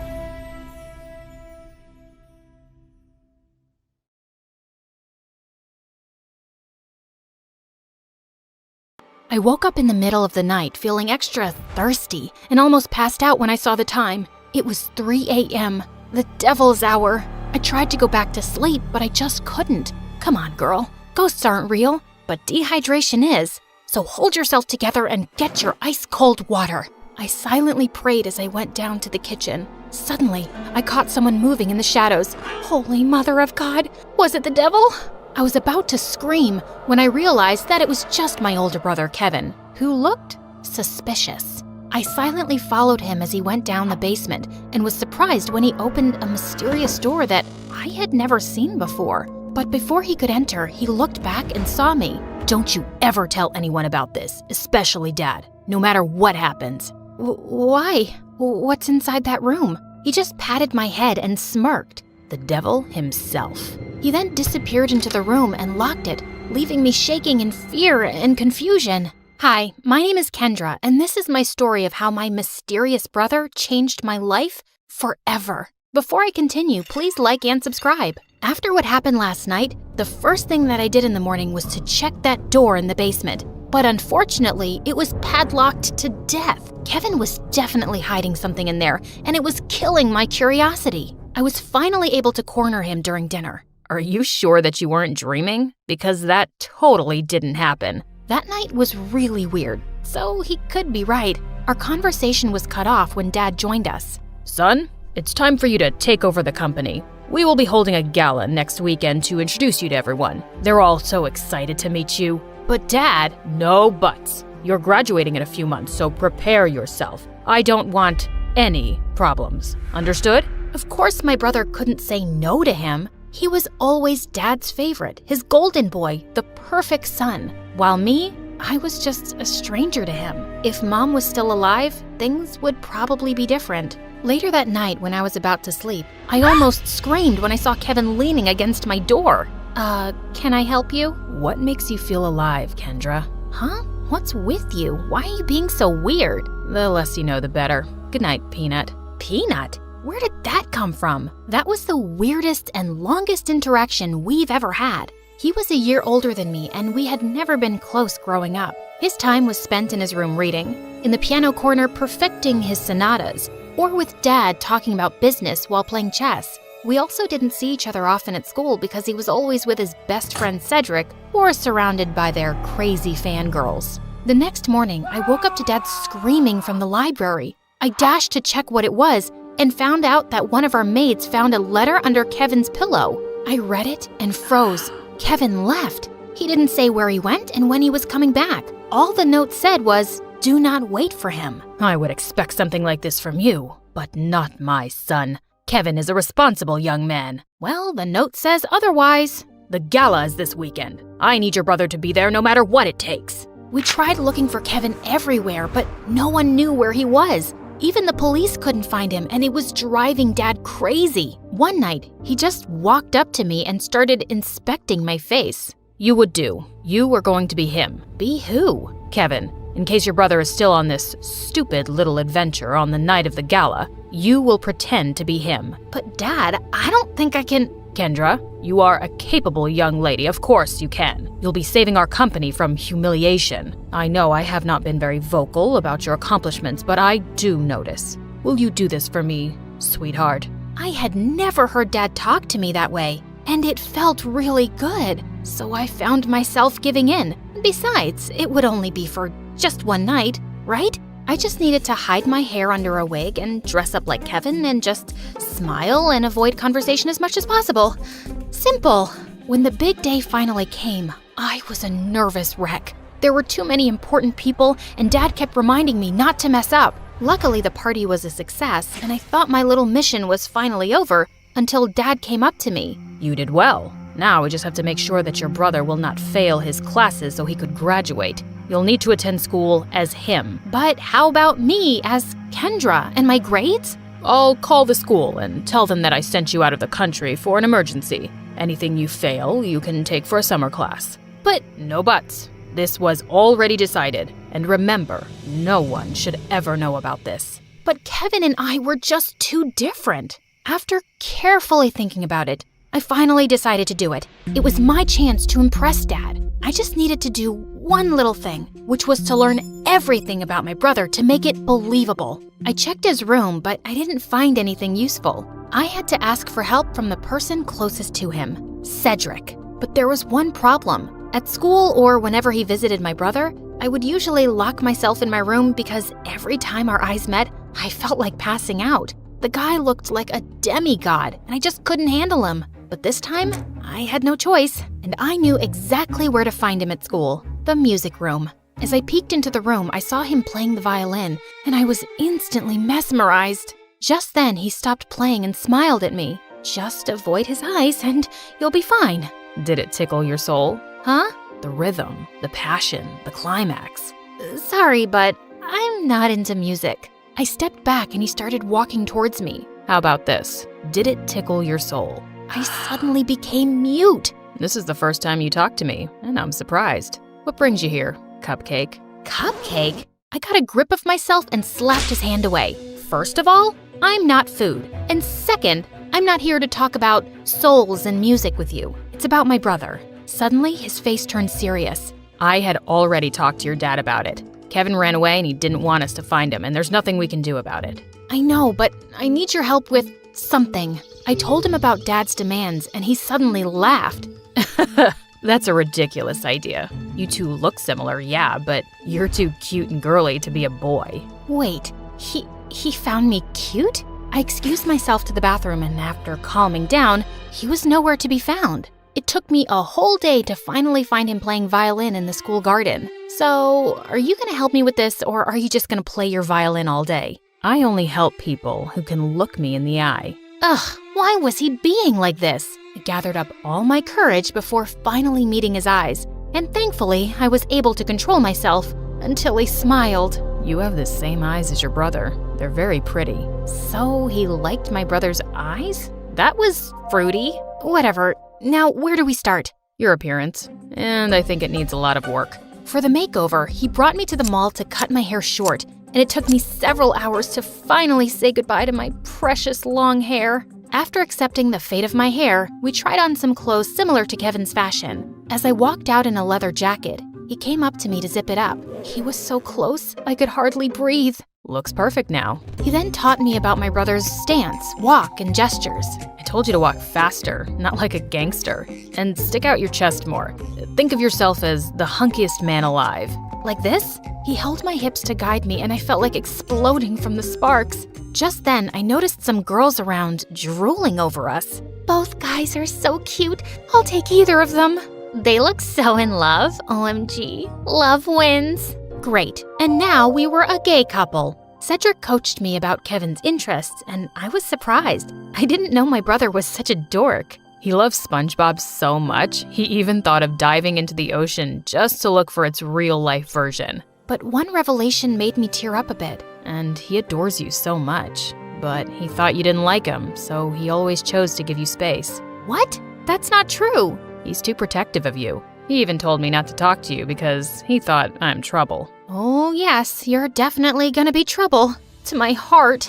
That weekend, we continued practicing until I looked convincing enough, and when we finally got to school, I just stayed close to him and smiled at people from time to time. I was doing an excellent job at being my brother until it was lunchtime. We sat at their usual table for lunch when suddenly someone sat on my lap and kissed my cheek. It was Lauren, the prettiest and coolest chick at school. What in the frickin' pregnant duck is happening? What? You hate my kisses now?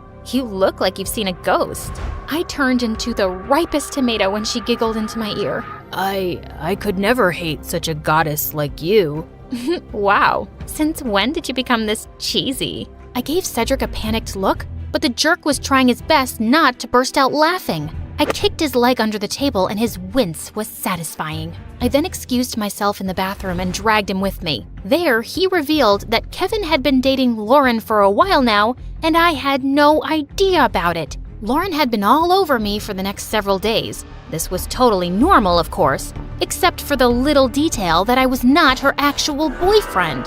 And through all of this, Cedric remained an unhelpful idiot who was clearly enjoying my discomfort. We were walking to our last class when someone suddenly grabbed and pushed me against the wall. You're acting weird lately, and I like it. Before she could kiss me, I acted like there was a bug inside my shirt and ran away. I needed to talk to Cedric. As usual, I found him in the music room. We need to tell Lauren. Suddenly, Lauren appeared from behind me. Tell me what? Wait a minute. Don't tell me that you guys are dating? What? Cedric finally stopped playing the violin and grinned at me. I'm straight, but I don't know about your boyfriend. Aw, baby. You know I would accept you however you identify, right? Well, that's good to hear. Lauren looked like she bought it, and I just found myself exploding. I'm not Kevin. I'm not your boyfriend. I'm his sister Kendra pretending to be him. I then explained everything to her. Oh, okay. Explains why you look and act differently. That's it? No violent reaction whatsoever? I'm used to Kevin's quirks. So, anything I can do to help with this mission? Just don't tell anyone about this.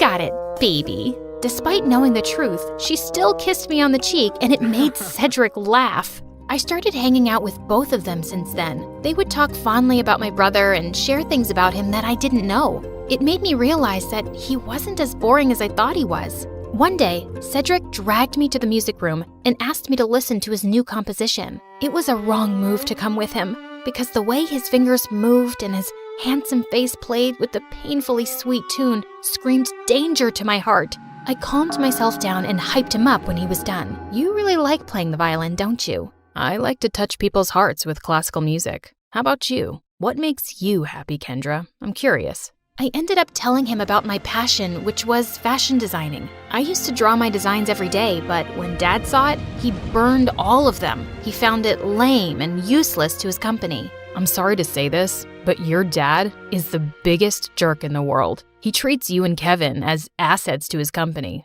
and never as a son and daughter. You're right, but it just made me crave for his love and approval. Someday, I hope you'll be able to find the courage to do what you need to do. You have me now, you know. I'll take care of you. He leaned in closer, and I thought he was gonna kiss me, but to my surprise, he pulled away and walked back to the platform to play again. What was that all about? After the incident in the music room, I started thinking that maybe Cedric liked me too, until one day I heard him talking to Lauren in an empty classroom. You like Kendra, don't you? What are you talking about? She's off limits. And besides, she's just like the little sister I never had. Those words were enough for me to accept the truth, that Cedric will just be my dream. To distract myself, I invited Lauren for a sleepover, and as she was trying on some of my favorite clothes, I couldn't help but admire how beautiful she was. Just then, I found her smirking at me through the mirror. Are you falling in love with me now? What? No, I wish I was as pretty as you. Oh, honey, you are prettier than me, and not to mention cute. She ended up knocking on my drawers, spilling some things. There was one thing that suddenly caught my attention. A peanut. What was it doing there? Suddenly, I remembered Kevin calling me a peanut before he ran away. Why don't we crack it open? Maybe he left a secret message or something. And he actually did. I'm finally alive. Wait a minute. That night before he left, he asked me what makes me feel alive. Lauren and I then came up with a mission to find the answer to that question. Your brother is too mysterious sometimes. Maybe Cedric knows something. But unfortunately, he was useless. One day, Dad suddenly called me and started asking about Lauren. I learned that she's dating your brother. Her parents and I are talking about a very important business deal. We will have dinner with them tomorrow night. Make sure to be extra attentive to her. I thought it wouldn't be much of a problem until they suddenly decided to marry us off with Dad knowing that I was Kendra. He was crazier than I thought. Do you think Kevin will be home by then? I don't know if he's ever coming back. I can't believe you dated an idiot. Watch your words, honey. That's my idiot. Well, we need to find your idiot ASAP. The next day, we met up with Cedric in a cafe to talk about finding my brother. We don't even know what makes him feel alive. Shouldn't we just wait for him to come back? Our parents are talking about marriage, for Pete's sake. We're running out of time. Do you know what my parents would do if they found out they were being played? Out of panic, I remembered something again. The mysterious door in the basement. I told them about it, and we waited for Dad to be out before destroying the padlocked door, only to find out that it was actually a dark room where Kevin developed all his photographs, and it was connected to his room. And all those pictures were related to an island that only meant one thing. Kevin was staying on one of them. It makes sense now that he always disappears on weekends. I also found a camera in his bag one time, but I never saw it again. And why didn't you both tell me about this earlier? You're both idiots. And with that, the three of us were off to an adventure to get my brother back. As we traveled, I kept on flirting with Lauren to avoid Cedric. And for a moment, I thought I saw his deadly glare through the rearview mirror. Was he jealous? I wished. In a span of 2 days, we had already visited 7 islands, but there was no luck. Just when we were about to give up, we suddenly spotted someone resting on a hammock. It was Kevin. He looked shocked to see us. Suddenly, he glared at Cedric. Dude, you told them? Wait, you knew? Let me explain. No, you knew. And you kept silent while I was going crazy trying to find a way to bring back my brother so I could get me back. Kendra was equally furious. Babe, I can explain. Shut it, Kevin. You're not my favorite person right now. Kendra. Later, I need to speak to my brother. I walked away and Kevin followed me. Now start explaining the reason I'm sacrificing my identity. I'm sorry, Peanut. I didn't mean for you to be tangled up in my mess. I felt stuck and suffocated because of Dad's expectations. I always knew I would have to take over the company someday, but I didn't know it would be this soon. I thought I would have enough time to still do what I love, to enjoy every island and see its beauty through my lens. But suddenly, I didn't even have a year, so I panicked and I ran away. I'm such a coward. It didn't take a second for me to melt. No, that's the bravest thing I've seen you do. All our lives, I've only ever seen you nod to Dad's every demand. I'm proud of this version of you. I convinced him to come back, but he ended up convincing me to ditch Dad and come with him. After everything that happened, I just realized one thing. Dad wasn't worth it. So I agreed. Lauren is amazing, you know. She didn't deserve to be left without a word. I know, Peanut. I guess I have a lot of making up to do. Good luck, Walnut. Later that day, he spent his time making it up to Lauren and talking to Cedric, while I was left alone doodling some cute dresses on the sand. My brother then came up to me and asked me something. Are you mad at Cedric? I asked him not to tell anyone. Keeping this from you must have been very hard for him. I understand, but you like him, don't you? What? No, I mean, don't worry. I finally gave him the go signal. You two can kiss or whatever. As soon as he left, Cedric walked up to me with an earth-shattering smile. Can we talk? I couldn't look at him in the eye again. About us. I've always fancied you, you know, more than violins. I felt like melting at his confession. I told him about the reason why I'd been avoiding him all these years, and he responded to it by finally kissing me on the lips. Thank God I didn't pass out. So, did it tickle your soul this time? Yes. Finally.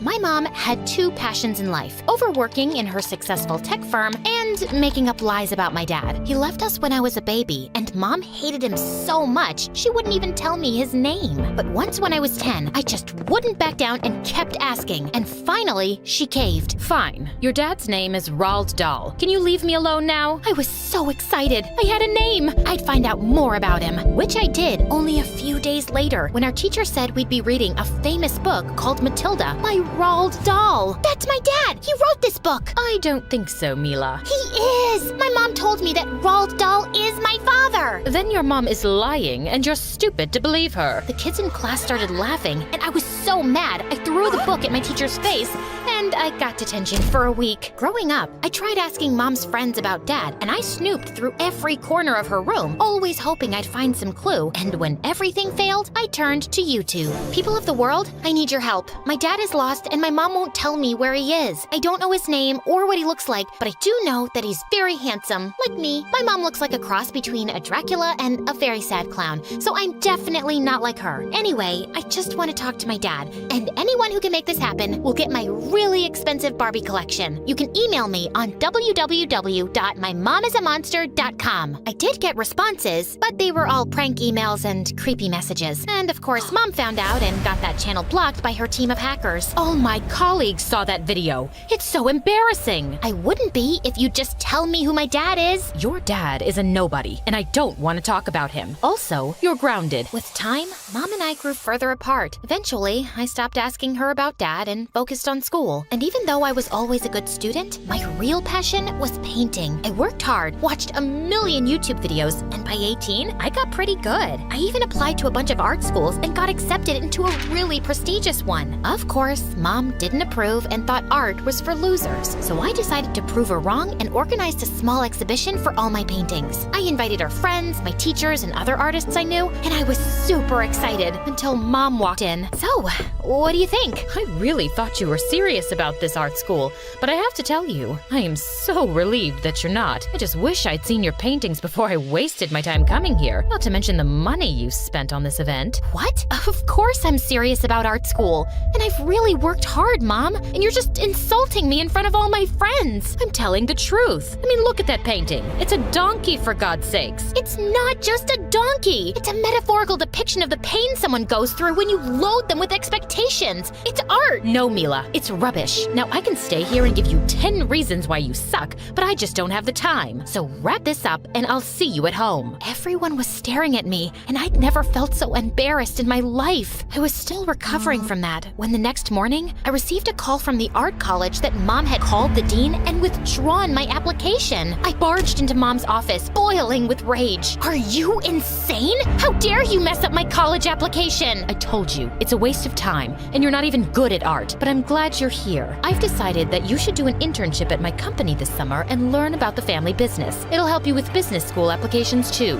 I'd rather eat a bag of poop than become a stone-hearted computer slave like you. I will never work at your stupid company, and I hate you. I really mean that. I hate you, Mom. I tried talking to the college authorities if they'd consider me again, but they asked me to apply next year. Feeling heartbroken, I was waiting for a cab outside the college when suddenly this hooded figure walked over, threw a note at my feet, and ran away. You're my sun and moon. I'm near you, and I'll meet you soon. Love, Dad. Dad? Jeez, who was playing this idiotic prank on me? I didn't think much of it and tossed the note aside. But then I started getting these dumb notes all the time. With my mail, once in a restaurant, and even in my school locker. I didn't believe for a second my actual dad would send me these notes. But one day, I opened a book and found a photograph of me as a baby along with a phone number. Feeling curious, I dropped a text, and minutes later, I got a pin location. Of course, I was skeptical, and I knew this could be dangerous. But what if it really was my dad trying to reach out? I'd go there with my pepper spray. That afternoon, I took a cab to the location. I nervously knocked on the door, and this young girl opened it. I'm looking for the man who lives in this house. I think I'm his daughter. And I'm Beyonce. Excuse me? Oh, I thought it's a game we're playing. Who lies better?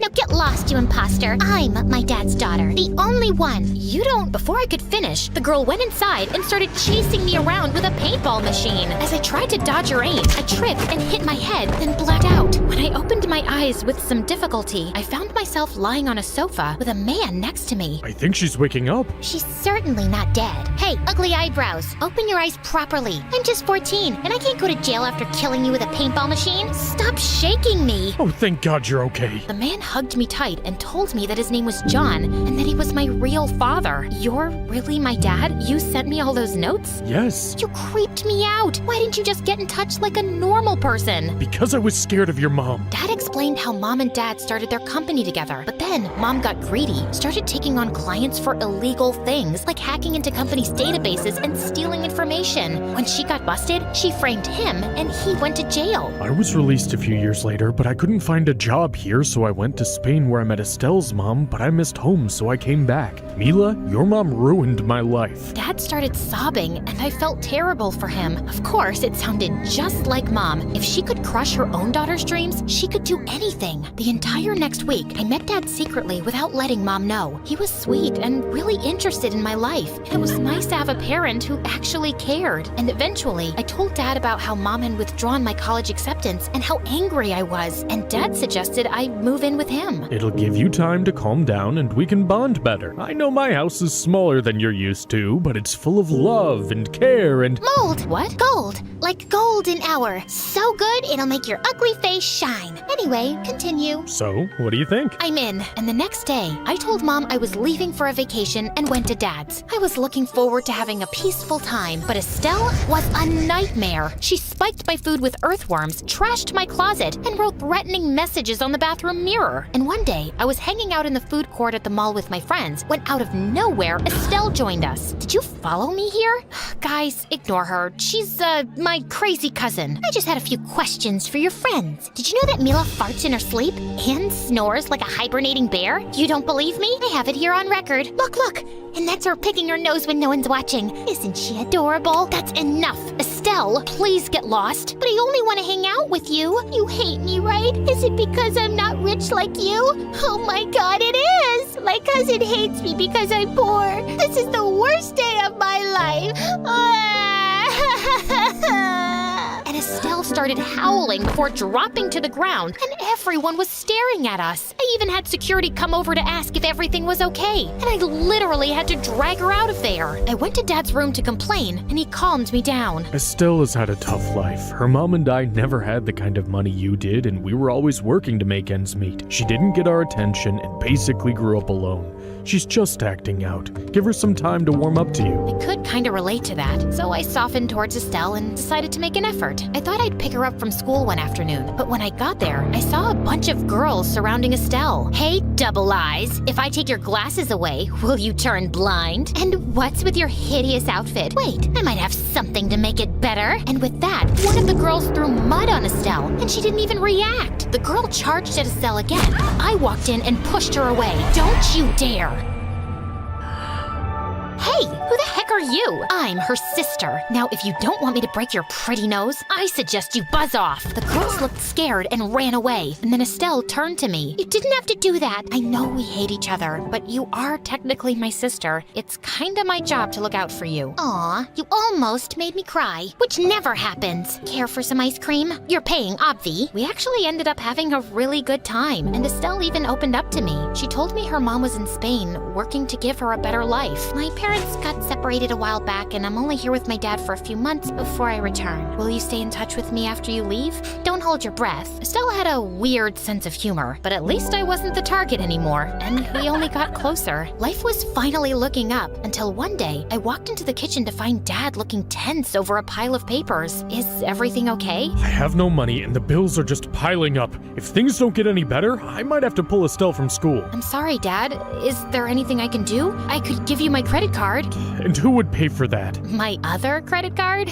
That's not how things work, Mila, but if you really want to help, there's something you can do which you may not like. Try me. Well, I've got information that your mom is building this groundbreaking software for the government. If we could get the back-end codes for it, I could sell them to one of her competitors and we'd have enough money to cover the bills and plenty more. I could even pay for your art school. You mean you want me to steal from Mom? Technically, everything your mom's done has been based on my research, so it's mine. I'm only asking you to get it back. Think about it. I thought about it a lot. Mom had ruined Dad's life and stolen from him. And she was ruining my life too. And she was already so rich. How bad would it be for her to lose one project? So the next morning, I told Dad I'd help him. I had to steal the software files and bring them back to him. But for that to happen, I had to go home first and act like things between me and Mom were okay. As I was packing my things to leave, Estelle walked into my room. Don't do it. Don't do what? I heard your conversation with Dad and your plan to steal something important from your mom. And I'm all up for crazy ideas usually, but that feels wrong, even to me. You should trust me. I have a really high IQ. You don't know what she's like, and she's ruined Dad's life. I'm doing this for him and you. You tell yourself that, but it's just your way of getting attention. You'll regret it, Mila. And yeah, I know he's our dad, but really,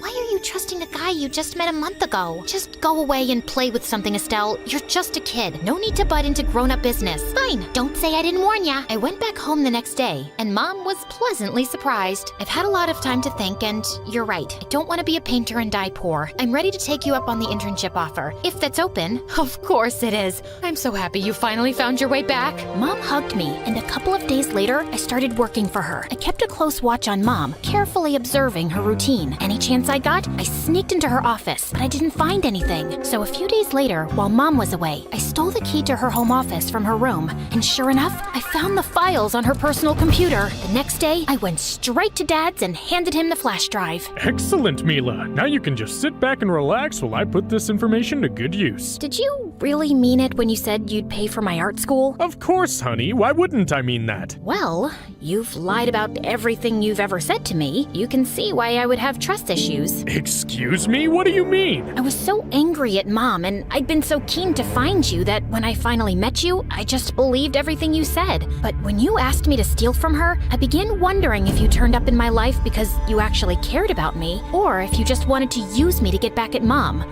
The last few weeks, I haven't been searching for the software. I've been digging deeper into what actually happened between you and Mom. Turns out, the two of you set up a company with her money, after which she found out you'd been stealing money and transferring it to an offshore account. And when she kicked you out of the house, you broke in and tried to kidnap me to extort money from her, for which you were caught and sent to jail. What? Who's been feeding you all this baloney? I found the documents of the court case proving you were embezzling, and also the police report of the break-in and attempted kidnapping, plus the restraining order Mom has against you for both me and her. I've seen it all with my own two eyes. Oh, and obviously, that drive just has a bunch of nonsense in it. Did you really think you could just turn me into a criminal like yourself? Dad stared at me speechlessly, then snarled and flung the drive into the wall. Just then, the door flung open and Mom and Estelle walked in with police officers who had Dad in handcuffs within seconds. What are you arresting me for? I didn't do anything. If this girl says I asked her to steal something, she's lying! Oh,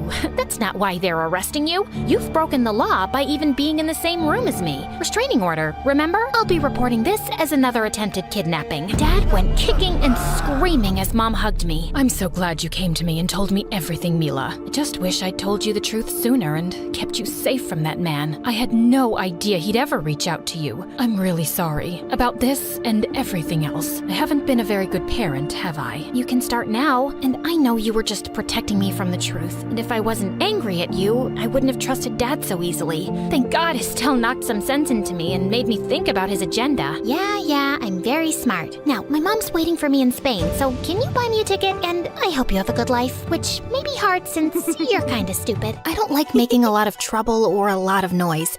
I just like hanging out with my friends and eating good sushi and being totally peaceful. But if you mess with someone I love, all the peace is gone and my heart burned like 1,000 flaming suns, and I'll become a monster. Before that fateful day when everything changed, I was just a normal, peaceful girl who lived with her parents and did my best in school, though that wasn't always very good. The kids all knew not to mess with my friends because I would lose my mind and yell and scream and make their life horrible until they apologized. But when they did, I would just say thank you and go back to normal. I had no idea this little quirk of mine would change my life forever. I was on my way to meet my friends at the public garden on the bridge when I saw 4 guys surrounding them. But the guys all had their backs to me, so all I could see were my friends' faces, and they looked so distressed. I swear my friend Miyumi was about to cry. My head boiled and my cheeks turned red. I ran up to them, already yelling, "What are you doing to my friends, you jerks? Get away from us!" I panted like a dog, totally out of breath. The guys were all stunned, their eyes wide and mouths dropped open. Then Miyumi tapped me on the shoulder and said, "Itsuki, they weren't picking on us. Then why were you about to cry? And you, Akari, I saw your face too. Don't defend these jerks. I know what I saw." Excuse me. I'm so sorry. We weren't harassing your friends. We were just talking to them. "Oh yeah? Then why?" Suddenly, I couldn't breathe. I saw his face, and all the air went out of my lungs. The rage in my heart became utter humiliation, and I wanted to crawl into a hole and never come out. It was... I'm Aoki, and they were just trying to get an autograph. These are my bandmates behind me. I swear, we weren't doing anything bad. I could barely hear a word he said because all I could think about were the millions of times I danced with my friends in my living room to their videos. It was Aoki from the band Take Back Time, the biggest, most popular band in all of Japan and almost the whole world. When he saw me freeze up, he smiled. Don't worry. It was really brave of you to stand up for your friends like that. We have to go to prepare for our show tonight, but why don't you guys come? Look, I always carry extra tickets just in case I meet cool people like you guys before a show. And if you want to come backstage after, just say this to the security guard and they'll let you in. He gave me a paper with the words abracadabra. Aoki sent me. I'm so sorry. It's okay. I like your courage. Maybe we'll write a song about it one day. They left and my friends screamed with joy, but I couldn't even think about going. I was so embarrassed. How could I do that? Yelling at someone just for being nice? And to the pop group I love the most. While we went to eat and my friends couldn't stop talking about going to the concert, I just kept replaying the moment over and over in my head. Except every time I pictured it, it got worse and worse in my imagination. I even started to believe I pushed him off the bridge and into the water. Itsuki, relax. That never happened. Plus, it was your crazy defensiveness that got him to give us the tickets in the first place. I'm not going. What? Are you crazy? This is the chance of a lifetime. We get to go backstage. Yeah, and I get to face Aoki again, my hero who I've idolized since I was in middle school. Except now, instead of meeting him like I always imagined, he'll always think of me as the crazy girl who punched him and made him cry. That didn't even happen.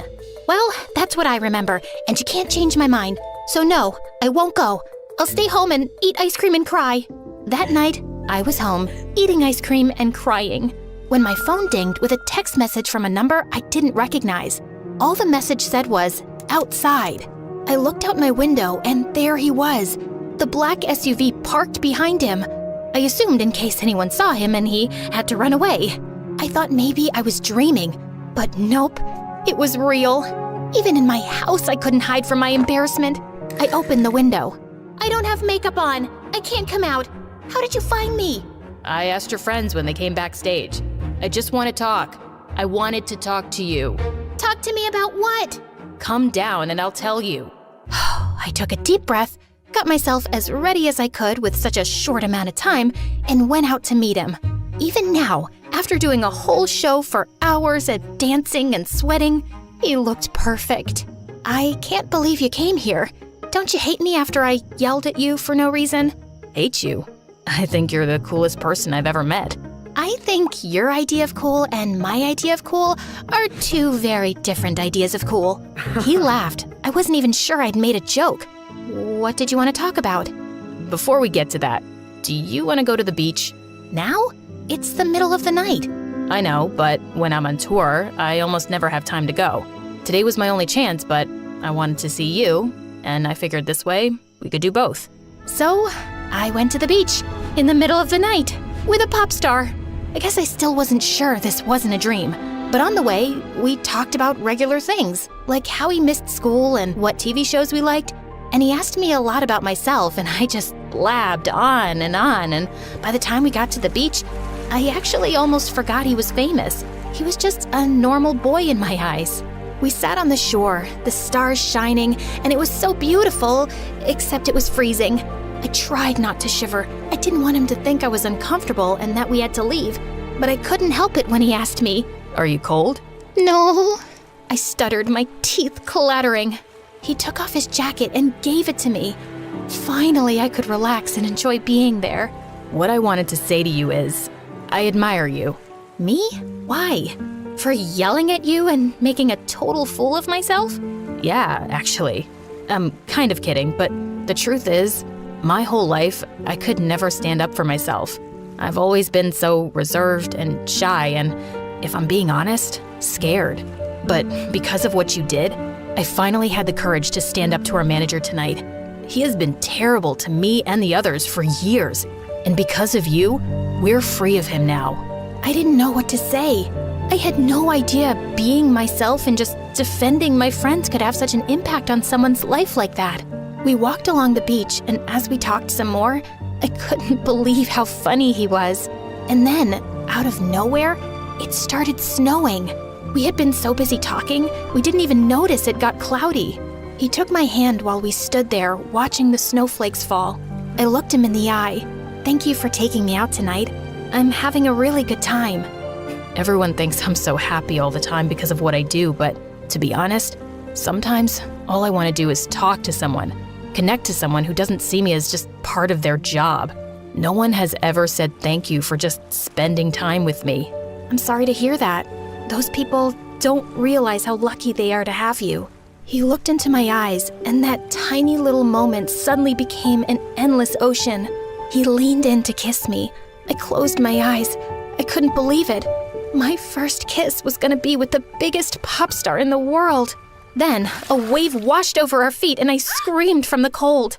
He laughed, and I did too. And then suddenly, a warm light fell over me. It was pink and yellow and purple, and I realized it was the sunrise. We had been there all night.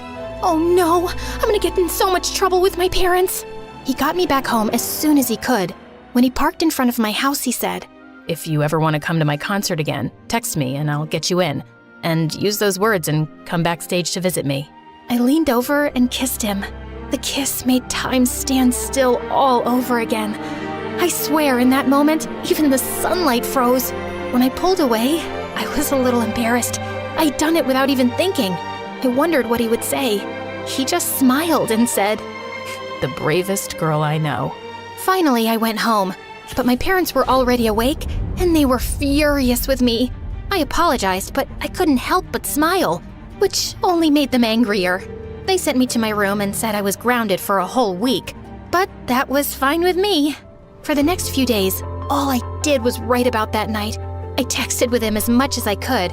He even told me about life on the road, the interviews and film premieres and concerts he was going to, and even asked me to FaceTime. Wow, while I'm locked in my tiny room with nothing to do, you're out traveling the world, meeting famous people, singing to thousands, and watching movies that haven't even come out yet. That's all true. I met all my heroes, and every night I sing to thousands of girls who wish they could marry me, and none of it means anything. What do you mean? Of course it does. You're making such a difference in people's lives. You make them so happy with your music, and I know the people who meet you love you. I don't want to sound ungrateful. I love my life. I worked very hard to get here. But the truth is, out of all the amazing nights I've experienced, just sitting with you and talking on the beach under the stars was the best, most unforgettable night of my life. And then he got quiet and looked so sad it made me want to cry. And that's when I knew, I'm never gonna see you again, am I? After the Japan tour, We're going straight to America, then Australia, and then England. I won't be back here for another 2 years. I realized this conversation was going to be our goodbye. It was the hardest thing I have ever had to do, but I knew it wouldn't work with us, and I thought it would be much more meaningful if we stopped talking on purpose, rather than just slowly falling out of touch over time. As much as I tried not to, I couldn't help it. Tears began just falling from my eyes, and he cried too. I wanted to say so much. I wanted to promise that we would meet again one day, but I knew with him being so busy and me going to college soon and having to work so hard, it wouldn't be possible. So I said the only thing I could think of in the moment, the only thing that was true. I'll never forget you. He was still sad for a while and stayed quiet for a long time. Then he looked up at me and smiled. Of course you won't. I'm unforgettable. We both laughed, and for a little while, we even let ourselves forget our sadness. We talked on the phone all night, and again, I didn't realize how long it had been until the sunshine came through my window and hit my eyes, just like it had that night on the beach. And then finally, we hung up. Some years later, when I was in college, I got a message from him. He said he would be in Japan for a concert, and if I wanted to go, he could get me and my friends a couple of tickets. I asked for 5. Me and my friends went, and there he was. It was really nice to see him again. And then, just as the concert was about to end, his bandmates all left the stage, and the lights went out except for his spotlight, and he played a song on his acoustic guitar that no one had ever heard before. The song was called "To the Bravest Girl I Know," and it described everything that happened between us. I didn't tell my friends it was about me. It was special. It reminded me of that amazing night. And then the spotlight fell on me, and everyone turned to look. I didn't feel very brave then, with all those eyes on me. Come on up to the stage, brave girl, he said, and everyone clapped when they realized the song was about me. My friends were in shock. I took a deep breath and walked through the crowd. But all the fear left me, and I realized, maybe I really am brave. On the stage, he met me in the middle, putting his guitar on the stand and turned off his microphone so that when we talked, it was only for us. Hey, I missed you. Of course you did. I'm great. He laughed, and then, with the whole world watching, he kissed me right then and there. The crowd went crazy with applause. I don't know what'll happen, but for now, I'm just happy being his brave girl. Growing up, the only person who ever noticed me was my big sister Akari. My mom traveled for work so much that I even called Akari Mom when I was too little to understand what was going on. My sister would take me to school where I would sit in silence and never say a word to anyone until she picked me up again. And then I wouldn't shut up the whole way home. But she didn't mind. She liked hearing me talk, and she liked playing games with me, like making me look like one of her dolls. She would also give me a makeover using our mom's makeup, or dress me up as a monster and have me chase her around the house. Rawr! I'm gonna eat your head! My head? Yeah, it's the yummiest part! You really are a little monster! Rawr! When we got older, our mom moved to another country for work. She asked if we wanted to come, but we decided to stay. Akari had graduated from university and had a real job now, so we didn't have much time to hang out, but every Friday, I would wait for her at the train station near my school for when she got out of work, and we would hang out all weekend. And even though we grew up, nothing really changed, except now we didn't play dress up anymore. Now we dressed up for real to go out to dinner or the arcade or whatever we wanted. We had the best life. The only problem was, I was still too shy to talk to anyone, especially boys. One time when we were at the arcade, I saw a boy staring at us. Akari elbowed me. He's looking at you, Nozomi. Go talk to him. My cheeks got so red, my hands all clammy. I suddenly froze up and couldn't even play the games anymore. Okay, let's go home. You don't have to talk to any boys. But you know, it would make me really happy if you tried, at least once, for me. Maybe you can talk to a boy for me. Then I won't have to do any work. She gave me a dirty look, but she was only kidding. I knew she was right. I just had no idea how I would ever talk to a boy. Then one Friday, the train that was supposed to arrive didn't come, and suddenly I got a really bad feeling. After 30 minutes, the train finally came, but Akari wasn't on it. I called and called, but she didn't answer. Then finally, I got a call, but it was from a random number. Hello? Is this Akari's sister, Nozomi? This is the hospital. Your sister was in an accident. She's in a coma. All the air left my lungs. In the hospital, I found her lying there with her head bandaged. She looked like she was sleeping. They didn't know how, but she fell onto the tracks and hit her head. The doctor said it was impossible to know when she would wake up. From that day on, I started visiting her every day. I usually read to her, but one day I forgot my book, so I just talked. And when I left, I ran into the nurse in the hallway. If you have time, maybe you can talk to him too. He's in a coma like your sister. I think he was part of the accident she was involved with. He was? I think so, but we don't know who he is. He didn't have any ID when he was brought in. He had no one to visit him? I felt so sad. I imagined my sister being here all alone with no one to talk to her all day. Before I knew it, I was in his room. He looked a couple of years older than me. I sat down beside his bed and without even realizing it, I was just talking to him just like I talked to Akari. 30 minutes later, I was finally out of things to talk about. That's when I realized something. You know, you're the only boy I've ever talked to. You're a really good listener. I started bringing 2 books to the hospital every day after that. One for my sister and one for the boy with no name. Something strange happened after I was reading to him for a few days. Every night when I went home, I would think about him and even dream that we met and talked and fell in love. I realized it was ridiculous to fall in love with someone I didn't even know. And the next day, when I read to him, I tried to push the thoughts away. But for some reason, I just couldn't help but think, maybe it was love at first sight. That night, I decided to leave the book I had been reading to him in the hospital closet so I wouldn't forget it. But when I opened it, I saw there was a leather sketchbook inside. I opened it and saw that it was drawings of people at the train station. Every page was a different person. I flipped until I found my sister. I couldn't believe it. I realized then that the nurse was right. They must have been in the same accident, and it gave me a great idea. Maybe if I could find out what happened, I could find out who he was. I went to the train station from his drawings. It was the same one Akari used to come and see me after work on Fridays. I saw a woman waiting for the train.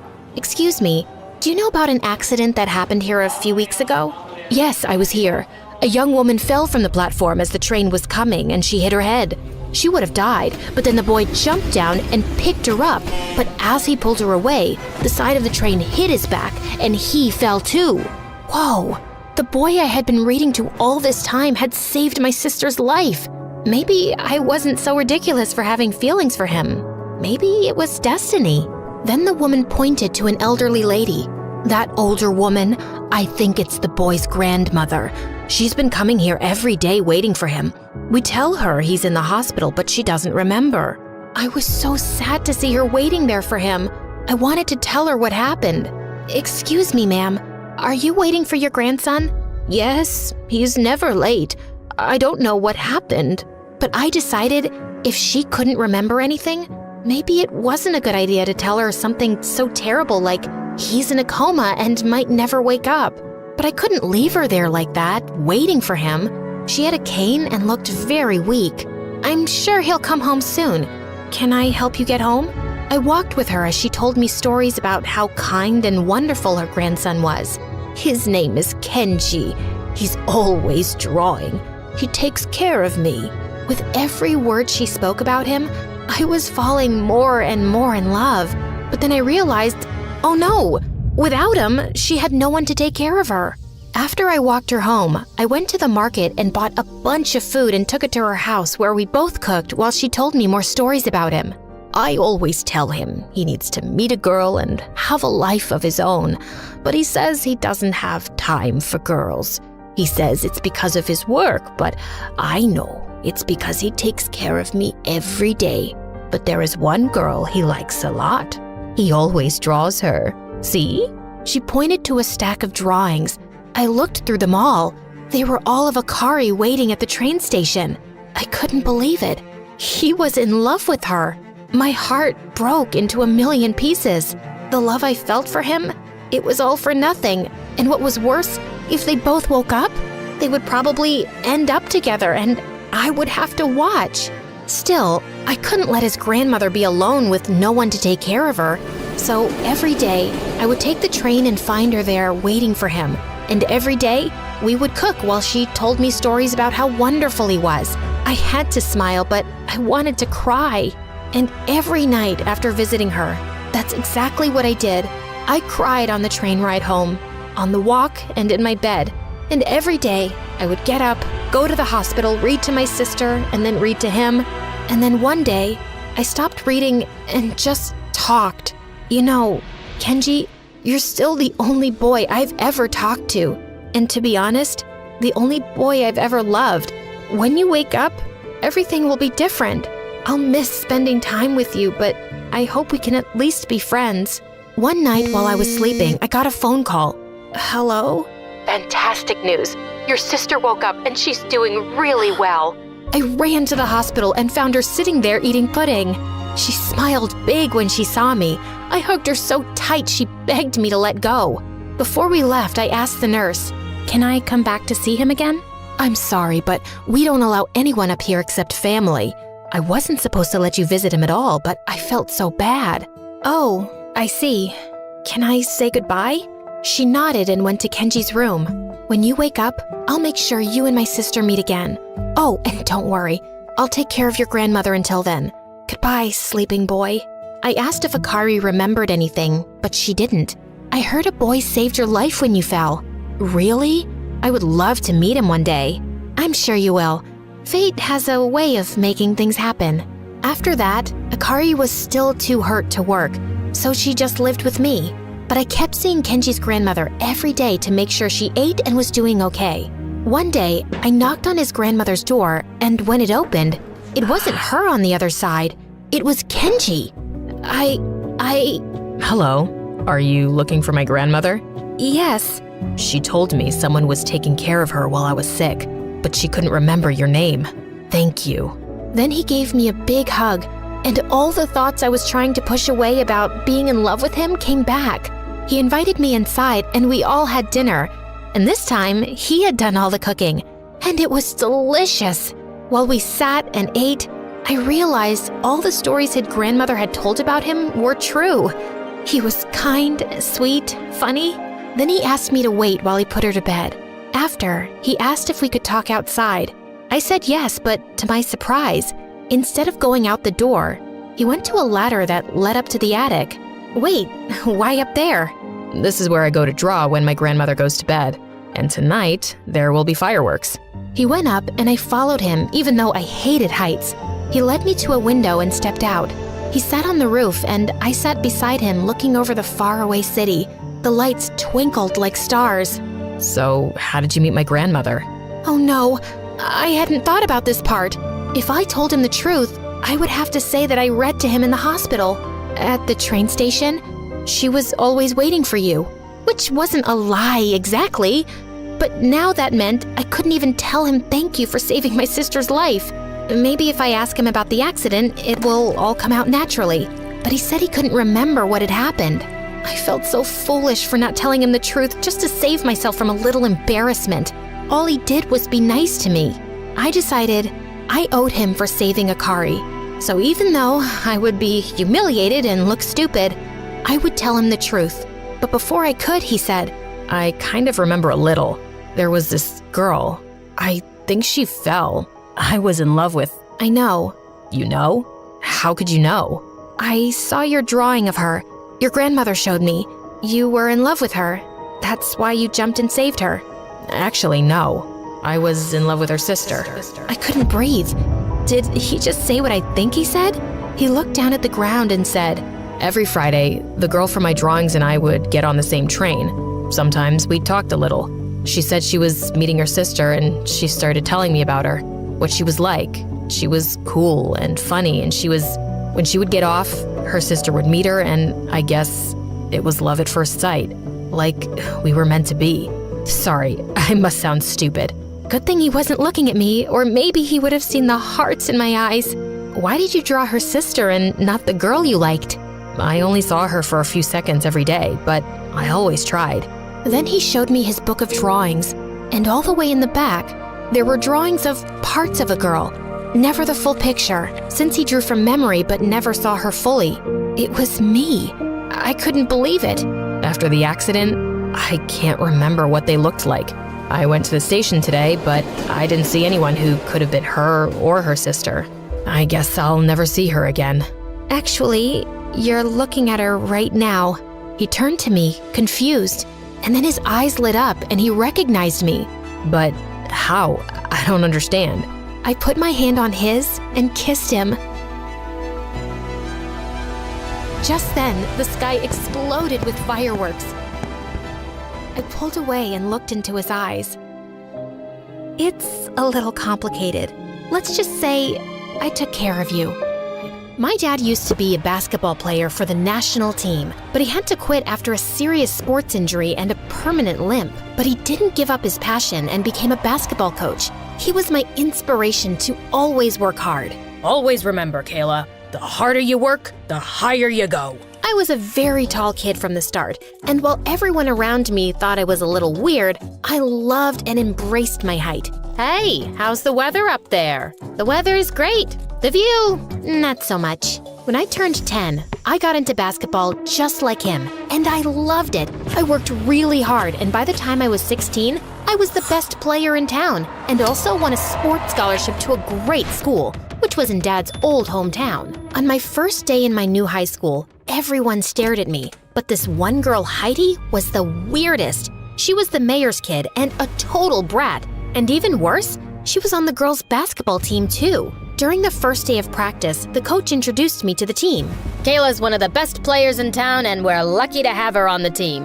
As if I can take that giant down in one shot. Excuse me? Did you say anything? I was just saying that being tall doesn't make you the best player. I have the skills to beat you. Really? I'd love to see you try. Heidi and I had a one-on-one match, and I totally owned her. The coach was super impressed and asked me to take over as the team captain. I was over the moon. Wow, that was impressive. I looked behind to see a cute guy towering over me. For the first time ever, I'd seen a boy taller than me. Well, thank you. I don't think I've ever seen Heidi get this angry. You did a fab job. I'm Jay, by the way. Jay was in my class and the captain of the boys' basketball team, not to mention the hottest guy around. After that day, Jay and I started hanging out a lot and even trained together in school. By the time we were in our senior year, Jay was my best friend and we were always together. Things were great, and when I broke the record for highest baskets in a season, Jay was the first one to cheer for me. Wow, look at you. You had a great season. Well, thank you. It wouldn't have been so good if it wasn't for your grueling training. Well, you're welcome. It's been a pleasure to work with you. As we were talking, I opened my locker and was bombarded with glitter shots. My clothes, face, books, and even Jay's clothes were covered in pink sparkles. Wow, looks like you have a secret admirer. More like a hater. We both know who this is. Oh my God, just when I thought you couldn't look any worse, you show up in a full face of glitter. Is that a new makeup trend? For losers? I wouldn't know since I just had the perfect season. How was yours? Scored any baskets?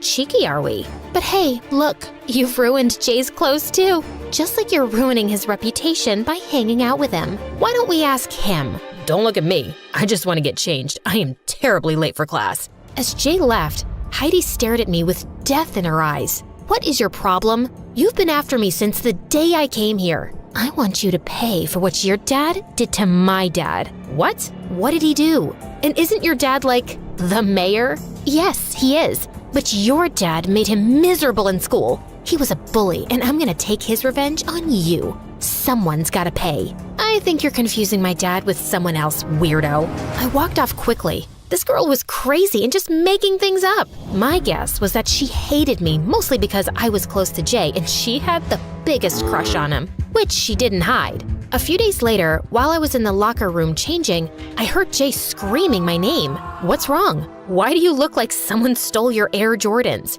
It's not funny, Kayla. Do you really mean it? How am I supposed to know? You tell me. Did someone steal your Air Jordans? I'm not talking about that. I'm talking about this note you left me. And I understand how you feel, but this is all just a bit of a shock to me. I was so confused until I took the note from Jay's hand and saw that it was a love confession from me, and I didn't even write it. I had a feeling Heidi had something to do with this. But before I could say anything, I saw her walking out of the gym, so I just grabbed Jay by the collar and kissed him. Wow, that was weird, I know, but just play along. Heidi's watching us. I'm sure she's the one who sent you the note. This is nonsense. Look at the handwriting carefully. It looks like a first grader wrote that. I've seen her assignments, and trust me, she writes exactly like that. Besides, do you really think I'd write such creepy, cheesy stuff? Yeah, but why would she do that? She likes you. Isn't it super obvious? And maybe she thought this note would make you freak out. But the joke's on her. I'm sure her butt's on fire. So you don't like me? And this note is just a stupid prank? Of course. What did you think? Yeah, of course. I was sure it was a joke too. Just then, the craziest idea struck me. We could totally pretend to like each other to piss Heidi off. So for the next few weeks, every time Heidi was around Jay and me, I would hug him or loop my arms in his and pretend to be lost in love. Oh, Jay, your eyes remind me of basketballs. Ew. How about this? Kayla, every time I see you, I feel everything is perfect. And I can stare at you all day, deep in those perfect brown eyes. He was just being lame, but somehow it made my heart skip a beat. How was that? Enough to convince her? Now, if we're done, let's go to class.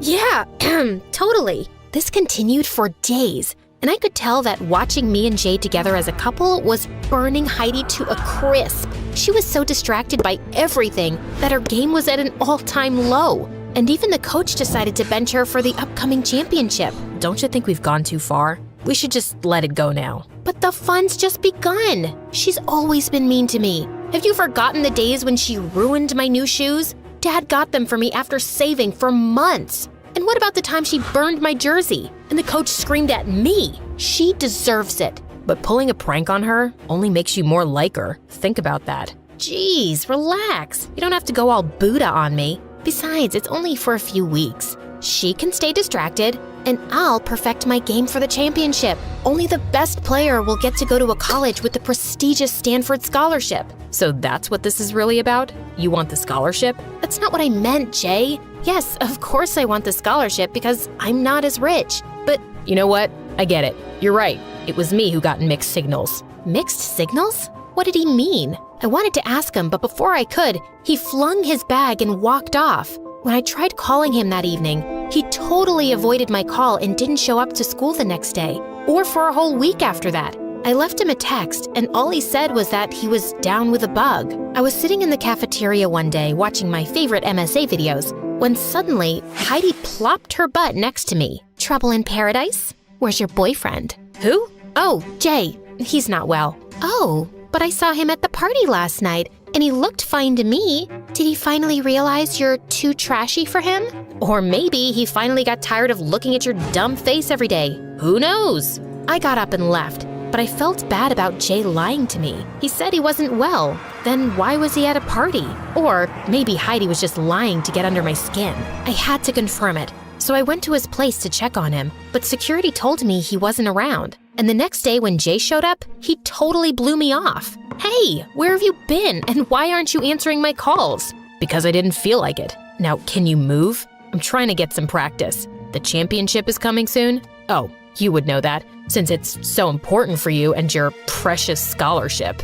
Are you still hung up on that? I said, I'm sorry, Jay. I didn't mean it like that. Is she bugging you? Is my coochie-coo honey bunny getting annoyed? Jay continued shooting as I stared at Heidi in shock and then burst out laughing. I don't know what's funnier, that dumb dress you're wearing or the fact that you just called Jay all sorts of marshmallow names. Oh, I'll tell you. The funny thing is that you're out of the picture and I am Jay's girlfriend. You're what? Oh, please tell me this is just one of your dumb pranks. Can you both take your crabby fight somewhere else? Some of us are actually serious about this game. But you can't date her. Really? Why not? What's wrong with her? She likes me. I tried to think of a better answer than she's a witch, but just then the coach walked in and asked us to get ready for practice. And then there was never a good time. He was either busy with basketball practice or that leech Heidi was always around him. It made my blood boil. But with the championship coming up, I had bigger fish to fry. I started practicing day and night till my body was sore, and it really helped me to keep my mind off the whole Jay situation. One day before the championship, I was walking home when I saw Heidi and Jay outside a cafe. You have to stop looking at Kayla like some lost lover boy. You need to look happier being my boyfriend. I'm only with you because I don't want to mess up Kayla's scholarship. I didn't know I had to look happy about it too. Fine. It's not like I'm really into you either. I just want to make Kayla suffer for what her dad did to my dad. And I know she's hating seeing how close we are now. So you better keep up the act. Just remember, all my dad needs to do is place one phone call and no good university will take her in. She can kiss that scholarship goodbye. Whatever. I'm here, right? I wanted to slap the daylights out of Heidi, but just then Dad called and I had to rush back home. And I really needed to ask him what he did to Heidi's dad. Oh God, that was such a long time ago. Yeah, I went to school with her dad and we used to bug him a lot. He was always trying too hard to fit in and getting everybody to like him, but he wasn't a nice guy. Maybe I wasn't very nice to him either, but it was decades ago. He's 10 times more successful than me now. Looks like he's still holding on to a grudge and his stupid daughter is taking it out on me. I couldn't sleep the whole night thinking about the whole situation. Jay was my best friend, and that witch was blackmailing him into dating her because of my scholarship. I had to put an end to this. So the next day, I walked straight up to Jay. Kayla, this is the boys' locker room. You need to dump Heidi. I heard you two talking by the cafe last night, and I know she's blackmailing you with my scholarship. But Jay, you don't have to do this for me. And stop blinking like that. You're freaking me out. I just don't know what to say. Listen, Kayla, this scholarship is important to you. And if I can keep Heidi off your back for a couple of days by doing this, then what's the harm? I don't like it. I can't see you two together. Why? Jay looked into my eyes, and I could feel my body melting at his touch. What was happening? I wanted to say something, but it was like words had fallen out of my brain. Was I falling for my best friend? Just then, his teammates called him and Jay left for his match. I waited by the courtside to talk to him later, but as soon as the match was over, Heidi leapt onto him and I couldn't stop myself from pushing her away. What the heck? How dare you touch me? How dare you touch him?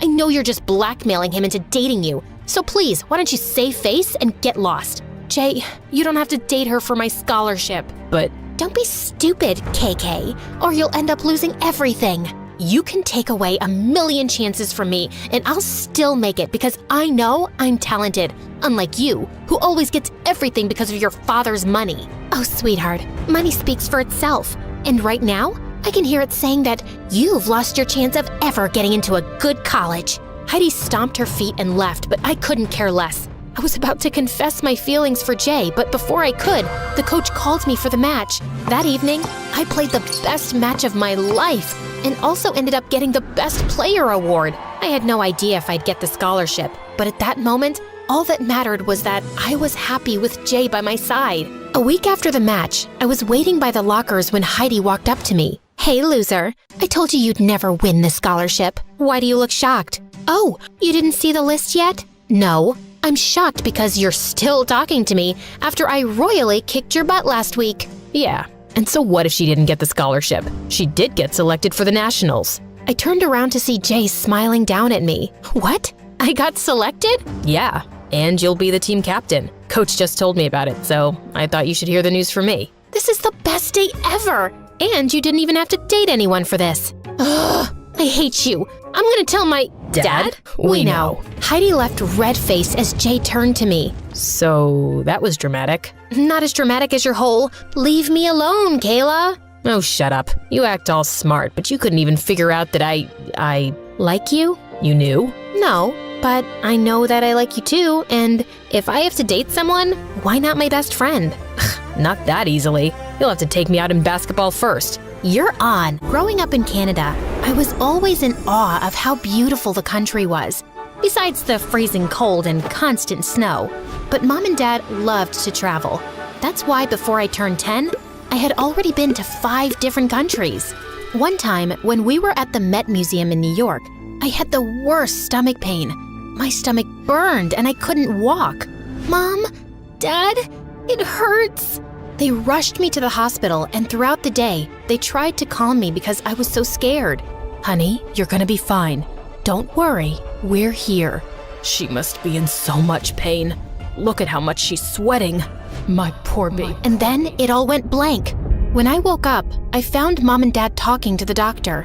What the doctor said left me wishing I didn't hear it. I was diagnosed with Crohn's on my 14th birthday.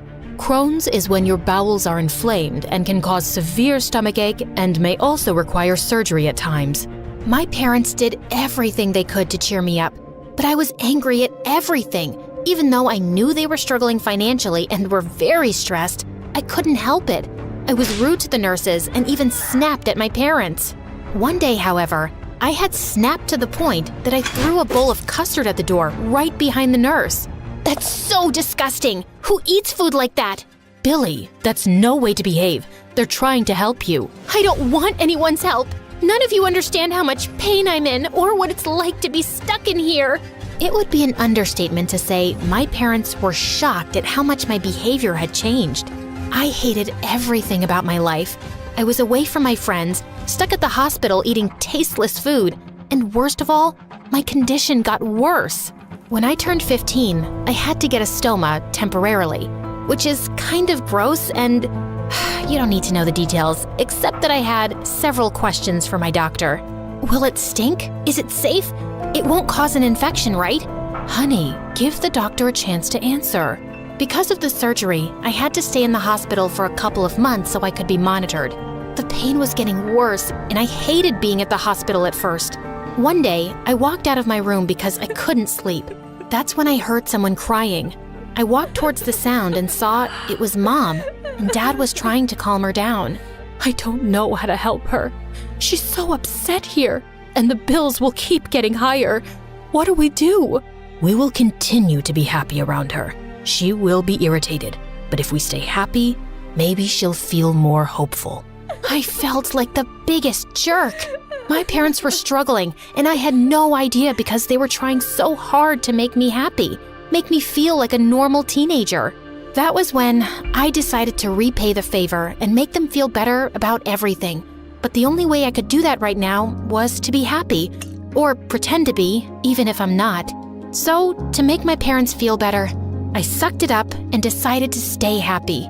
I read somewhere that having a positive mindset helps heal faster, and that is exactly what I did. I decorated my room with pictures of friends and family, every trip we went on, and so much more. Billy, I love what you've done with your room. It's so pretty, honey. Thank you so much. I was cut off by some guy yelling and a nurse crossing my room wiping her tears. The nurse told me that there was a new guy down the hall, and he was always angry. I knew how he felt, and I realized what a horrible person I had been to my nurses before. I knew just how to fix his mood. I wanted to do something for him, to get him to smile, but he wouldn't leave his room. All he did was yell at everyone who spoke to him. I had had enough. So one day, when he was taken out by the nurse to run some tests, finally I had my chance. So I rushed into his room to prepare my surprise. I decorated it just like mine. I think better than that, because by the time I was done, it looked like a unicorn threw up a rainbow in there. And wow, when he saw the room, the expression on his face was priceless. You, what have you done? Oh shoot. I ran away from him, but to my horror, he was running after me too. He only stopped when I did, and he began yelling at me and telling me how irritated he was. But you've got to admit, this is probably the most fun you've had in the past couple of days. You're very annoying. Stay out of my room. I hate hospitals. Rude.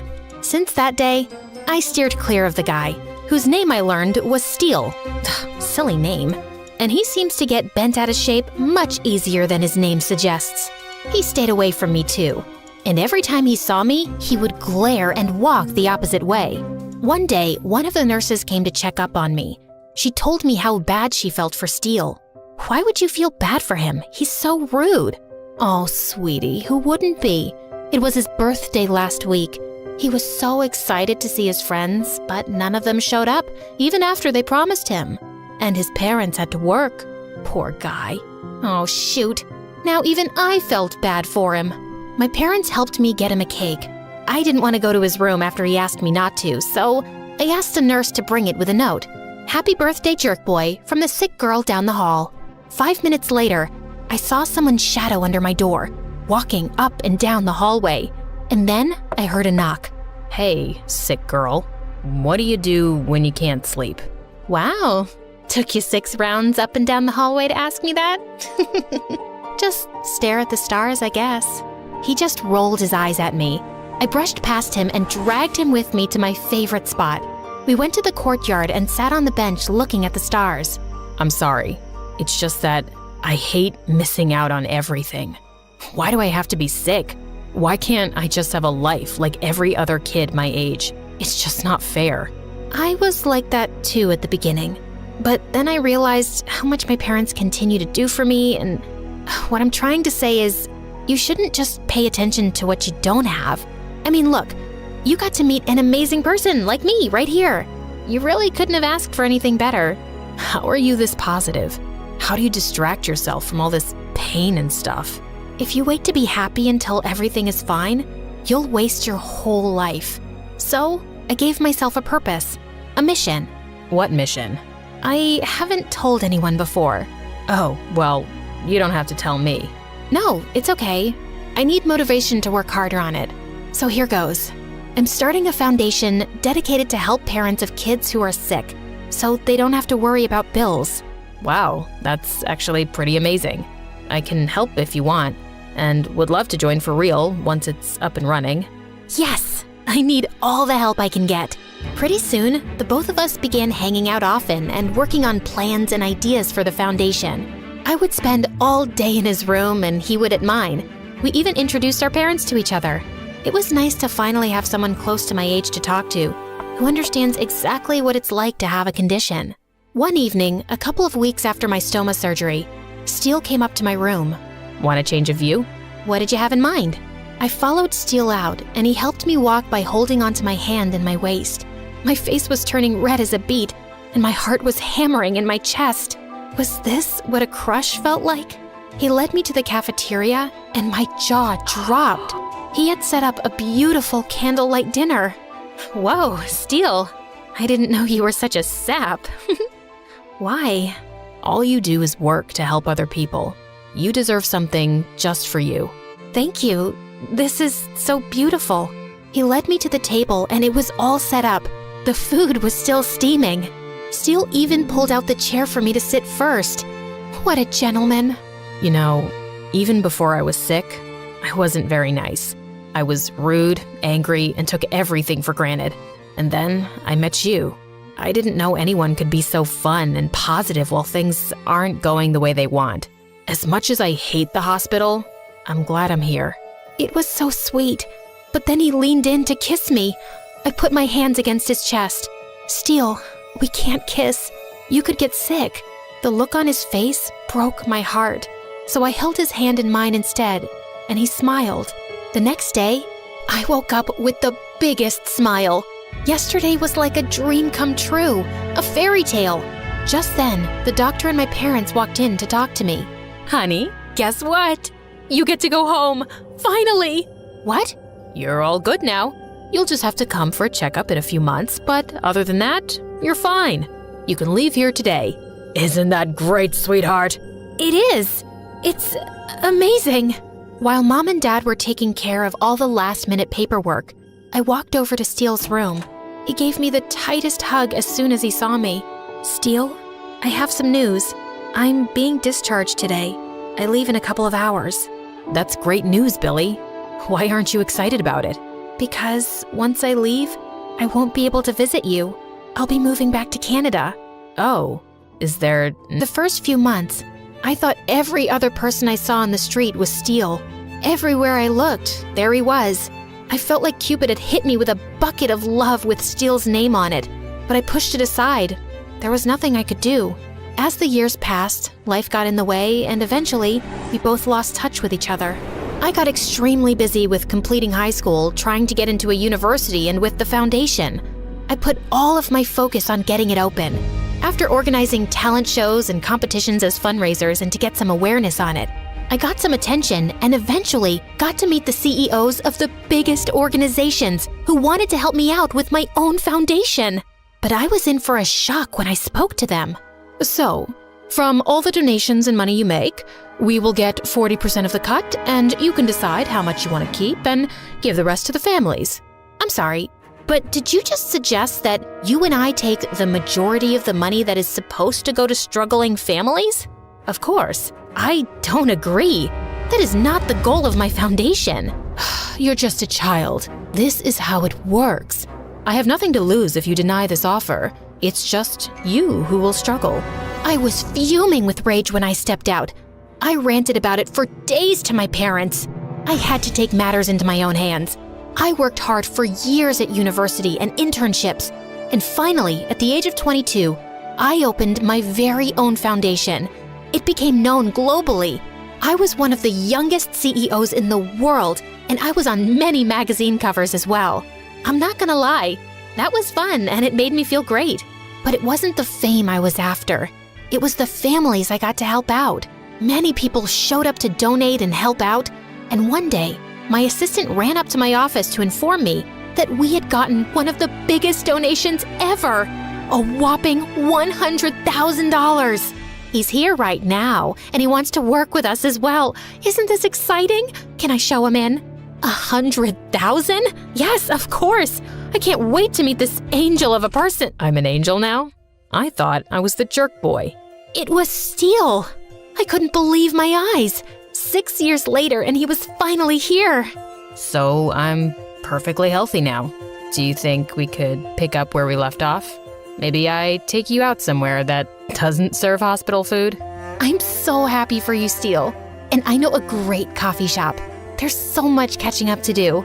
Everything worked even better than I could imagine. And it was all because a long time ago I decided if you wait to be happy until everything is fine, you'll waste your whole life waiting. They say that when true love comes for you, you won't know what hit you. My girl Lacey came at me like a freight train. Babe, this song is for you. Every girl in the club turned to me with their eyes popping out of their sockets and their jaws wide open, like they thought I didn't deserve him. I don't care what anybody thinks about Walker and me. Well, that's not exactly true. I did care about what one person thought. Bex, Walker's little sister and my best friend. When Walker and I got together, I was sure I'd added a boyfriend and subtracted a best friend. I should probably start at the beginning. But first, please like and subscribe. It all began on the day we were born. Yep, we. Bex and I were born on the same day in the same hospital. Our parents lived next door to each other, and our moms were inseparable. Soon, they were pregnant at the same time. I can't believe we're so close to meeting these little ones. I know,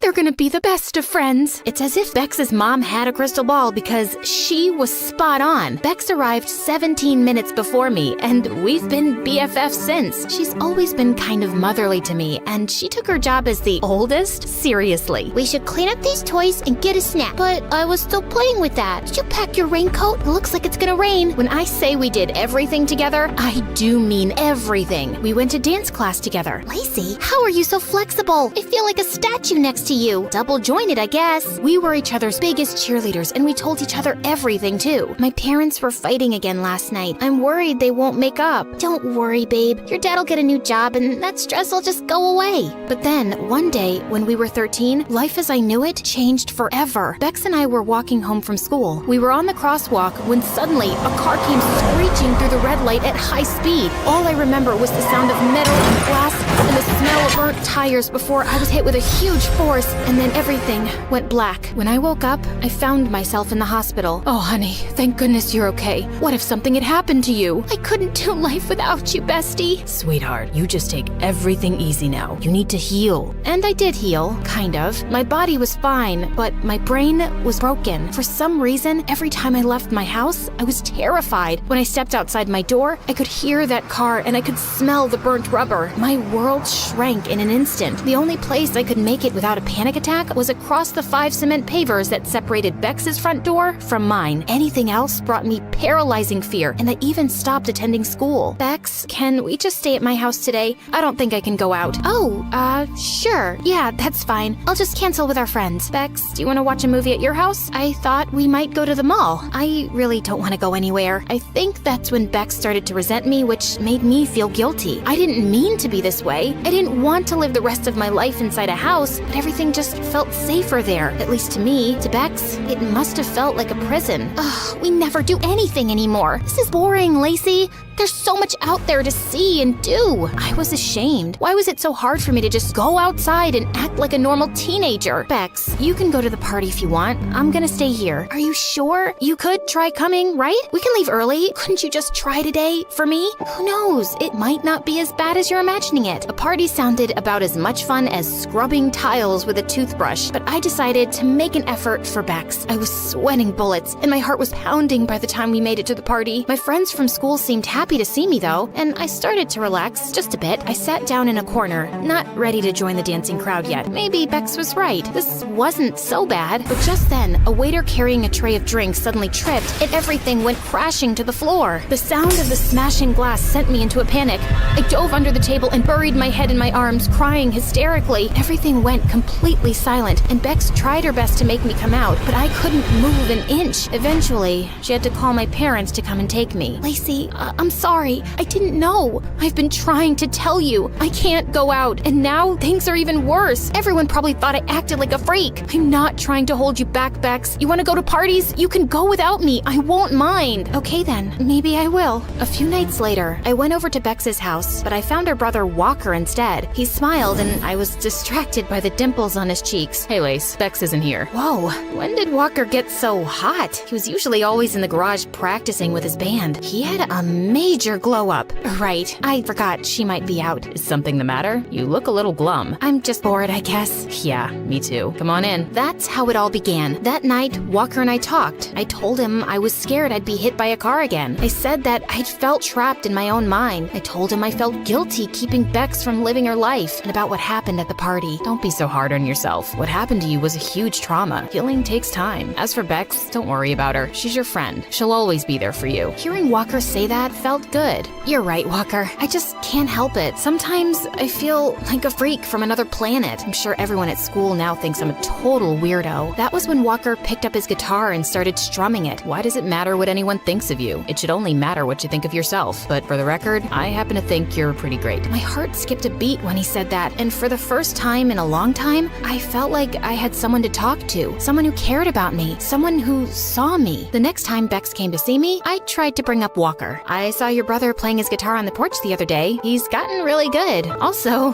really cute. Yeah, he's good. But my parents think it's a waste of time and he should focus more on his studies. Wait a minute, you think he's cute? Just an observation. He didn't look too bad from my window. You know he's off limits, right? Because the last time he dated a friend of mine and broke up with her, she shut me out completely. I never want him going near any of my friends again. I know all that, Bex. Don't worry. But soon, I was waiting for Bex to leave her house so I could go and spend time with Walker. Part of me felt like I was betraying her, but I was hooked on a feeling. The feeling I had every time I looked into Walker's eyes. It didn't take long for Walker to get hooked too. All these years, and I didn't realize what a cool person you were. Bex kept you all to herself. Walker and I started spending more and more time together. He told me he wanted to be a famous singer, but he didn't feel like anyone in his family supported his dreams. I did though. No one gets to tell you how big to dream, Walker. You can do anything you set your mind to. I know my sister might kill me for saying this, but I feel like you understand me. I feel connected to you somehow. He leaned in, and in one moment, his lips were on mine. All the tension I'd been feeling exploded,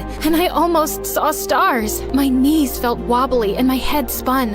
Whoa, you're perfect. But I could only think about one thing. Bex was gonna kill us. Walker, we can't do this. Bex is my best friend. So what? Don't give up on something that could be really good between us. Don't you feel it? His hand brushed my cheek, and soon I was lost in his eyes again, leaning in for another kiss when, what's going on here? I pulled away from Walker like he was fire, and I'd just been burned. Bex, I can explain. Explain what? Your spit-swapping fest with my brother? I told you I would never be okay with this. Oh no? It looks like I was just betrayed by the two of you. I don't want to look at either of you again. Bex pushed her way past us, and I swear I felt my heart break. I stared at Walker, but with my chest so tight, I couldn't find any words. So I ran. I ran home to the safety of my bedroom, and that's where I stayed. For days, weeks, I missed Bex terribly, and even though I didn't want to admit it, I missed Walker too. Honey, this isn't healthy for you. You need to leave the house. I don't want to leave the house. I want to stay in bed and let my blankets swallow me whole. No, go outside in the yard and get some fresh air. That's not a request. It's an order. Her tone told me she wasn't messing around. So I headed to the yard with my phone, a blanket, and a grudge. That's when I spotted Bex dressed in workout gear and running shoes, her attention focused on her phone. She stepped out onto the crosswalk, and that's when I heard the car. Then I saw it. Bex, look out! Huh? The idea of me getting hit by a car paralyzed me with fear, but the idea of Bex getting hit by a car was unthinkable. I tackled Bex to the ground so fast that we both just stared at each other, shocked and breathless. Lacey, you saved me. Of course I did. I can't do life without you, bestie. You're my best friend too. I didn't mean to kiss Walker, Bex. He just made me feel less alone. Bex looked ashamed. Walker told me everything. He said you inspired him and supported his music. He said you were like a song to him. And I'm sorry. I haven't been a good friend. I should have wanted you to be happy. I do want you to be happy. Walker raced out of the house and came running to us. Stop fighting. You're friends. We're not fighting, we're making up.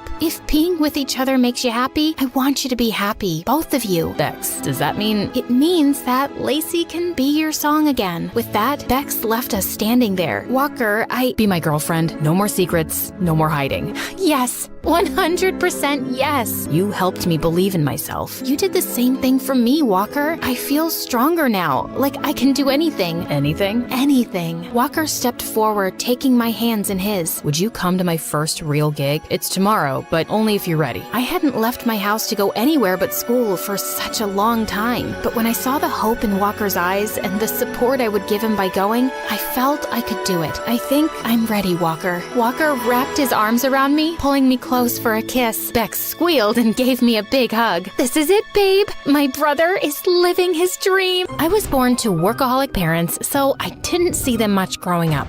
My babysitter didn't find me too interesting either. She'd spend hours watching TV, watching weird wrestling competitions on the TV, while I would spend endless hours drowning my face in fashion magazines. It was my dream to start my own clothing line someday, and it would be so successful that my parents wouldn't have to work another day in their life and spend all their time with me. When I turned 16, Mom and Dad got me admitted into one of the best schools in the city and took me shopping to get some new stuff. I was smitten by this gorgeous designer handbag. Mom, can I have this, please? Emma, that's $3,000. We can't afford that. Not after that expensive school. Really? You work so much, I thought we were rich. Mom gave me a weird look and we left, but I couldn't take the bag off my mind, so I decided to make my own money. I made lemonade stands, mowed lawns, and walked every rich person's dog that needed a run, even ones twice my size.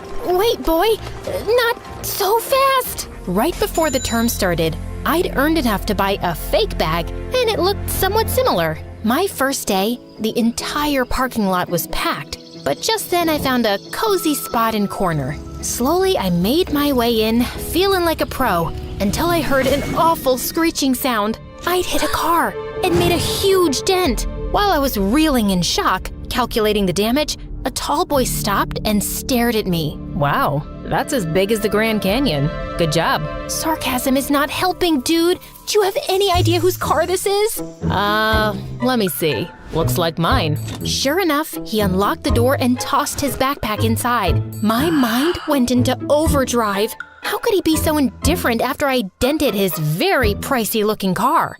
I'm so sorry. This is totally my fault. I'll make it up to you. Cool. Get it repaired then. I looked at him confused. There was no way I could afford to repair the damages. Before I could respond, he inched closer, and I swear he smelled like oranges. Or you could agree to go on a date with me. Your call. Take your time. There's no rush. I'm Caleb, by the way. He was cute, but I'd barely met the guy. I thought about it hard before saying yes, and later found out that Caleb was freaking rich. His dad owned a multi-million-dollar company, and basically everyone's parents at school worked for his father. He was like a huge deal. Caleb and I went on several dates after that, and I grew to like him. He was a great listener and totally grounded. I want to start a business of my own one day, like a super cute fashion line. That sounds ambitious, but I'm sure you'll pull through. I can feel it. A month later, when he asked me to be his girlfriend, he filled my car with roses and a giant stuffed teddy bear.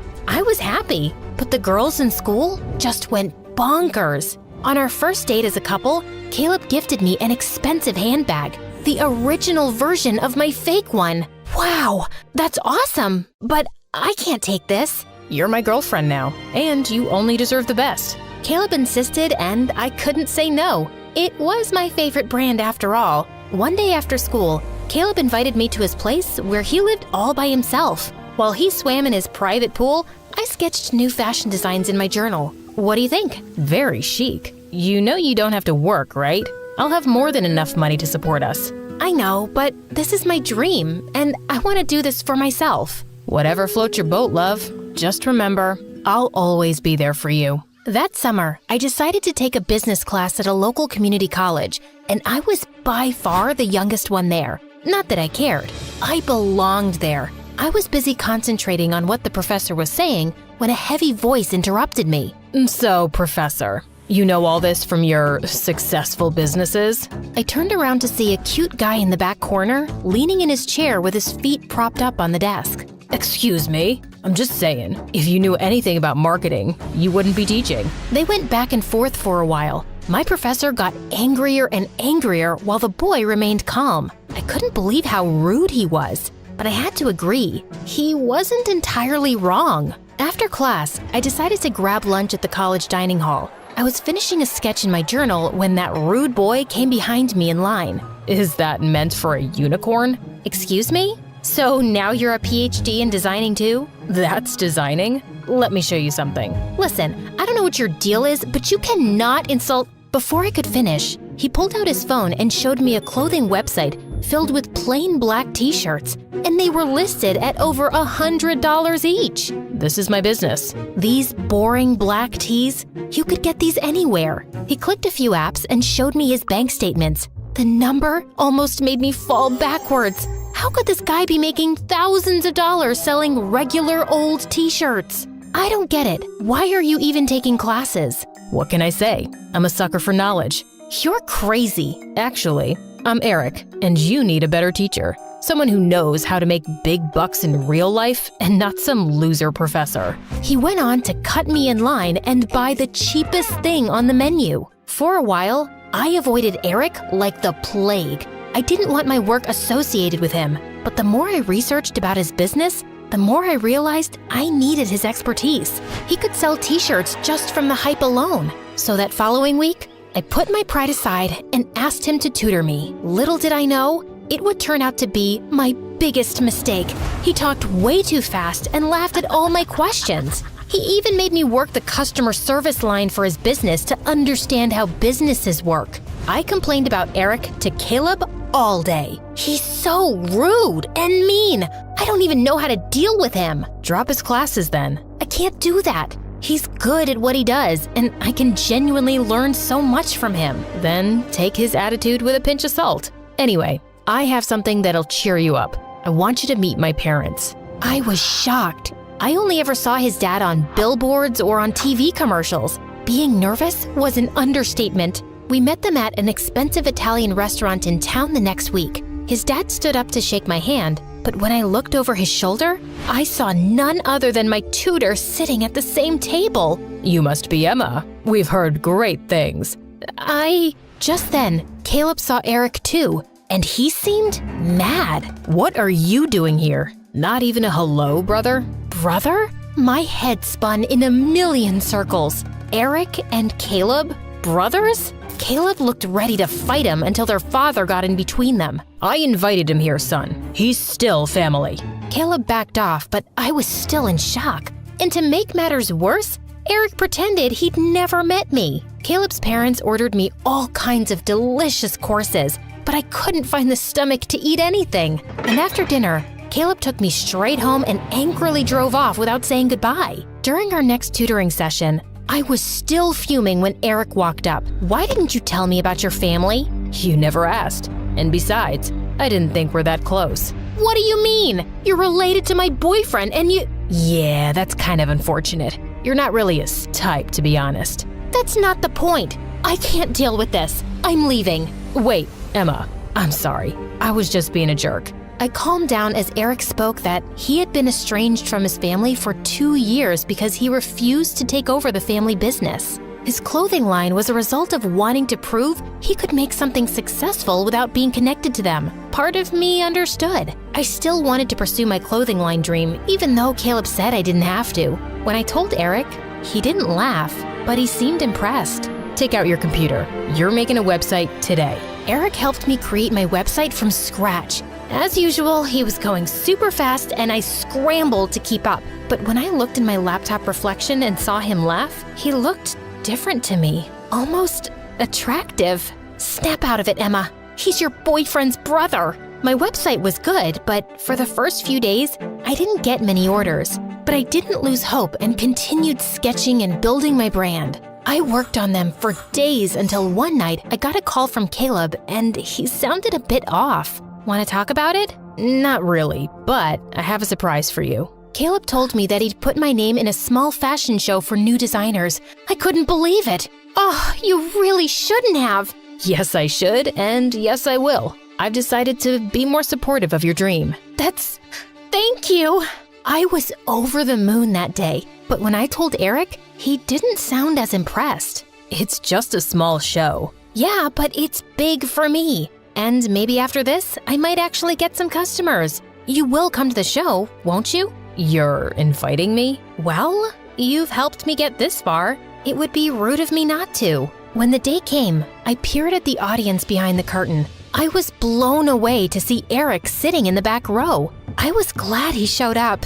Too glad to admit. Once my models were ready, they were off strutting down the catwalk wearing my designs. Surprisingly, the audience went crazy. I walked out and bowed with the last model and then jumped into Caleb's arms. Behind his shoulder, Eric was watching and he looked irritated. By the time I made my way to the back of the room, Eric was gone. The show had tremendously boosted my sales. Caleb invited me to his parents' home to celebrate. My brother will be there. Sorry. Why do you hate him so much? He's a total jerk. Anyone would kill to get my father's business, but he would rather do his own thing.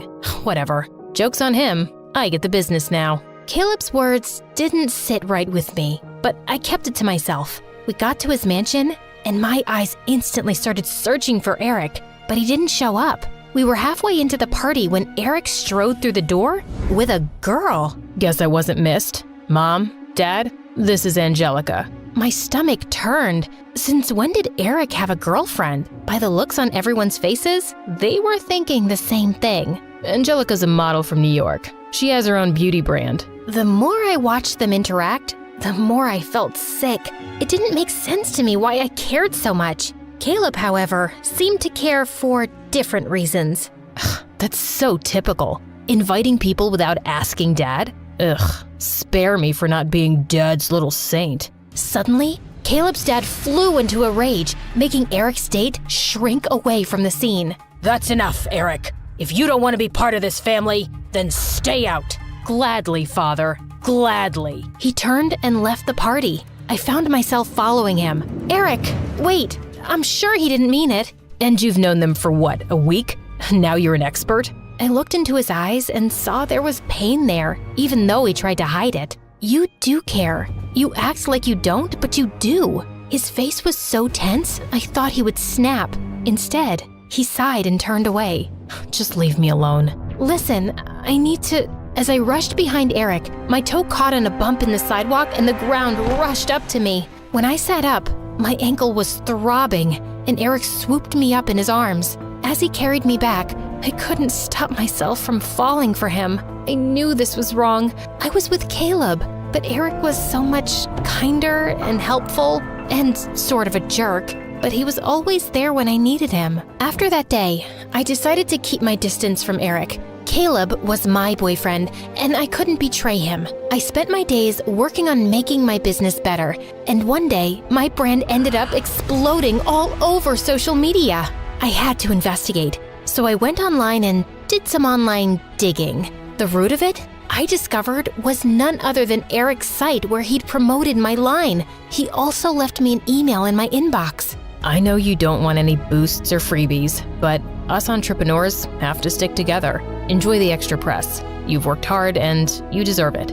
Sincerely, your tutor. I wanted to find him and thank him, but Caleb told me he was leaving the country to open up a store in England, and he was taking off that night. Good riddance. You don't care that you'll never see your own brother again? Not really, no. But why do you care so much? I don't. I was just... Wait, please don't tell me you have feelings for my brother. You do, don't you? Before I could say anything, Caleb snapped. After I supported your dumb business, you went behind my back and cheated on me with my brother? Caleb, I didn't cheat on you. Ugh, it's smothered all over your face. Dad was right about you. You're classless and... Shut up! You're the worst, Caleb. I had no idea you thought so low of me, but I'm glad you told me now. And by the way, eat bugs. We're done. I was horrified with how mean Caleb was, and after that day, I broke all ties with him. I tried calling Eric multiple times, but he never returned my call. So, I guess that was done too. Some months later, I opened up a popular boutique in the city, keeping Eric's note at the bottom of my register. I tried to keep my mind off him as best as I could, and decorated my office with selfies of my parents enjoying their vacation in Greece. One night, just as I was closing the boutique, I heard a voice behind me. Does this come in amends? Eric! I rushed and hugged him tight. That's a reaction I could live for. Now tell me, do you have a size larger? I ate too many burgers in England. Taking the shirt he was holding, I went into the back room and found a large for him to try on. He too handed me one of his overpriced t-shirts. How is it? I feel like a unicorn. What about yours? Oh, you know, feels like a regular old t-shirt. Laughing, he grabbed my shirt and pulled me in for a kiss. Ever since I was a little girl, I've always loved to sing. My grandma was a professional singer. She sang around the world with the most prestigious orchestras and operas. I miss her and her voice so much. When I got to 10th grade, I became the singer of the family. I went to the most prestigious performing arts school on the West Coast. My favorite class was music, of course, and my favorite club so far was show choir. We had been the best in the state for 14 years, with the trophies to prove it. My best friend Addison is also in show choir with me. He and I met in kindergarten and have been inseparable ever since. He's the funniest guy I've ever known. He's also gotten pretty cute over the years too. Or at least, that's what all the girls in school think. But I just don't see him that way. Hard to see someone that way when they used to sneak over from next door and put frogs in your bed. Yuck. One day, our show choir teacher, Miss Conrad, had big news for us. We've been asked to compete at this year's National Show Choir Competition. All right! Yeah! But to ensure we get top scores, the soloists will have to be chosen very carefully. Miss Conrad told us that we were going to have to audition for the big solo right in front of each other in 1 week. My nemesis, Heidi, started bragging in front of the whole group. We all know who's going to get it. Me, of course. Everyone knows I have the stage presence of a star. I don't know. I think Kaylee might give you a run for your money. She's got star power and the voice to match. The others' eyes widened. Were they about to fight? Just then, the bell rang. As everyone left the class, I swatted Addison on the arm. Don't start fights with Heidi. She's my biggest competition. That's exactly why you have to stand up for yourself in front of her. I just don't want anyone to think I think I'm better than her. Well then, I guess that's why I'm here. To remind them for you.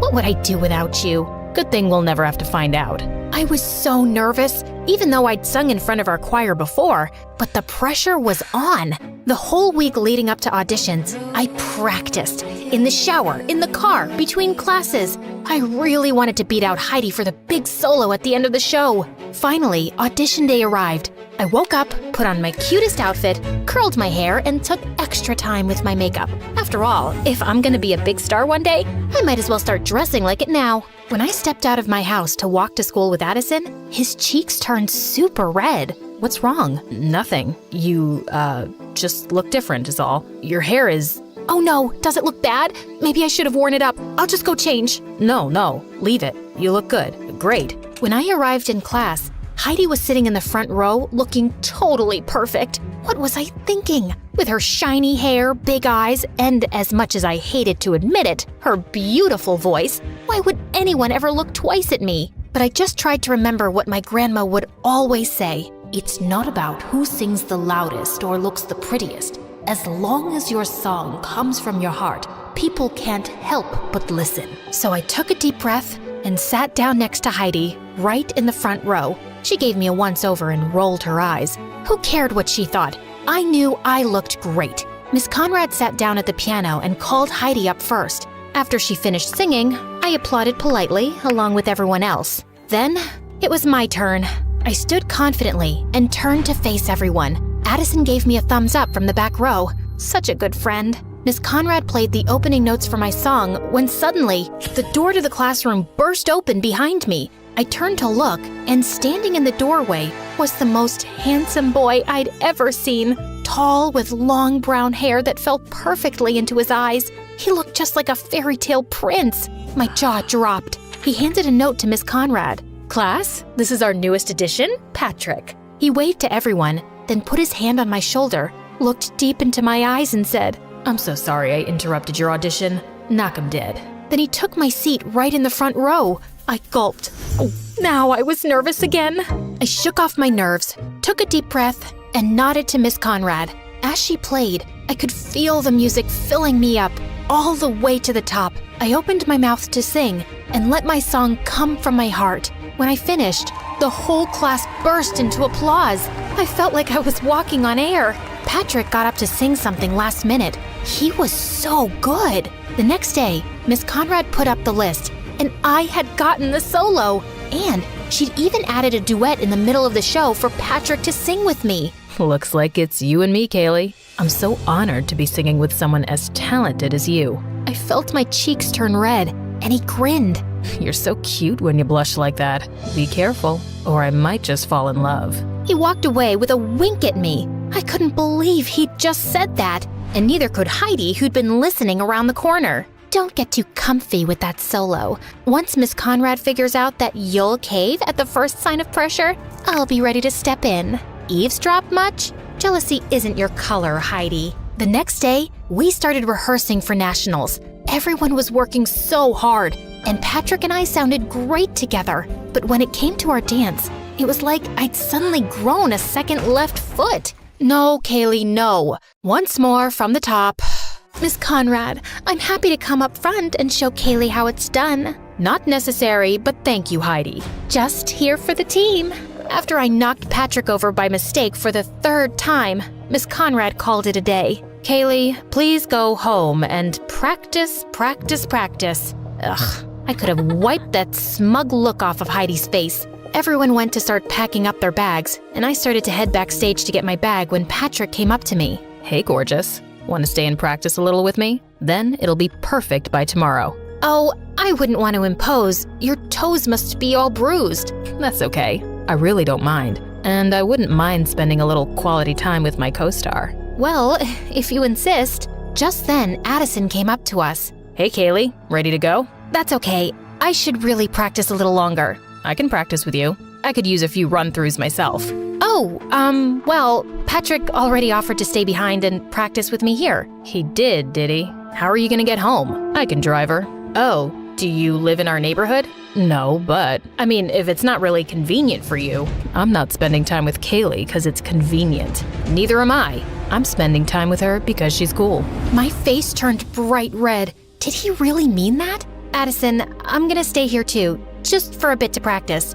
I'll see you later, okay? Fine, if you insist. I'll, see you when you get home. He turned on his heel and walked out. Patrick turned to me with a grin on his face and held out his hand. Shall we? We practiced more, and I was finally getting good. Patrick swung me out for our final spin, then pulled me in close and dipped me. That's when I noticed his face was just so close, his ice blue eyes staring deep into mine. Was he gonna kiss me? Just then, all the lights in the theater went out. Patrick dropped me in shock, and I shrieked. All of a sudden, the lights came back on, and Miss Conrad stepped back on stage. Oh, hey kids. I'm so sorry. I didn't realize you were still here. Ugh, I couldn't believe she'd interrupted our moment. Still, we waved goodbye to her and headed out. A little while later, when Patrick dropped me off, He got out of his car to open my door. Such a gentleman. It was nice hanging out tonight. I'll see you tomorrow, superstar. Then he wrapped his arms around me and gave me a big hug. Is this what heaven smelled like?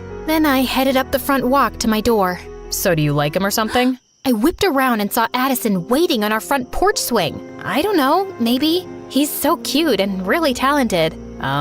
Okay. Cool, I guess. Do you still want to practice? That's okay, I think I got it now. Okay then. Well, then I guess I'll see you tomorrow. Here, I got you a milkshake. Hey, thanks. He started crossing the yard towards his house. Is it? Cookies and cream, your favorite. Thanks. I'll see you tomorrow? You know it. Then it was finally time for nationals. As we arrived at the concert hall, I was overwhelmed by all the other groups here and overheard one girl say to another, "She was a little flat at the end." I couldn't believe it. What if I lost us the whole competition?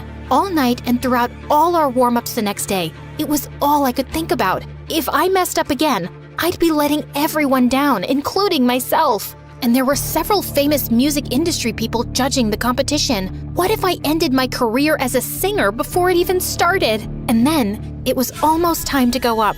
I tried to calm down, but I was shaking like a leaf. "Miss Conrad, Kaylee doesn't look so good." Miss Conrad came over. She looked pretty nervous herself. Kaylee, you look terrible. Are you going to be able to perform? Of course, Because if you're sick, I can always put Heidi on. I'm ready to go, Miss Conrad. Just then, I spotted Patrick warming up down the hall. I just need a minute. I raced down the hall towards him. He was stretching, shaking out his hands, jumping up and down. Patrick? His expression was so strange. Was he nervous too? I'm so nervous. Do you think we could practice? Kaylee, I'm kind of busy. What if we... I really just need some space here, Kaylee. Yesterday, you said we were a team. That doesn't feel like a team to me. I can't do this right now. Could you leave me alone? Fighting back tears, I ran down the hall and found a corner backstage. I couldn't let anyone see me so upset, especially not Miss Conrad or Heidi. What was I gonna do? Suddenly, Addison stepped out of the shadows. He looked so handsome in his costume. Kaylee, are you okay? I threw my arms around him. He caught me and squeezed tight. I'm so nervous. I overheard one of the other teams say I sounded bad. Miss Conrad is ready to replace me with Heidi. Patrick isn't any help, and there's amazing industry people out there, and... Ugh! You sounded amazing in rehearsal. Those other teams were just jealous. Forget about Patrick and Heidi. Remember why you love to sing. What was it your grandma always said? Sing from your heart? Exactly. Just do that. I took a few deep breaths, and Addison was right. Will you just run the last part of the number with me? Of course. And there, in our little corner of the theater, we stepped, we twirled, we kicked in time together. Addison took my hand, spun me around, and dipped me low. I felt his arm slip. He was dropping me, but right before I was sure I'd hit the ground, he caught me with a twinkle in his eye. I swatted his arm. You tricked me. I'd never drop you, and even if I did, I'll always be here to catch you. Thank you, Addison. Then he smiled at me so genuinely, and my heart fell into my stomach. What was that? Places, please, students, places. Kaylee, are you ready? Yes, Miss Conrad. As we all rushed to take our spots to start our number, Addison shot me a wink. Knock 'em dead, superstar. You too. As soon as the lights came up on stage, I felt a little thrill of excitement. We danced, we sang, we twirled. Everyone had brought their A-game. When it came time for my duet with Patrick, we totally nailed it. But any spark that had been there was gone. As the opening chords of my solo began, the lights shined down on me, and I opened my mouth, and the music poured from my heart. I knew my grandma was right there with me. I hit my final note and held it out forever as everyone finished their steps behind me. As we struck our final pose, the crowd erupted into applause, a standing ovation. I beamed. We totally nailed it! That night, after all the points had been tallied, all the teams gathered on stage behind the judges. Addison reached for my hand and I squeezed back. Thanks for the pep talk. I could have never done it without you. Of course you could have. I'm just here to remind you. You're always there for me. He leaned in close, and I felt a flutter in my stomach as he whispered in my ear. And I always will be, if you let me. I turned to look directly in his eyes. Kaylee, I have to tell you. Just then, the announcer started announcing the winners. Second place, runner-up.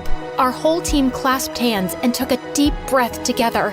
And the grand prize for this year's National Show Choir competition goes to... As they said our name, the crowd roared. It was so loud I could hardly think. Confetti rained down on us as Miss Conrad stepped forward to accept our trophy. I threw my arms around Addison and he picked me up, swinging me in a circle. We did it! We did it! As we packed up our things in the dressing room and said goodbye to the new friends we'd made at the competition, one of the judges knocked on our dressing room door. He was an exec for a record label back in LA. I was so impressed with you. Your vocals were so clear, and you've got some real presence up there. Give me a call if you think you'd be interested in recording a single. He handed me his card, and I shook his hand, totally awestruck. Maybe dreams really do come true. I felt so relieved. Not only had I not let everyone down, but I'd made myself proud. On the bus, Addison dropped down in the seat beside me, running a hand through his hair. When he saw me watching him, he grinned, and the butterflies were back. I'm totally beat, aren't you? Definitely. I, got you something. Oh yeah? I pulled out a bag of gummy worms. Your favorite. You're the best, Kay. He ripped open the bag and dug in. Hey, Addison, what was it you were gonna tell me earlier? I don't know. I don't remember. Well, I have something I want to tell you. Yeah? I like you. Really? Really. I like you too. I have for a while now. Really? Really. He took my hand, and I know my cheeks turned pink. I got something for you too. Ooh, okay. I love presents. And then he put his hand on my cheek, leaned in close, and kissed me. It was the perfect end to a perfect day. I'm just a normal high school student and have the most normal, boring life of anyone I know. All the other kids at school got to do exciting things during spring break. Sarah B. traveled to Prague with her family. Kara got to go to Cancun. Priyanka went skydiving. The most interesting thing I did was clean up my dog Lulu's poop. But it wasn't anyone's fault but mine. Sure, it's true, my parents couldn't afford to take me on fancy trips like that. They only ran a restaurant together and all their money went back into the business, and they needed me to help out after school. But the truth is, they would have let me do anything I wanted, but I was too scared. I could never go skydiving or even flying to another country like Prague. My whole life, I had been scared of everything, and I was sick of it. Just once, I wished I could go on an adventure of my own, but I had to look at everyone else having a great life through Instagram. And sometimes I couldn't even look at their photos because my stupid phone was constantly acting up. I was telling Kara all this while we picked up our food at lunch, and she said, "Well, if you're too scared to do anything, you can't really complain about not doing anything. Not to be harsh, but it's your life. You're the one who has to live it." You know what, Kara? You're right. The next time I get an opportunity to do something fun or crazy or scary, I'll do it. With a newfound determination, I shook Kara's hand, but when I sat down, I sat on my phone and saw that it was dialing some random number. I held it to my ear, but there was only a strange static sound, but it seemed to be mostly okay.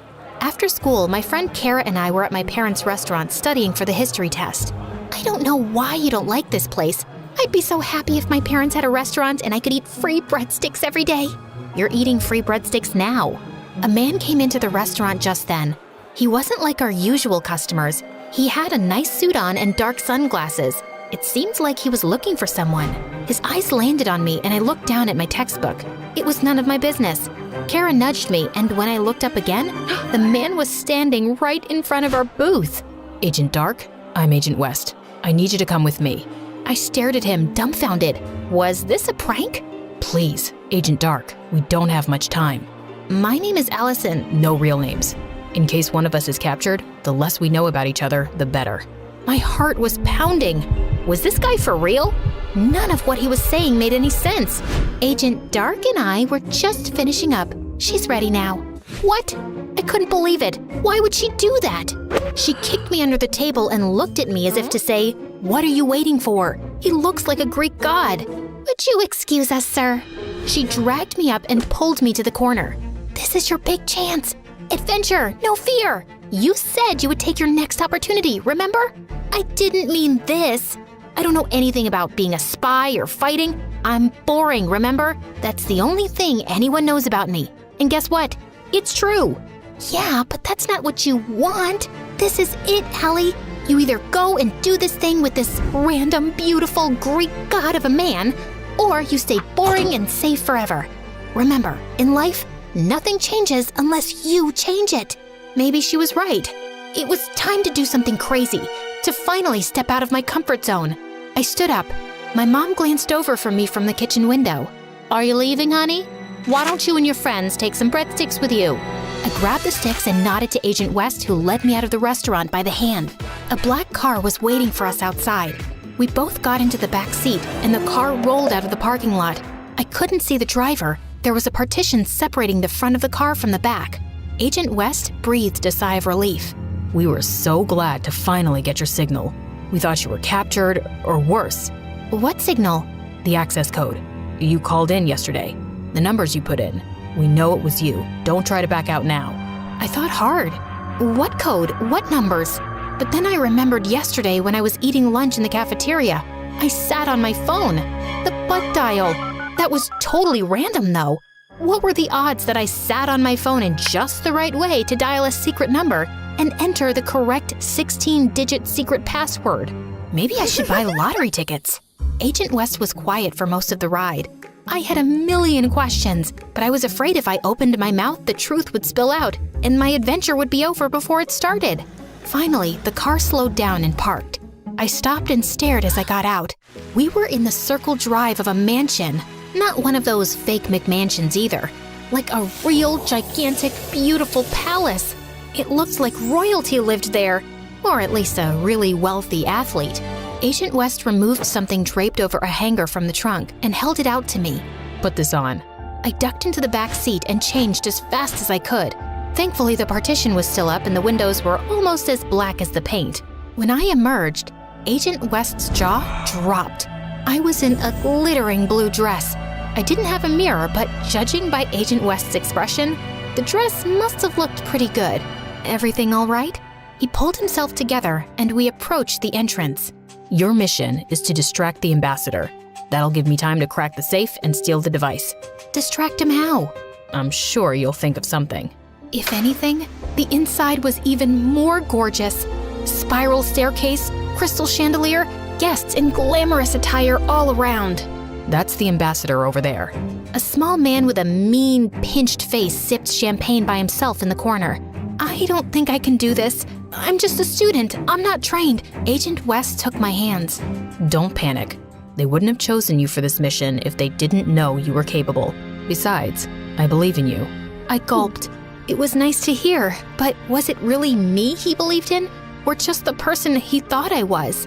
Taking a closer look at him, Agent West didn't seem to be much older than I was. But how could a high school freshman be an international spy? Maybe he just looked young. Then it clicked. I knew what I had to do to make it through this mission. From this moment on, I would pretend to be the person they thought I was. If she was brave, poised and confident and quick on her feet, then I would be too. I nodded to Agent West and he slipped away. I grabbed a glass of champagne from a passing server's tray. I started walking, took a sip. I immediately spit it out. Gross. I set the glass down on another server's tray and walked right up to the ambassador. He stared at me grumpily. I smiled back, but I didn't know what to say. Was I supposed to introduce myself? Suddenly, I was mad. Agent West had left me here by myself with no preparation and no plan. At a strange place surrounded by strange new people? How did I even know he was who he said he was? Maybe he worked for the bad guys. Who were the bad guys? I stopped and took a breath. I didn't think he worked for the bad guys. Remember, I told myself, you're not Allie, a boring, ordinary freshman at Claremont High. You're Agent Dark, international spy extraordinaire. Breadstick? I offered a breadstick from my purse. The ambassador's angry face broke into a delighted smile. Don't mind if I do. A little while later, Agent West appeared and pulled me away from the ambassador. I had done such a good job charming him that he seemed disappointed to see me leave. He even wanted me to meet his daughter. Agent West and I snuck out onto the balcony. The city lights sparkled in front of us. I got it. I didn't even know what it was, but I was happy the mission was a success. You were incredible tonight, Agent Dark. I couldn't have done it without you. That made me feel even better. Like maybe I wasn't here by mistake, and I was capable. Can't you tell me your real name? You already know mine. I'm Zane. Nice to meet you, Zane. The sounds of the party were faint. Here on the balcony, it was quiet. Just me and Agent West, Zane. He peered into my eyes. My heart began to pound. He leaned in to kiss me. An alarm went off just before our lips met. It was a deafening wail. There were shouts inside, people scrambling everywhere. We have to go. He hopped off the balcony railing onto some vines climbing up the mansion wall. I froze. That didn't look very stable. I looked down at the distant gravel below. Then I heard more shouting inside. It sounded angry. I glanced through the sliding glass doors. 2 burly security guards noticed me. One pointed right at me, and they hurried toward the glass. I turned back to Agent West. He held out his hand. The security guards were almost there. I took another deep breath. Remember, Allie, what would Agent Dark do? Just as the security guards crashed through the doors, I took Agent West's hand. Agent West walked me to my front door. We stood on the steps, both quiet and giddy from our close call. Thanks for everything, Allison. You're even more impressive than your reputation. That's right. Take that, Agent Dark. Call me Allie. Good night, Allie. Good night, Zane. When I finally went back to school the next day, I felt a new sense of confidence. All my fears were gone. While Priyanka and Sarah B talked about their adventures skydiving or going to Prague, I had to keep my mouth shut and just pretend like I was jealous. They would never know that I got to be a secret spy. At least Kara knew. And I looked amazing in that dress. Speaking of, that dress was too nice to wear only once. I decided to go to the dance with it. When I got there, everyone was buzzing in the halls. I had no clue what all the commotion was about. And then, there he was, Zane, in a tux and a vest. You look familiar. I glared at him. I wasn't sure I was in the mood for jokes when I hadn't heard a word from him in weeks. You know, you could have texted or called or sent a flying pigeon or something. I know. I'm sorry I just disappeared like that. I had to go radio silent until the heat died down. I was afraid if I contacted you, I might put you in danger.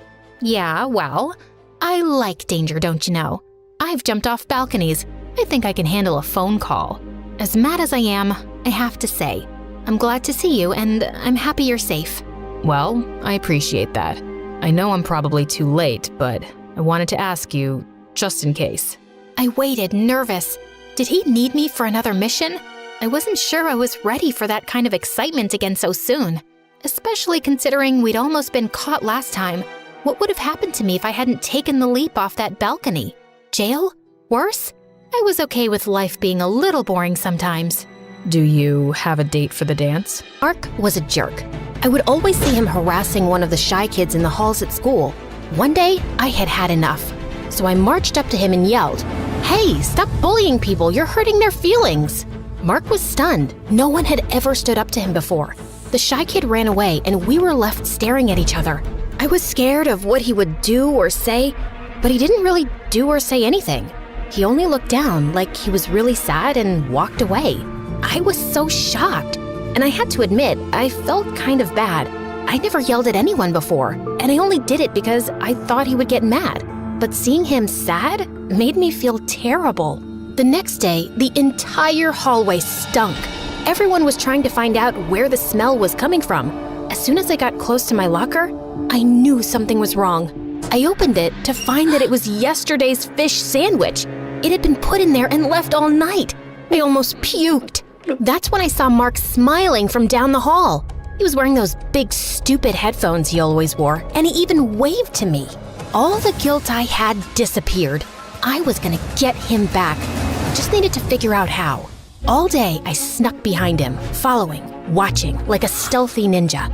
Every move he made, I was right there, but he never saw me. I noticed him writing in his notebook all day, in every class, but he was never prepared with the assignments. So I knew whatever he was writing, it wasn't homework. The notebook became my obsession. I needed to know what was in it so I could use it against him, but he never left the thing alone. It was always right beside him.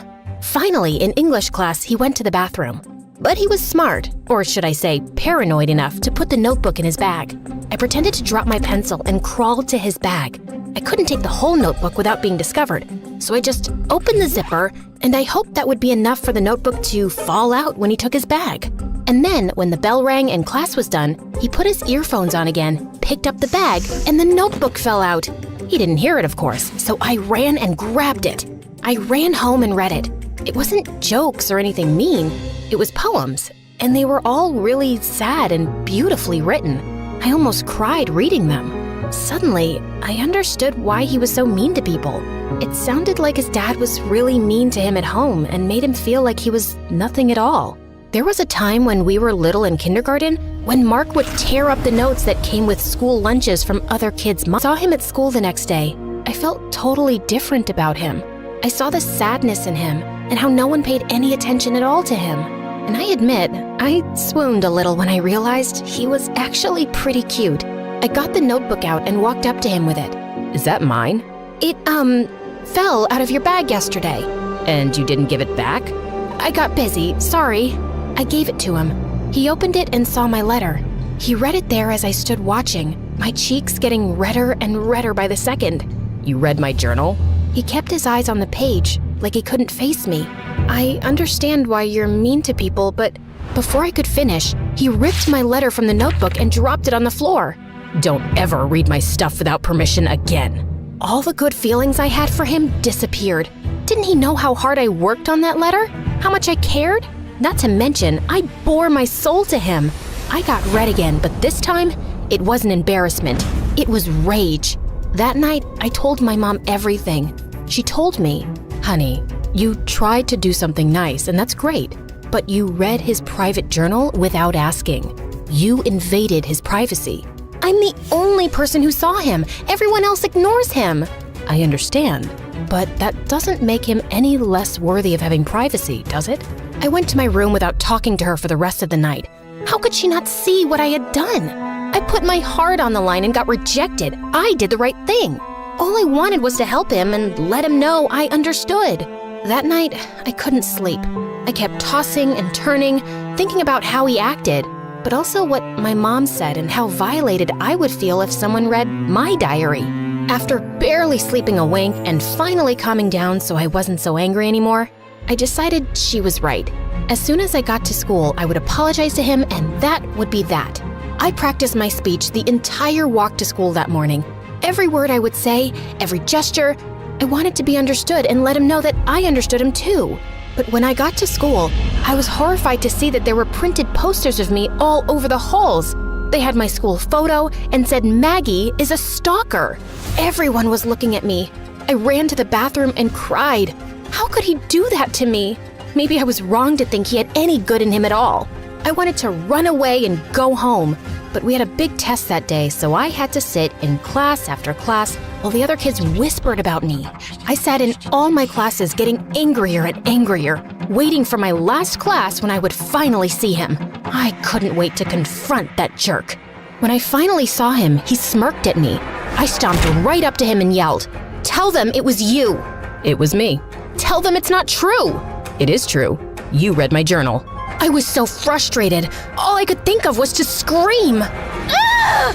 The teacher came up to both of us and gave me detention for yelling in class and gave him detention for pulling the prank. When we were both in detention, I made sure I was looking out the window or at the ceiling. Anywhere as long as we were not looking at each other. And of course, he starts whistling. I had to grind my teeth to keep from yelling again. Then the teacher left to get a coffee and we were left alone. It was so awkward. After a while, he took out his notebook and was reading something inside really intently. I had to admit I was curious about what it was. And then he wrote something and I was so mad at myself for even caring, but I did. I wanted to know what it was. As much as he annoyed me, I really did like his poems. But then I remembered his prank and ignored him. It was so mean. How could he do that? Did you really mean what you wrote in your letter? I couldn't believe he was actually talking to me. Yes, of course, but how do you remember? You threw it away. After I put all the posters up, I went back and found it in the trash. He took out a paper from his journal. It was my letter. No one's ever seen me the way you did. Then the bell rang and detention was finally over. He moved to the door, but before he could leave, I said, "I'm sorry about reading your journal, but I really like your poems." He turned and looked me in the eyes and said, "Can you come to my house tomorrow?" I was shocked and couldn't speak for a minute. Before I realized it, I said, "Yes." He ripped a piece of paper from the journal and gave it to me. It had his address and a note for me. I read it when he left. It said, "To the girl who saw through me. Usually, everyone sees past what I am, or I might become. But when you looked, you saw something more. To them I am glass, cold and cracked. But to you I am water, living and essential. I have never been seen before. It scared me. Thank you. I'm sorry." Again, I swooned. The next day was a Saturday, so I went to his house and heard yelling as soon as I got close. The house was small and the yard kinda dirty. I knocked on the door and Mark came out, holding a guitar. His right eye was bruised. He moved past me, walking toward a path in the woods across the street. "Are you coming?" I followed him all the way down to the shore of a lake I didn't even know was there. He sat down, and I sat down beside him, wondering what he was thinking. "You said you liked my poems." I did. "They're not poems, they're songs." "Oh, can I hear one?" "I've never played for anyone before." "You don't put yourself out there. That's why people don't pay attention." He hesitated, then played the guitar and sang one of the songs. He sang about his fears, his sadness, and about feeling like a monster for having to put people down to make himself feel big. When he was done, he wiped a tear and said he would have to go back or his foster dad would be angry. He left me there by the lake as I watched the sunset over the water. I knew I was falling in love with him. When I got home, my mom told me the one thing that would ruin everything just as it was all getting so good. We were moving across the country. She told me she was sorry, but we had no choice. When I saw him across the lawn at school, he smiled at me. I practically melted, but my smile faded quickly. He knew something was wrong. He came up and walked with me. "Are you okay?" "I have to move." His eyes immediately lost their light. I could tell he was devastated. "What are you thinking?" "It's selfish." "It's okay. Tell me." "You're the only one who sees me." "Maybe that's true right now, but it doesn't have to be. Your songs are beautiful." "I don't know how to talk to people. I don't relate to anyone." "Of course you do. We all have pain. We all get bullied. Even you." He thought about what I said, then a smile crept on his face and he looked right at me. My heart stopped when I saw his eyes. They were bright and full of hope.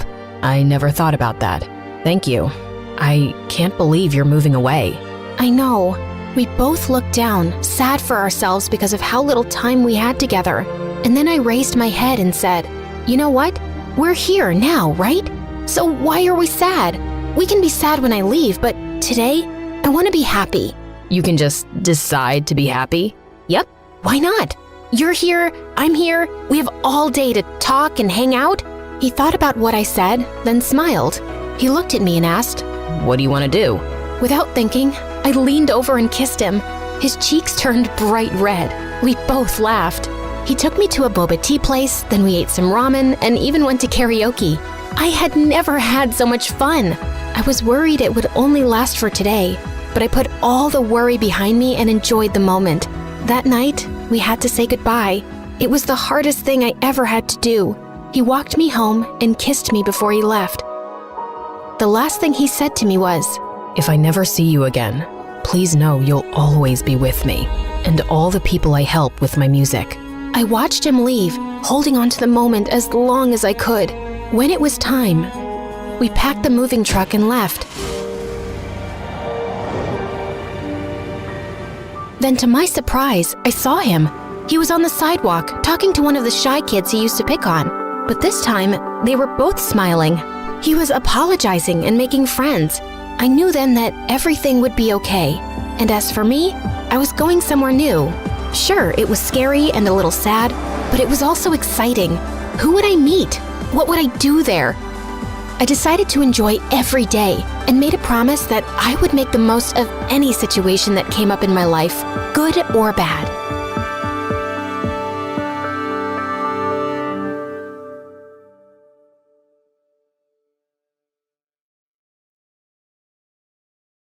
Hi, my name is Tessa, and I'm from Manhattan. I was only 2 when my dad left me and my mom and ran away with some random chick from his office. Of course, he was a jerk, so I never missed him, and Mom loved me to bits, making sure I never needed to. When I turned 5, she put me in school, and I was super excited for my first day when something shocking happened. Hey friends, My mom packed me this super delicious food. Do you want to share? I moved forward with the lunchbox in my hand when I accidentally fell and the entire box ended up on a girl's face. Melissa. You are gone. No one messes with Melissa. But before she could charge me, I picked up her lunch and dumped it all over my face. See? Now we're even. Do you want to be friends now? Melissa looked at me in complete shock, but then she came and hugged me. Yeah, your lunch tastes super delicious. Besties forever? And that's how Mel and I became best friends. After that, we always hung out together, and I had a blast all through our school years until we reached high school. We thought it was going to be super fun, but on the very first day, something shocking happened. Again. There was a huge crowd gathered in the parking lot, and Mel, who was super curious about almost everything, started pulling me. Come on, let's go see what's going on. When we reached there, we saw a bunch of kids dancing, but they looked so funny. What the heck is that? You call that a dance? I could walk better than that. Suddenly, he got down from the old Mustang he was sitting on and emptied an entire can of soda over the kid's head.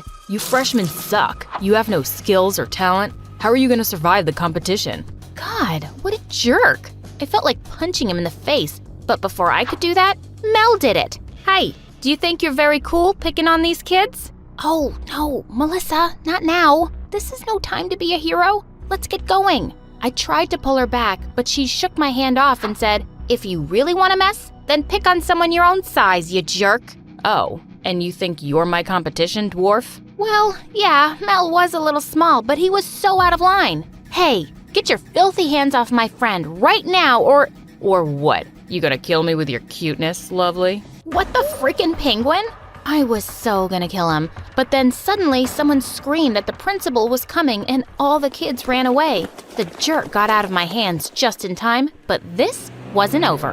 Then a few days later, while I was on my way home from school, I heard some weird noises coming from the school backyard. I went ahead to check and saw a super cute kitten stuck on the roof of the shed. I immediately grabbed a ladder and climbed it. Hey, little friend, I got you. No worries. You can come with. Whoa! Suddenly, my foot slipped and I thought I was gonna open my eyes in the hospital. But just then, someone caught me. Gotcha. It was the same jerk from the parking lot. His name was Tyler and he was kinda cute up close, but ew! Still a bully. Get your hands off me. I don't need your help. Well, in that case, get your hands off Julie. I don't want you holding her either. Julie? Yeah, my kitten. I saved her from some wild dogs a week back and made a shed for her to live in here. I'm here to feed her, but what are you doing here? OMG, I couldn't believe a jerk like him would even care about a kitten. Well, it was none of my business, but then I saw him feeding her chocolates.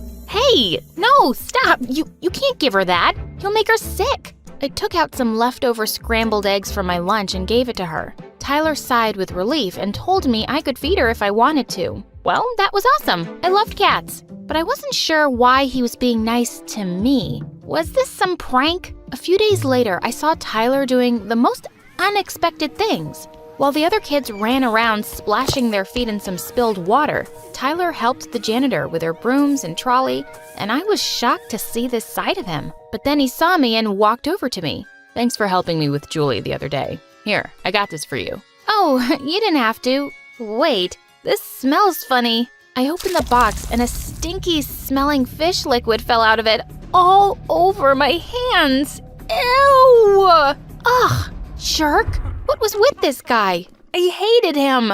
Then a few days later, as I went to see the little kitten, I was shocked to see Tyler sitting there all sad. Tyler, what's wrong? Why are you so sad?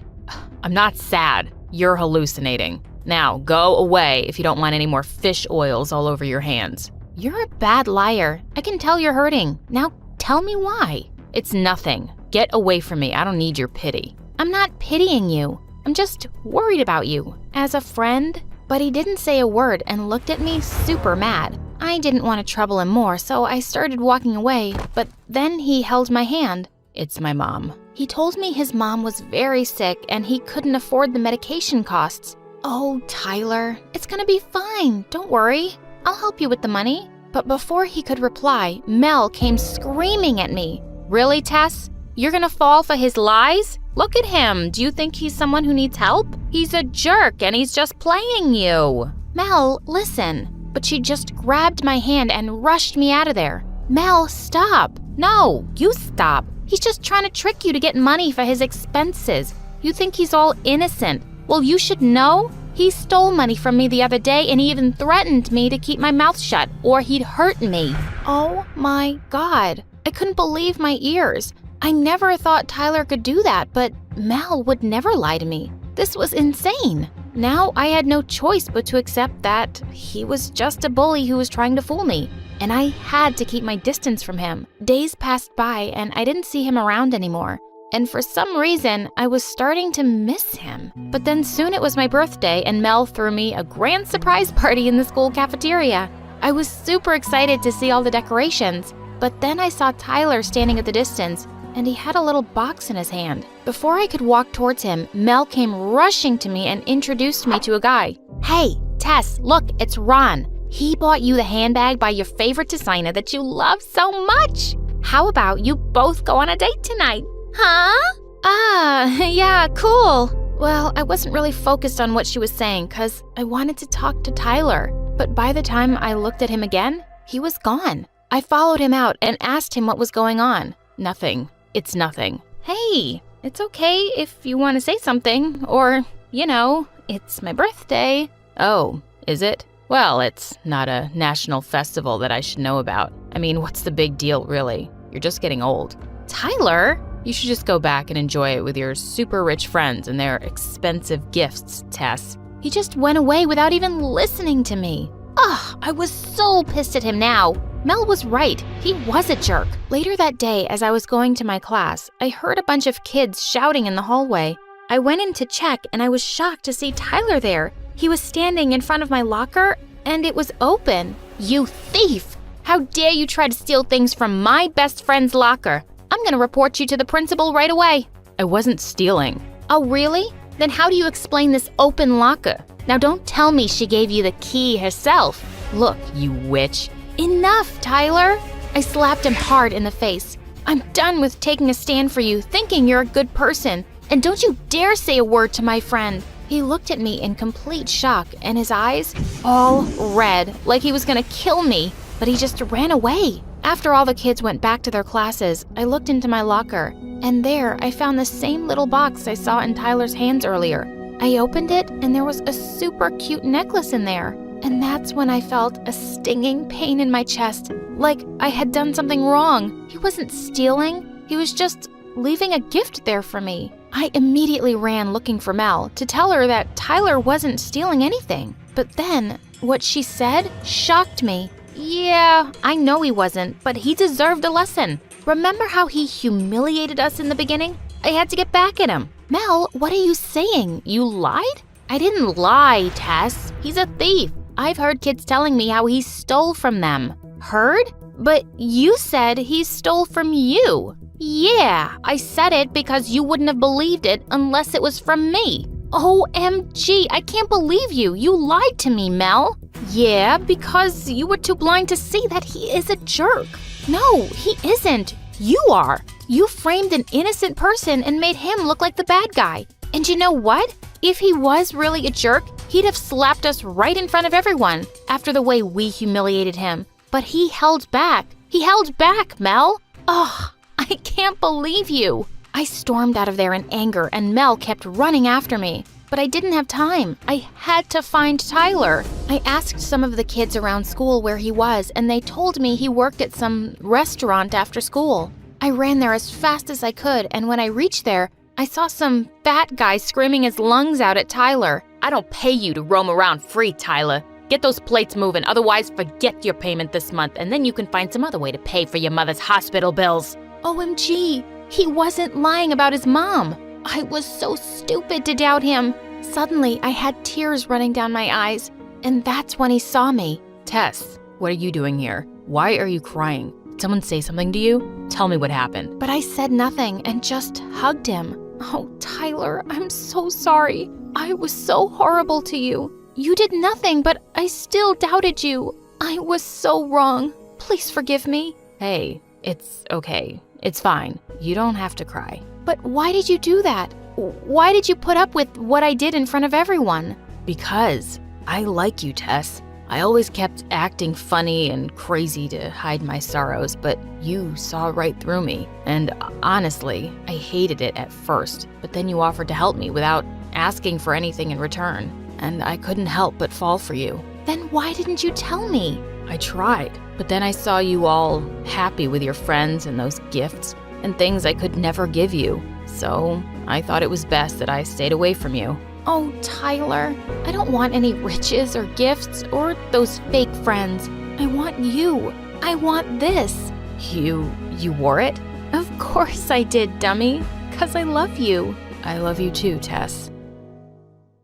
I felt goosebumps on my skin as I climbed the seemingly endless flight of stairs. I was cursing myself for this stupid idea. There were definitely better ways to surprise my girlfriend, but it was her birthday and she did adore horror movies. That's why I decided to prepare a surprise candlelight dinner in a creepy, abandoned hospital at night. As soon as I stepped onto the 3rd floor, the door closed behind me with a bang. And that should have been my first warning to give up on this ridiculous idea because things were about to get real crazy. Before I continue, please like and subscribe to protect yourself from getting into crazy situations. I pushed the door to check if I was locked in, but thankfully I wasn't. With shaking hands, I messaged Taylor. Hey babe, I'm waiting. Winky face. I suddenly panicked. Damn it, no! I'd sent it to my boyfriend, Oliver, instead. I immediately unsent it and sent Taylor another message. Hopefully Oliver hadn't seen it. Suddenly, I heard footsteps approaching. I called out, Babe?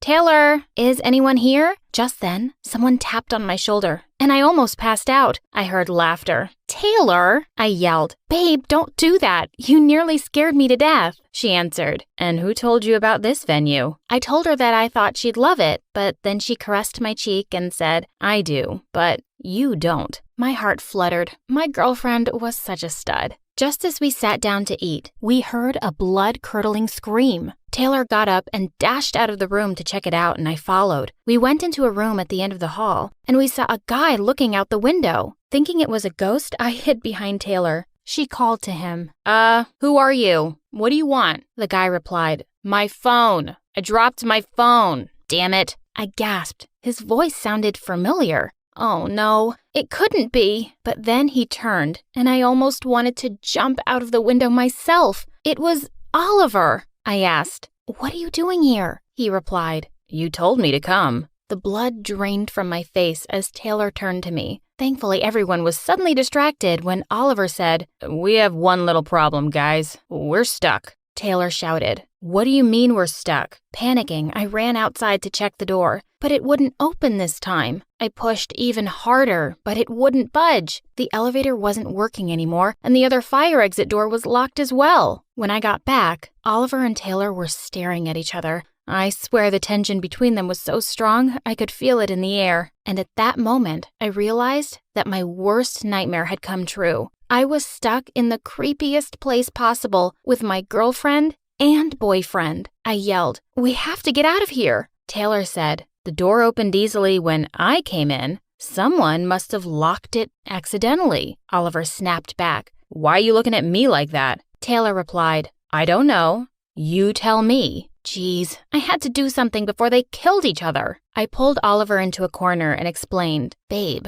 that's Taylor. She's my cousin. She doesn't know that I have a boyfriend, so be cool. You're my other cousin. Get it? He took out a piece of paper and pushed it into my pocket, saying, Read it later, babe. I then pulled Taylor into another room. She said, Ooh, this is hot, babe, and pushed me against the wall to kiss me. I said, Babe, that's Oliver. He's my cousin, and he's staying with us at the moment. I don't know why he turned up here. He doesn't know that I'm into girls, so be cool. You're my other cousin. Get it? She replied, Okay, whatever. Don't know why, but something about that guy is super familiar. I quickly said, I'm sure you don't know him. He's not from around here. Let's go.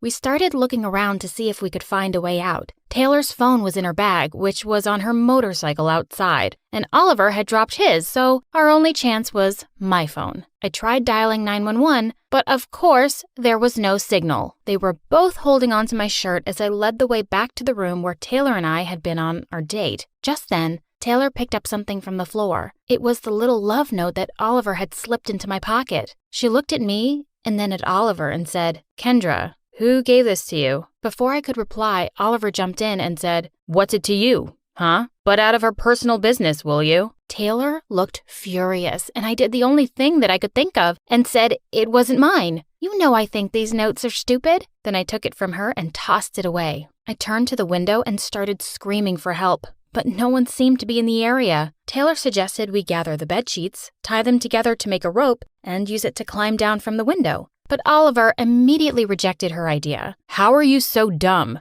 It's too risky. We're on the 3rd freaking floor. Don't you girls have any hairpins? I could try opening the lock with one. Taylor turned to him. No, Nancy Drew, we don't. And I don't think that would help anyway. My idea is much better. As they continued to argue, I climbed up on a stool, hoping to get some phone signal. We needed to get out of here tonight before they found out I was dating both of them. Suddenly, I lost my balance and slipped. Luckily, I landed in Oliver's arms. He looked so handsome, and his strong arms always made me feel safe. He said, Easy there, babe. He was about to lean in for a kiss when we heard Taylor clear her throat. She sarcastically said, How I wish I had a sweet cousin like him. Before walking away, she looked angry and jealous. As I ran after her, I tripped over something and fell forward and straight into her. She cried as she lost her balance, and we both fell to the floor. Her body felt so soft, and she smelled really good. Our lips were so close as I stared at her pretty face. She was about to reach for my lips to kiss me when we saw Oliver glaring down at us. He said, We shouldn't be messing around, girls. Get up and move. Ugh, I found them both so attractive in different ways. It was so confusing. Maybe this was my chance to finally decide between them. Suddenly, Oliver came up to me and said, I think your cousin has a crush on me. She keeps checking me out. I wanted to laugh, but then Taylor said the same thing about him. They thought jealousy was interest. For some reason, that pissed me off. Clearly, it was only me anyone liked. It was past midnight already, and Oliver suggested we wait until morning to find help. I thought it was a great idea. The less we talked, the less likely it was that they'd find out my little secret. But Taylor seemed agitated. I started dusting a bed off when Taylor said she didn't want to sleep in a room with a boy. She said, I just wanted to have a girly time with Kendra tonight. We have lots of catching up to do. Oliver said, Fine, I'll sleep in the next room then. In bed, Taylor hugged me from behind and said, Well, I can't complain. I like how it's turning out. But I couldn't help worrying about Oliver. He only had one candle with him. Moments later, I noticed a blood stain on the bed and started freaking out. My period had started. Taylor said she had me covered and gave me a tampon. My girl was a lifesaver. I gave her a quick kiss. When I came back, she hugged me again. But Oliver being alone kept bothering me. I suggested that we move to his room. I said, He's kind of a wimp. He might be scared. Taylor answered, Are you kidding me? I said, Oliver is my cousin. He's my responsibility. We have to stick together. Oliver slept on a couch across the room and Taylor and I on the bed. Taylor had already fallen asleep, while I kept imagining shadows and whatnot dancing around the room. What if the ghost of a dead patient suddenly lay down beside me? I caught Oliver's attention and signaled him to sleep on my other side. He slid under the cover with me. My heartbeat started to race when I felt his hand holding mine. It felt weird to be sandwiched between them, but for some reason,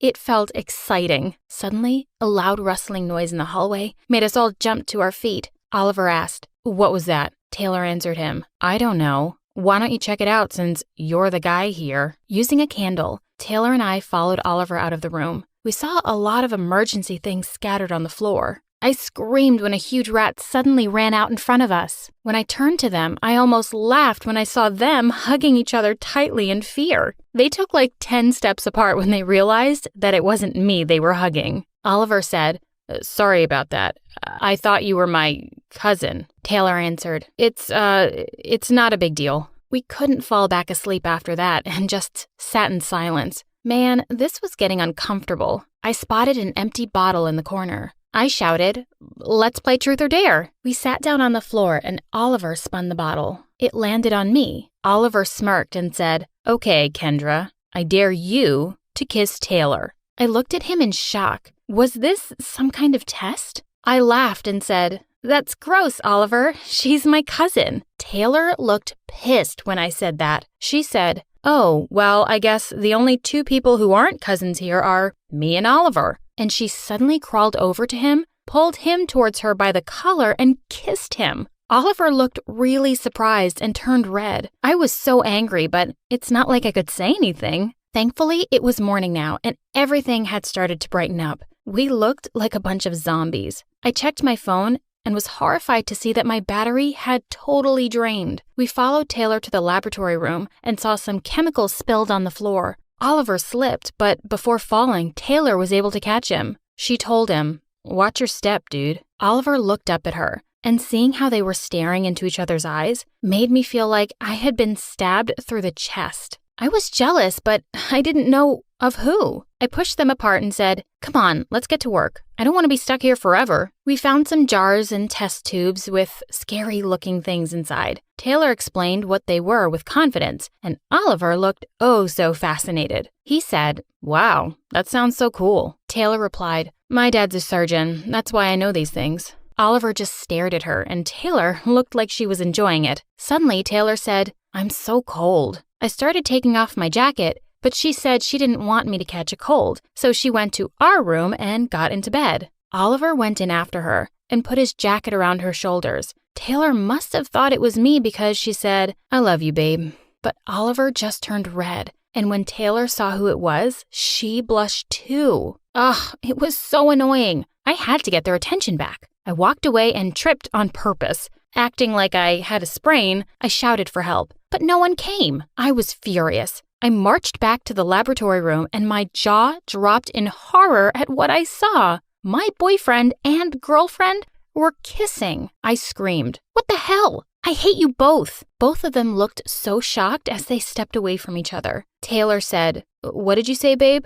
I told her Oliver was mine. Oliver asked, "Did you just call her babe too?" I answered, "Yes, because she's my girlfriend. She's mine." All of a sudden, I realized what I'd done, but it was too late because they both looked furious. Now what? I immediately walked out and looked for a corner to cry in. A few hours had passed and my stomach growled. I realized that we hadn't eaten for more than 12 hours. I found them in our room eating the leftovers from last night. My anger flared. Oliver feeding Taylor with his own hands. The freaking traitors. They were officially together now? I complained that no one had even asked me for food, and Oliver said, "But I thought you were on a diet." Taylor repeated him, "Yeah, I thought you were on a diet." I told her to stay out of this, and she replied, "Or what? You'll cheat on me?" For a minute, the whole room was absolutely silent, but the tension was killing me. I chose to walk away again,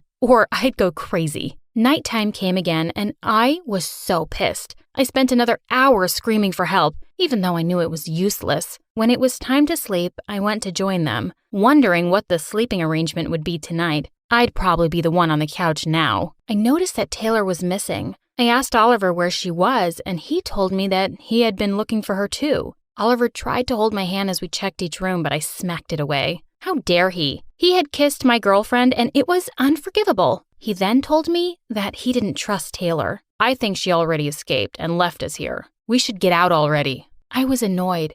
How could he think about Taylor like that? I said, "You seemed to find her just fine when you were kissing her." Just then, he looked out the window and yelled, "See? I told you." He showed me a rope made of bed sheets hanging from the window. He said we could try going down that way too, but I hesitated because I saw her motorcycle still parked outside. I said, that looks like a really steep drop. Let's try to find another way?" My stomach growled again. Oliver grabbed my hand and pulled me to the back of the nurse's station. I was surprised when he took out some snacks and water bottles from a drawer. He said, "If you want to stay here, it's fine. We have everything we need." I said, "Of course I don't want to stay here. And where did this food come from?" Oliver said, "I don't know, babe. It was just here. I thought you probably brought it for your date. And look how she's left you now." We lay down to sleep. Just as I had dozed off, I woke up in shock. I'd heard a phone ring. Was I imagining stuff? Something just wasn't right. I tried to open the huge door at the end of the hallway again, and unexpectedly, it opened this time. I went inside and heard another ring, then a moan. I followed the sound and was shocked to see Taylor tied up to a surgical bed, and next to her was a phone. I immediately ran up to her to untie her and grab the phone. We had to call for help. She revealed that creep planned all of this. I remembered how I knew him. I used to date his sister, and he tried hitting on me back then. He found out I was going out with you. He wanted to get rid of me by trapping me in here. What? Panicking, I looked around and saw a fire extinguisher under the sink and used it to hit the metal lock bar on the fire exit door. We tried and tried until it opened. Finally! While Taylor and I were running down the stairs, Oliver screamed from the top, "Bring her back to me, you stupid witch!" He started to run after us, but in a panic, Taylor suddenly tripped. I helped her get up, but Oliver was able to catch up and grabbed me by my shirt. He yelled, "She never even noticed me and used to make fun of me with my sister, and now she's trying to steal my girlfriend. When you texted me by mistake, you gave me the perfect chance to set things straight. You're mine, Kendra. You can't be hers." He was about to pull me back, shaking Taylor off. Then suddenly, we heard sirens. The police had come. Oliver looked horrified, and then he was off. He ran down the stairs and out of the door. For a minute, I was scared he'd gotten away. But just then, 2 policemen came into sight, and they grabbed him. We ran downstairs and told them everything. To say he'll be behind bars for a long time is an understatement. My parents would be worried sick, so Taylor drove me home next. Before going inside, I invited her to spend the night with me. But to my surprise, she shook her head and said, "I really loved you, Kendra, but I need time to think about us." Tears rolled down my cheeks. "What do you mean? Are you breaking up with me?" But Taylor just left. Over the following weeks, I realized how unfair I had been to Taylor. She had always loved me and been strong for me, and all I had done was cheat on her. Now, she didn't even want to talk to me. Until one day, when the doorbell rang. When I went to check, someone stood at the back door with a huge bouquet of flowers. For a minute, I was terrified. Was Oliver somehow back? But then, the person holding the flowers peeked at me from behind them. "Taylor, I'm so sorry. I was crazy, and I just got carried away, but I love you, Kay. Even after everything, I love you. I love you too."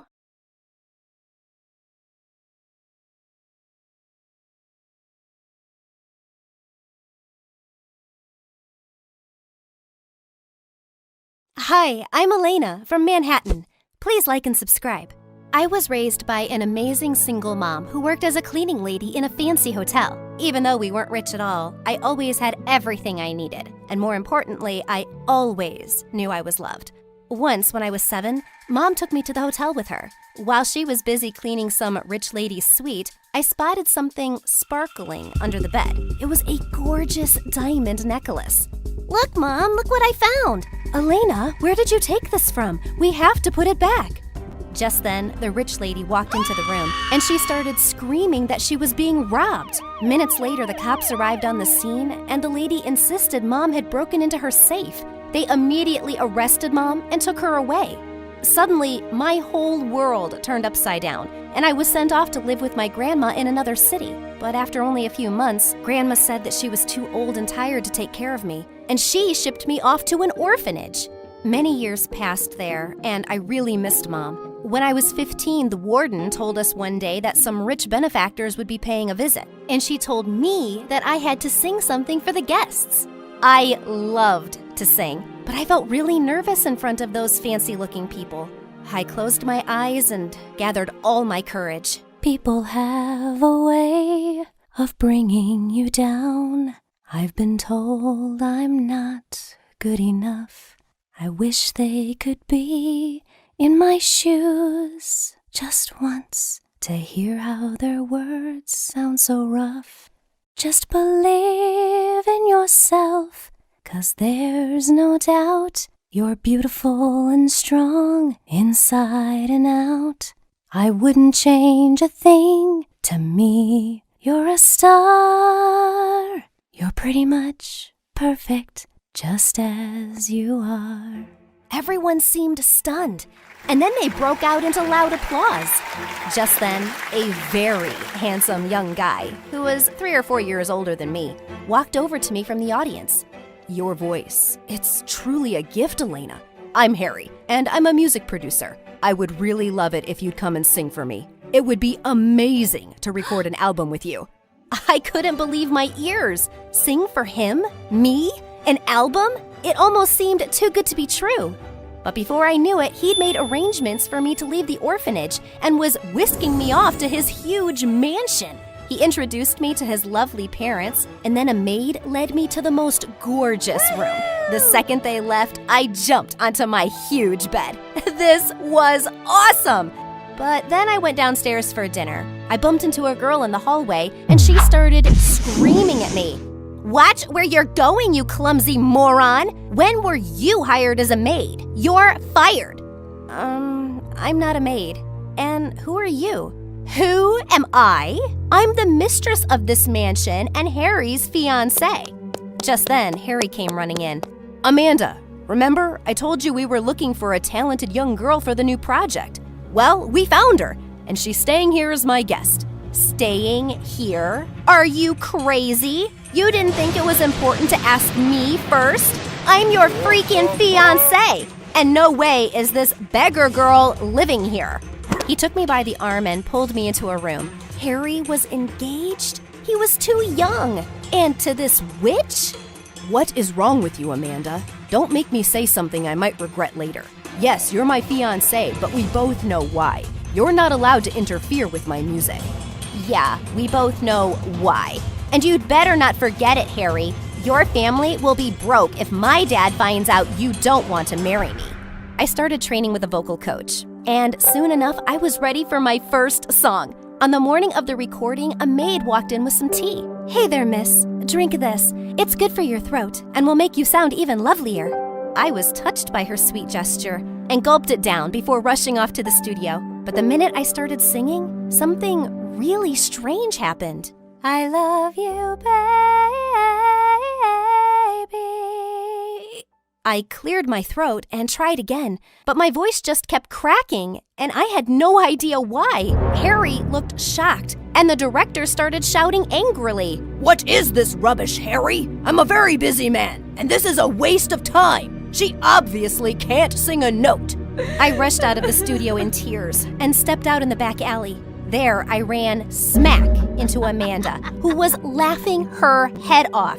Oh my God, that was so funny. You sounded like an ugly toad. Wanna go home so we can drink some more tea?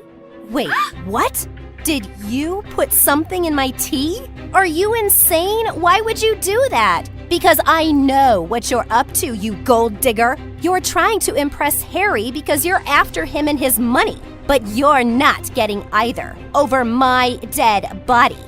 With that, she pushed me really hard into the garbage dumpster. I was so furious that I pounced on her. As we were screaming and wrestling, someone pulled us apart. Stop it! What's wrong with you guys? What's happening here?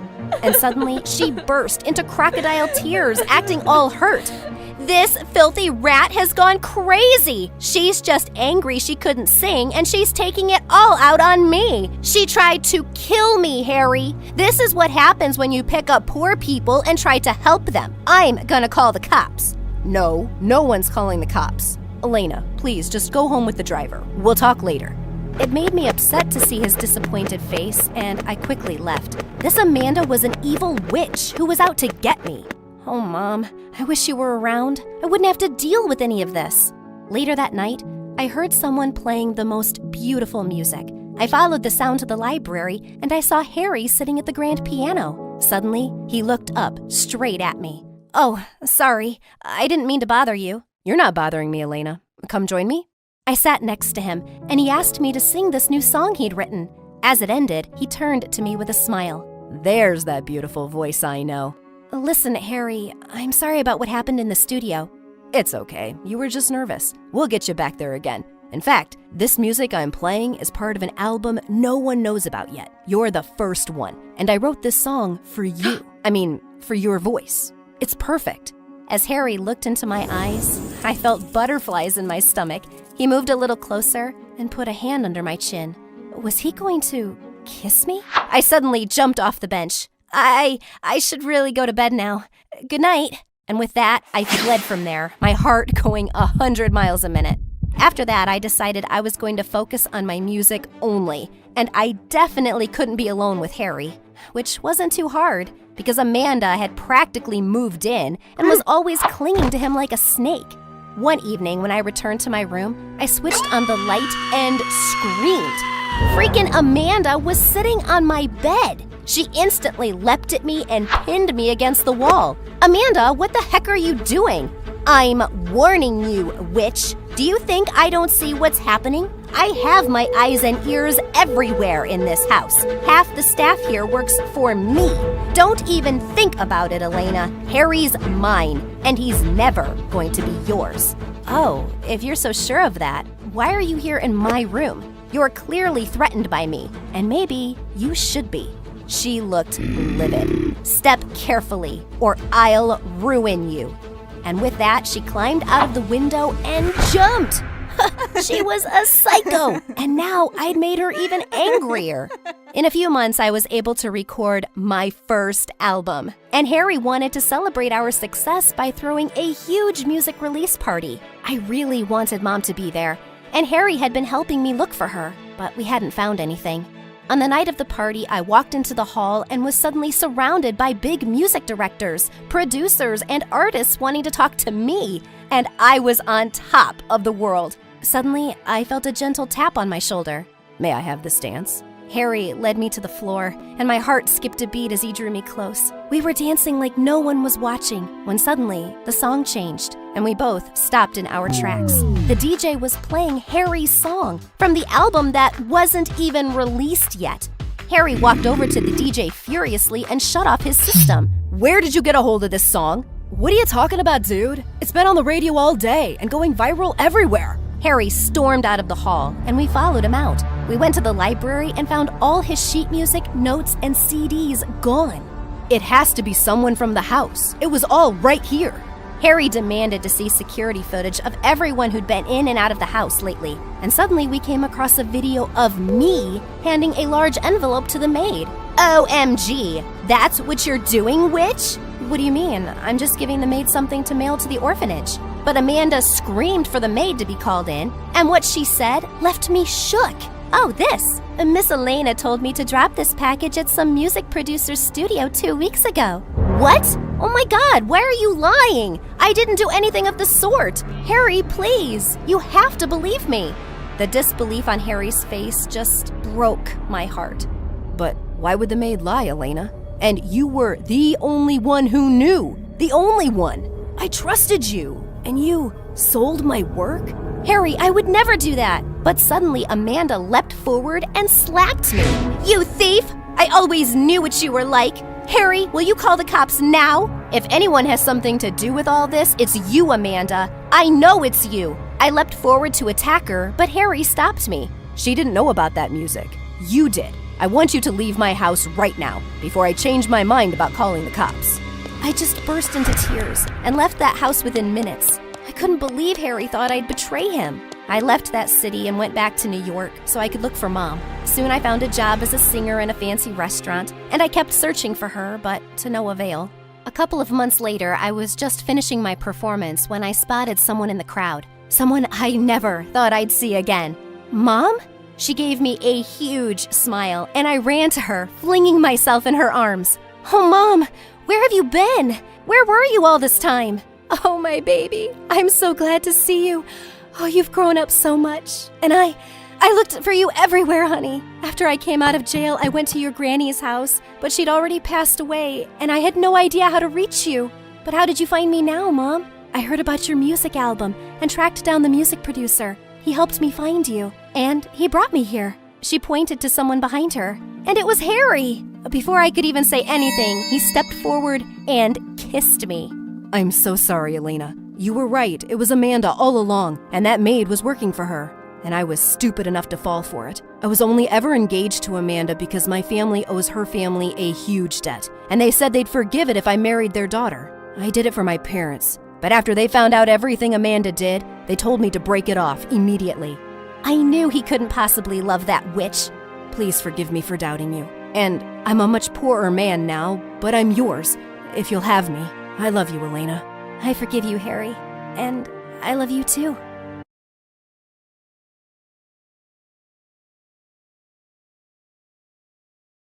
Hello, my name is Jordan, and I'm from New Jersey. Don't forget to like and subscribe. Growing up, I was a quiet girl and always found it hard to make friends. Like this one time when I was in kindergarten, I was just sitting by myself playing with Play-Doh, and out of nowhere, this one girl by the name of Layla came over. Why do you always sit by yourself? Because I like to? Well, you're weird, and that's my Play-Doh. No, it's not. The teacher said I could have it. Oh, yeah? Saying that, Layla just punched down on the Play-Doh and totally destroyed my creation. When the teacher saw us, she scolded Layla and complained to her mother too. And ever since, Layla had been nothing but mean to me. When I turned 7, my mom met my stepdad, and he had a daughter who was 3 years older than me, Esther. They moved in with us, and at first, I thought Esther and I would never get along because she was so messy and I was a bit of a clean freak. But then she turned out to be really cool. Like this one time when I was in the 4th grade and Layla pushed me as I was walking, but thank God Esther caught me right in time. I am so gonna get that witch. Leave her. She's a brat. Moments later, I heard shouts and saw that Esther had tripped Layla and her minions with a rope. Oh my gosh, Esther, where did you get this rope from? From the gym room. I planned on taking it home. It'll make a great skipping rope. I forgot to mention brave. Esther could do it all. She loved having fun, all the time. And she helped me face my social fears. Esther, you're the best. I so want to be like you. You're not afraid of anything. You should see her when I mention vacations. Vacation? Why? I am afraid of airplanes. I don't know why, but everything about them scares me. That's nothing, Esther. When I was in the 7th grade and Mom took us to a park gathering our school held, all the kids got together playing fun games, but I was too shy. And then Esther pulled me from my comfort zone next to Mom. Come on, Jordan, you're missing out on all the fun. But what if they don't like me? You're wasting your time. She's been a sad, lonely girl all her life. Layla, nobody asked you. I decided to be brave, and boy, how much fun that was. We played on the water slide, climbing the longest rope and jumping on the jumping castle. It was the best time of my life. And then the parents called for a talent contest. Mom put my name in, and I had no idea what to do. She said it was good practice to overcome my social anxiety. And to make matters worse, I was the first to go on stage. Go, you can totally do it. I was feeling so nervous because I didn't have any talent besides maybe humming a little, so I closed my eyes and just sang, blocking everyone out. When I was done, I opened my eyes. I was shocked to see people staring at me with pin-drop silence. OMG, was I that bad? But when all the kids and their parents stood up and clapped for me, I couldn't believe it. It was the first time I actually felt confident. Oh my gosh, baby girl, I didn't know you could sing like that. Yeah, that was amazing. Esther? Well, she stood there stunned, as if she had seen a ghost. I was hoping she'd congratulate me, but she didn't. When it was Esther's turn, the moment she started singing, everybody covered their ears. But Esther kept singing without a worry in the world. She only stopped when the audience started to boo her. I feel like my ears will bleed. Someone get her off the stage. This is pure torture. Esther looked totally heartbroken and ran off.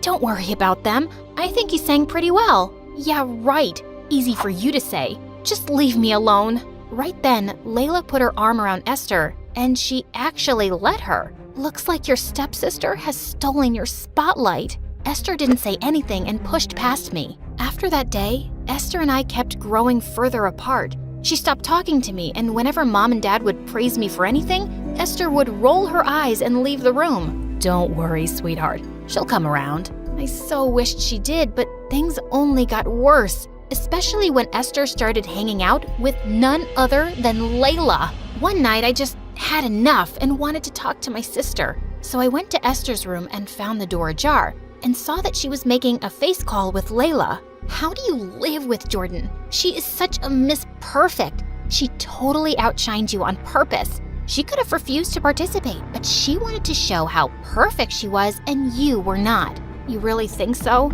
You're probably right. She could have backed off, but she didn't. I can't believe she would do that to me. Oh, let's get back at her. No, I'm not sure about this. Shh, listen, I know just the thing. My mom threw some rotten eggs outside in the trash. I'm sure that'll make a nice hair pudding for Jordan. Then she'll go back to being the mouse she is. I hid before she could see me, and I just felt my heart break into a million pieces that Esther would listen to some witch and plot against me. The next day I went to school early. When Esther got to school, she was fuming because she couldn't find me, and during recess I stayed in the library. But then they found me and interrupted my MSA moment. Ah, here you are. I thought you bunked school today. Nope. Can I help you with anything? Yeah, but I need you to come with me. So you can throw eggs at me? Nah, I'm good. See, she thinks she's such a know-it-all. No wonder she has your dad wrapped around her finger. Stop filling her head with nonsense, Layla. Our parents love us both the same way. I doubt that. Saying that, Esther stormed off and Layla followed her. After that day, Esther only got meaner towards me. One time when we were in the 8th grade, Mom took us to a concert of our favorite singer, Ariana Grande. Esther and I, we both were crazy about her. And when we were there, the singer called me up on stage since I knew all her moves so well. While dancing with her, Esther popped up on stage like a crazy person and took the mic from her and started singing off tune. Things got kind of messy. I saw the guards coming her way. She was being silly, so I tried to take the mic. Suddenly, I lost my balance and ended up falling off the stage and blacked out. I don't know how long I was out, but I woke up in the hospital and I couldn't move my legs. Mom, something is wrong with my legs. Mom called the doctor and he used a silver metal thing to touch my legs. I couldn't feel anything. And then the doctor told my mom that I couldn't walk until I regained muscle control. And until then, I needed to use a wheelchair. What? Me? On a wheelchair? No, that can't be true. Mom, please, tell him to do something. I was devastated. And then Esther walked in with her dad and I lost my mind. What is she doing here? It's because of her I can't walk. I am so sorry this happened to you, Jordan. Again, I am so sorry. Well, your sorry is not gonna make anything better. Esther cried in her dad's arms and everything was just a big mess. The next few days while at home, everyone was quiet. And then Mom and Dad went grocery shopping, leaving me and Esther alone. I'm making myself a sandwich. Can I, make you one too? I can do it myself. When I tried to reach for the peanut butter, I struggled, so I lifted myself off the chair a little, but ended up falling off the wheelchair. Jordan! Esther ran to help me, but I pushed her away. I was so angry because if it wasn't for her stupid jealousy, everything would have been fine. Get away from me! Jordan, I only want to help. Sometimes jealousy can make one so blind. I was not a good singer, and I should have just focused on something else. Oh, shut up, for God's sake. Save your regret. In my eyes, you're just a witch. She looked at me with tears in her eyes, but my heart was too angry to forgive her. Thank God Mom and Dad came and picked me up. Later that night, Mom and my stepdad spoke to me. Jordan, we know that you blame Esther for this. She blames herself too, but can you find it in your heart to forgive her? Really? We are having this conversation? Tell me, Mom, if someone pushed you and you broke your legs, would you forgive that person? I'm sorry you feel this way, Jordan, but if you want, Esther and I can move out. No, I couldn't let that happen. My mom loved my stepdad dearly. I couldn't take that away from her. So I decided to come to terms with the fact that Esther was part of the deal, no matter if I liked it or not. I can't promise I'll forgive her, but I'll try. Just give me time. When I went back to school, I was a bit worried about how kids would act around me. But to my surprise, everyone was normal. I wheeled myself over to the drama production board and saw that they were auditioning for a big talent reality show that was happening in LA. I so wished I could try out, but right then Esther came beside me. So you're auditioning? Yeah, it would have been my chance too, but, Jordan, you can audition. You can totally go there and show the world how good you sing. Oh, so now you're going to mock me? Bravo! I am not mocking you. There are no rules that state a person on a wheelchair can't audition. She was right about the rule thing because when I applied and sent the organizers a video audition, they straight away wanted me to come to LA and show them what I got. OMG, I was so excited. A trip to LA. It was going to be magnificent. Mom and my stepdad were so excited, but when they told me they couldn't afford the trip, I felt really sad. But the next day, Dad announced that I could actually go for the audition. I was all ready to go, but one day before my flight, my stepdad had to travel out of the city for business, and that night, My mom fell sick. Honey, I can't go with you. I am so sorry. Mom, don't worry about it. It's, fine. Just then Esther stepped in. I can take you. Don't worry, Mom. I'll take care of Jordan, I promise. It was just a 5-hour, 20-minute flight to LA, and I planned to sleep all the way. But right when it started to take off, I noticed how pale Esther looked. Are you all right? Yeah.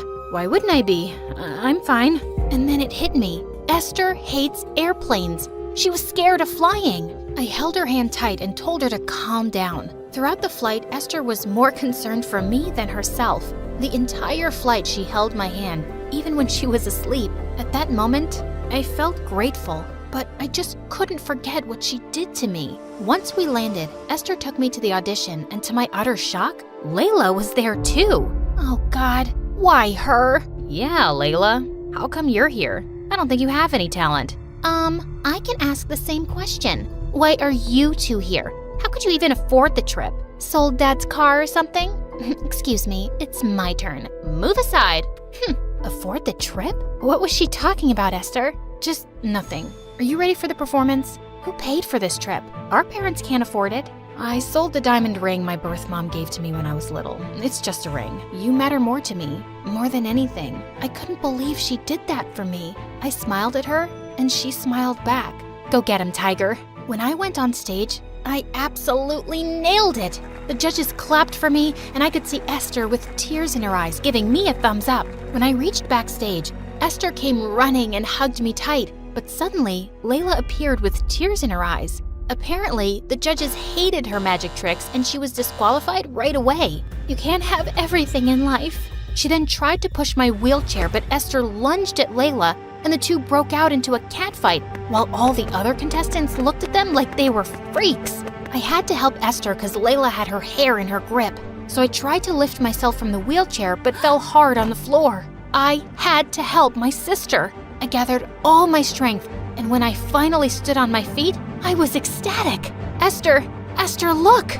I was still wobbly, but I neared Layla, who was looking at my legs with wide eyes, and I punched her square in the jaw. Finally, security arrived and took her away. I am so happy you're able to stand. I guess I just needed motivation, and saving you from that witch was my motivation. Jordan, I am so sorry for everything. For all the times I was a jerk to you, all's forgiven. We're sisters. That's what we do. Fight and then make up.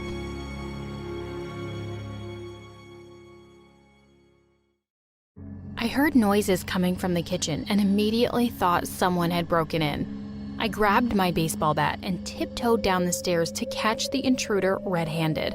When I flipped on the light, I was shocked by what I saw. Hiding on the ground, covered in white cheddar Cheeto dust, was my mom. She hissed and ran away, leaving me standing there, disgusted. I know it sounds crazy, but this wasn't the first time this had happened. It all started when my mom was out jogging one day. See, she had actually once been a bathing suit model, which makes this story even sadder. She had a bit of a sweet tooth, but kept herself on a strict diet to stay in shape. My dad was her manager and was very careful not to let her eat anything high in calories. Of course, my mom didn't always have self-control. She sometimes snuck snacks in the bathroom or ate cookies in the closet. But with my dad watching her, she never got out of control. That was until the day of one fateful jog. One day when I was in 8th grade, Mom went on her usual run around the block. But as she jogged past a cafe, she caught my dad with another woman. She was devastated. I was sitting at the kitchen table when she burst in crying. My dad was chasing after her. Right in front of me, he explained how he simply fell in love with another woman. It was nothing personal. You can't control what the heart wants, Dad said. Nothing personal? You jerk, my mom cried before she pushed him out of the door. It's nothing personal, but I never want to see you again. My mom immediately turned to the freezer and started stuffing her face with tubs of ice cream. She got a lot of comfort food. I'm talking about everything from chicken nuggets to tubs of popcorn. She spent almost $2,000 on food. She looked at me and winked. Don't worry, this is all going on your daddy's credit card. One day, after I had been bragging to my friends how I ate ice cream whenever I wanted, they insisted on coming to my house. When they came, though, Mom started acting like we were all out of food. She said I should have asked her before bringing people over, and all we had was a bowl of boiled beans and broccoli. I was so embarrassed, and all my friends laughed at me. We hadn't bought broccoli for months. It must have been rotten. She served the beans and broccoli in a tiny bowl and left. My friends wouldn't touch the beans, so Mom popped back a while later and just grabbed the bowl off the table. "You know what, honey? I think your friends aren't hungry," she said, practically running out of the kitchen. I was so mad. I ran after Mom and found her in her room, stuffing her face with a tray of nuggets and a whole tub of ice cream, with chocolate syrup too, half of which was on her shirt. She'd said we were all out. I started yelling at her, and then to my horror, I heard laughing. My friends were standing in the doorway, making fun of my mom. The next day at school, everyone went around asking each other if they wanted beans and broccoli. I wished the ground would open up and swallow me whole. After that, I stopped inviting people over. Over time, I noticed that I was starting to feel really unhealthy. I told my mom that I thought we needed to slow down a bit with our eating. If she kept it up, she was going to lose her job. She glared at me and said that I sounded just like my father and that being skinny didn't matter to her. "I'm a model," she cried. "If I got cheated on as a super hot model, what's the point of trying to be skinny?" Her binge eating was only getting worse. After I'd seen her chow down on a whole bucket of fried chicken meant for a family of 10, I cried to her that I cared about her health. I didn't care if she was hot or pretty. I didn't want her to die of a heart attack. My mom agreed to slow down, at least to my face. After months of having junk food for dinner, we sat down and had a nice, healthy salad. The first bite felt like heaven, but I don't think Mom agreed. When I told her we were skipping dessert, I heard her stomach growl at me. She seemed annoyed, but she didn't push for anything more. I was really happy to see her making progress, but boy was my happiness short-lived. When I went to the kitchen the next morning, I screamed in horror. It looked like someone had destroyed our kitchen. Ripped up bags were tossed everywhere, empty bottles of juice and soda were rolling about, and even the fridge was still open. "Who could have done this?" my mom screamed. I rolled my eyes and pointed at her nightgown, which had pink frosting and chocolate smudges. She turned red and rushed out of the room. Later, she came to me like a guilty kid and said that she had a problem and she was willing to get the help she needed. For years, Mom tried all different types of therapies and medicines, but nothing seemed to work for long, and her setbacks always meant the worst kind of humiliation for me. This one time, when I was in the 9th grade, I went to the movies with her and my biggest crush happened to work there. Well, my mom made me get up 6 times to refill the family-sized popcorn tub during the movie. It was embarrassing enough to have to constantly get up and miss the movie to have my crush refill it, but the evening quickly went from bad to worse. See, after the 6th refill, the guy laughed and said, "Hey man, take it easy. You've got to leave some popcorn for the other guests." I was so embarrassed. I ran off without saying anything. I went back to my mom empty-handed.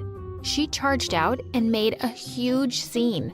"Unlimited refills means unlimited refills," she screamed at him. When he explained that his boss had forbidden it, she knocked things over and left. After that day, I had a serious fight with my mom. I threatened to move to my aunt's. She felt very bad about the whole situation and didn't want to be left all alone.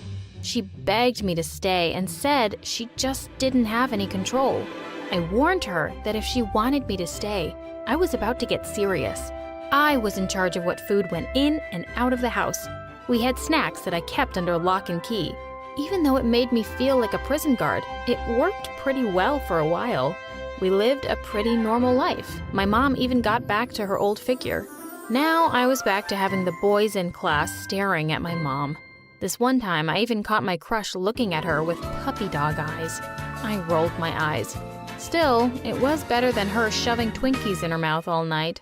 Anyways, Things seemed great for the next few years until they suddenly went downhill again.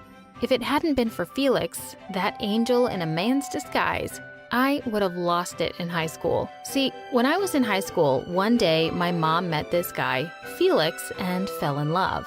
Felix was super nice and was totally understanding about my mom's situation. He said he would do anything to help her. He was always there to keep a check on my mom and made sure there was no junk food in the house to tempt her. But despite everything, Mom was slowly slipping back. I began noticing she was putting on weight every day. Even though whenever I came home from school, I saw Felix had taken Mom for a jog. At first, it was small things. My mom was eating more than she needed to, but it was green, so that was okay, right? Then it got horrible. My mom destroyed our kitchen in the middle of the night again. She ate 6 bags of Cheetos. When she snapped out of her food rage, she looked shocked and embarrassed. She even felt a little sick from her snacking. Felix assured her that she didn't have to hide who she was for him, but she shouldn't have brought snacks home. Mom swore she hadn't. I was so mad, I didn't even argue.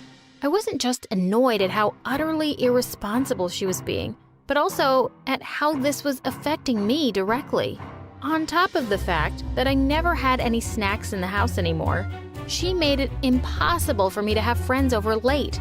One time, I tried to throw a slumber party in my living room with the few friends that I had. In fact, I even managed to invite Maya, who was super popular. We had a great time and everything was good until I woke up around 4 a.m. to Maya's screams. My mom had so little control, she had started eating the stale chips we'd left in bowls from our party. Then my mom had stepped on Maya while she was trying to reach for a chip under the couch. I was so embarrassed. I tried apologizing to her and she just laughed in my face. She said they'd heard rumors that my mom could smell food from miles away and that they had all wanted to check. Say goodbye to your social life, loser. With that, they all packed up and left. My mom eventually lost her job as a model and stopped working out completely. She was gaining weight so quickly. It was scary. She needed a whole new wardrobe. Poor Felix still stayed by her side, though. He could always calm her down and said he would love her no matter what. Then one day, something really terrible happened. It was so bad that I decided to move out. Even Felix said it was the best idea. I started to finally date a guy. His name was Josh. Well, on our anniversary, I decided to have him over for the best meal ever. I bought a whole bunch of expensive ingredients with my own money to make us a huge meal. I got seafood, fancy chocolates, and a lot of fancy cheeses. When I came home from school and went to cook her a meal, I discovered that it was all gone. I was screaming. My mom promised that she would make it up to me. You want to know what was left in the house for my boyfriend and I to eat on our big day? Cereal without any milk. I was crying. I didn't want him to think I just forgot. I explained everything to him and he was surprisingly pretty understanding. But it didn't change the fact that I was embarrassed and upset. I'd had just about enough. I had a serious talk with my mom. I told her I was moving out and I needed to know that she was going to be okay. My mom promised that she would try to be brave and strong. I had no choice but to believe her. Maybe it was a bit selfish, but I needed a break from being the adult of the house. I moved in with Josh and started enjoying the normal life. I started to feel so much more confident and happy now that I no longer had a crazy mom to worry about all the time. Until one day when Josh called me in to check out a YouTube video. He looked super embarrassed and just pointed at the screen. There was a video called The Fatso Eating the World. Oh my God, is that my mom? I clicked on the channel and sure enough, there were hundreds of videos, all with mean titles that would break my mom's heart. The strange part was that the camera angles were weird. In one video, half the camera was covered. There was even a video from the night that my mom ate all the stuff for my anniversary. She made a fool of herself and was wearing dirty clothes. She wouldn't be caught dead going to the grocery store in pajamas, let alone having millions of strangers see her spill gravy all over her top. I clicked the video and saw it had over 4.3 million views. I checked the account and it turned out someone was taking commissions for eating special food. Now it all made sense. I jumped in my car and drove home. My mom was excited to see me, but her face changed the minute she saw how angry I was. "Where's Felix?" I shouted. "What's the matter with you?" Mom asked. "I want to talk to him, Mom." "That monster is trying to ruin your life," I said. Mom was confused. "Mom, he secretly records you every time you eat and uploads it on a channel he's made. He's making money off of you," I said. She looked absolutely furious now. "You don't live here anymore, so you have no right to barge in and tell me how to live my life. Felix is the only person who makes me feel good about myself. Get out." I could tell she wasn't ready to listen to anything I had to say right now. "Fine, Mom. I'm leaving. It's your life, right? Doesn't affect me at all." I thought I heard something from the kitchen and pretended to leave from the back door. Instead, I walked by. Felix was hunched over a laptop, frantically typing away on it. I was pretty sure he'd heard everything. "I know what you've been up to, Felix," I yelled at him. He smiled, shut his laptop, and said, "No, you don't. You have no proof." I checked my phone and tried to open the channel. It was gone. He must have deleted it. I stormed off. I had to think of a way to catch him. I couldn't let him get away with this. When I told Josh what had happened, he said he was sure there would be some evidence on Felix's laptop. Even if the channel was deactivated, the video files had to be somewhere. That night, Josh and I waited outside his house until we saw him leave, and then snuck in through a window. We decided to split and search different rooms for the laptop. I was looking all over the lounge when suddenly I heard a car turning into the driveway. Felix was back already. "Josh, we gotta get out of here." He was already running down the stairs 2 at a time, and we both frantically made it out of the window just before the front door clicked open. Quietly, we sneaked away as fast as we could. I felt so disappointed. I wanted to cry, but just then, Josh put his bag down and, with a huge grin, took something out of it. It was the laptop. Oh, I could just kiss him. And I did. We ran back home and Josh got down to work. He hacked into the laptop easily, the little genius. We were expecting to see all the disturbing videos of my mom. Let's just say we got much more than we bargained for. See, there were thousands of videos and pictures, but they weren't my mom. These were of 3 different women, all of them eating and stuffing themselves in what looked like mukbang videos. I wanted to gag. What was he doing?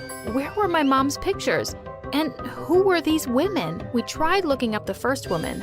We drew a blank. The same for the second. We hit the jackpot for the third. There were videos of her on YouTube, but to our disappointment, they seemed to have no connection with Felix. We tried looking up her address, and that led us to a hospital room in the neighboring town. We hoped to at least get a few words with her, but the doctor told us she was in a coma. He was nice enough to leave us the contact information for her son, Sam. Sam was pretty reluctant to meet us and talk to us about what had happened with his mom. When he did, he eyed us suspiciously and said she had slipped into a coma 3 years ago and never woke up. It was all because of her eating, he cried. Doctors warned her that if she kept eating like this, she would be dead in a couple of years. This is all his fault.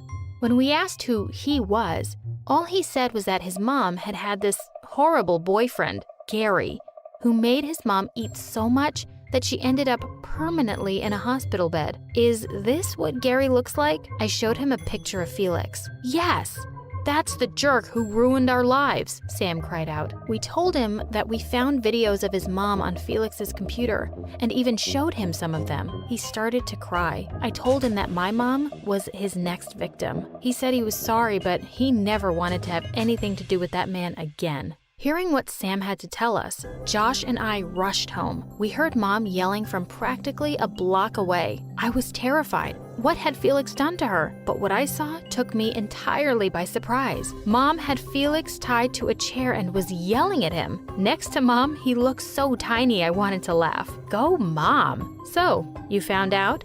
I asked her. Mom turned to me with flaming eyes. You knew? She screeched at me. I covered my ears. Before I could even get a word in, she continued, You knew he was cheating on me and didn't say anything? She demanded. Cheating? Really? I told my mom I didn't know about him cheating. But, well, I'm not surprised this crook is a two-timing loser, I told her. That was her turn to be surprised. She demanded to know what I meant, and I told her everything about the videos and the women and Sam. For a while, my mom was in shock. Then, she looked like she would eat Felix. The rest, as they say, is history. We had enough proof to send Felix to jail, and we sued him for every penny he had. My mom finally snapped out of her manic food obsession too. And even though she didn't go back to modeling, she started eating healthier. Josh and I? Well, yesterday, Josh asked me to marry him. Whack family or not, he said. I can't live without you. I spent my whole life being told what to wear, how to act, and what to be when I grew up. My name is Sarah, and my parents were the absolute worst. They were always trying to control me. They were famous lawyers, and I was destined to be one too. While they were at work, I painted a picture of the three of us. And when they got home, my mom said, What is this ugly painting? My dad tore the picture up. This is a waste of time. They went to their office and slammed the door in my face. My dad asked me what I wanted for my birthday. I want to go horseback riding. He blew up. What? How dare you? It's books or nothing. But I don't want to be a lawyer. They exploded. You'll be a failure if you don't go to law school. You'll end up just like those kids on the other side of town. They'd shower me with fancy clothes and expensive dinners to buy my obedience. When I was in the 7th grade, my parents started making me proofread their notes and court documents. For smart people, they really couldn't spell. And sometimes I made mistakes on purpose. I wanted to try being a normal girl for once. What's the worst that could happen? I came home with a temporary tattoo once, and my parents lost their minds. They hated tattoos more than anything. Lawyers don't have tattoos. I was just having fun for once. I ran up to my room and slammed the door. I just decided to follow their rules, not because I liked them or anything. It's just because I want them to let me live in peace until I met a gorgeous boy. His name was Tyler. He played guitar and loved video games. Tyler was kind of a dork, but in a cute way. He even played in his own band. But our first meeting didn't go so well. He tried talking to me one day in between classes. Hey, Sarah, was all he said. I slapped him. Don't talk to me. I didn't mean it. I felt so bad because he wasn't popular like me and my friends. My parents would kill me if they found out about him. He never talked to me after that incident. I was sure he hated me. One day after school, Tyler was sitting up on the bleachers and practicing guitar. Whatever he was playing sounded beautiful. He caught me listening to him from behind the snack bar.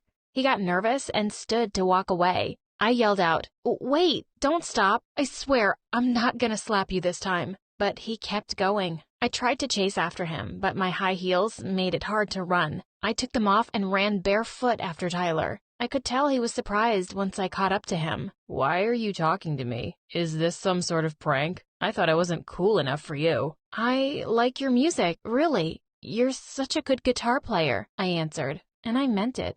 We stood in silence for a moment. We didn't know what to say to each other, so I blurted out, Can you teach me? He smirked. Your dad is gonna kill me, you know. Forget about him. He's stupid.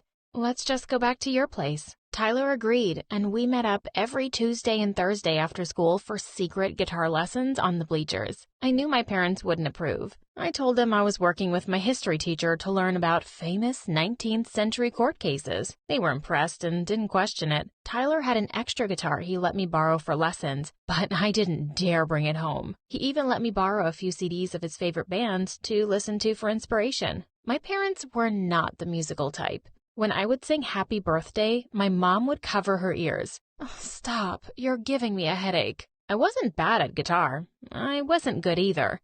But it was never about being good or bad.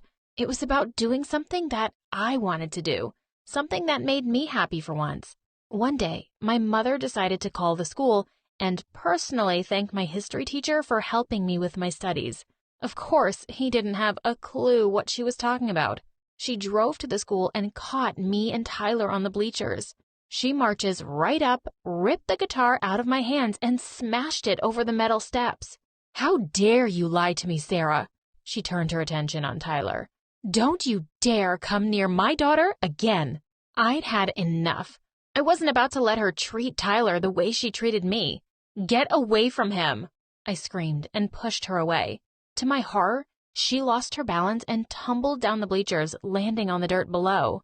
I felt terrible and ran down to her immediately, saying I was really sorry, but she just brushed me aside and yelled, "Have fun walking home." And with that, she stormed off. My life got worse after that. When my father found out, he screamed at me, "You're not allowed to see any of your friends ever again." He took all my CDs and stomped on them till they were tiny little pieces. One night, after not seeing Tyler for almost 2 weeks, I got a text from him. He asked if I wanted to come and see his band, the Cadets, play at a house party across town.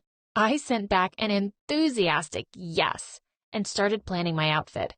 Later that evening, I pretended to go to bed early, but instead, I snuck out of my bedroom window, hopped onto my bicycle, and went off to the given address. I got to the party and stuck out like a sore thumb in my pink top. Everyone was wearing torn t-shirts and tight jeans. A rock band was playing loudly in the living room. I recognized a few kids from my high school, but none of them wanted to talk to me. It was pretty obvious I didn't fit in. "Hey, Sarah." Tyler ran over, tripped, and spilled his drink on my cute top. I was mortified, but Tyler laughed and grabbed my hand. "Follow me." He walked into the kitchen where it was a little less crowded. He reached into a box and shuffled around for a bit. Finally, he pulled out a t-shirt for me to change into. I stared down at my stained pink top. I grabbed a lighter off the table and set it on fire. "Burn, burn, burn!" I screamed. "Easy there. Give it to me." Tyler threw the shirt in the bin. Then he grabbed his guitar and hurried out of the kitchen. He got on stage in the living room with the rest of his band.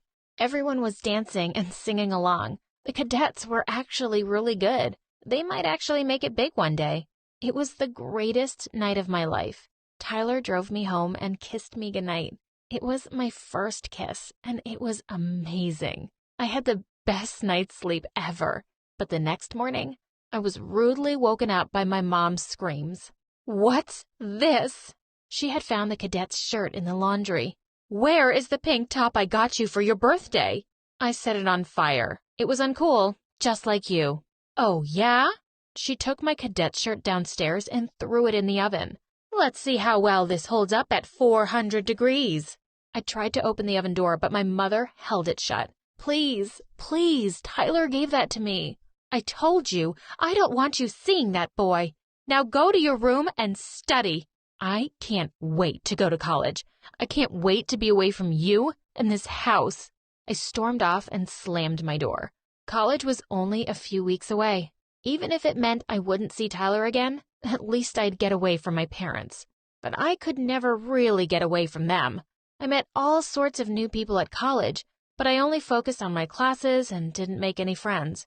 I could always hear my father's voice in my head. "How is making friends going to get you into the country's best law program?" My parents told me I wasn't even allowed to get a job. They wanted nothing to distract me from my studies, so they gave me a credit card to take care of my expenses.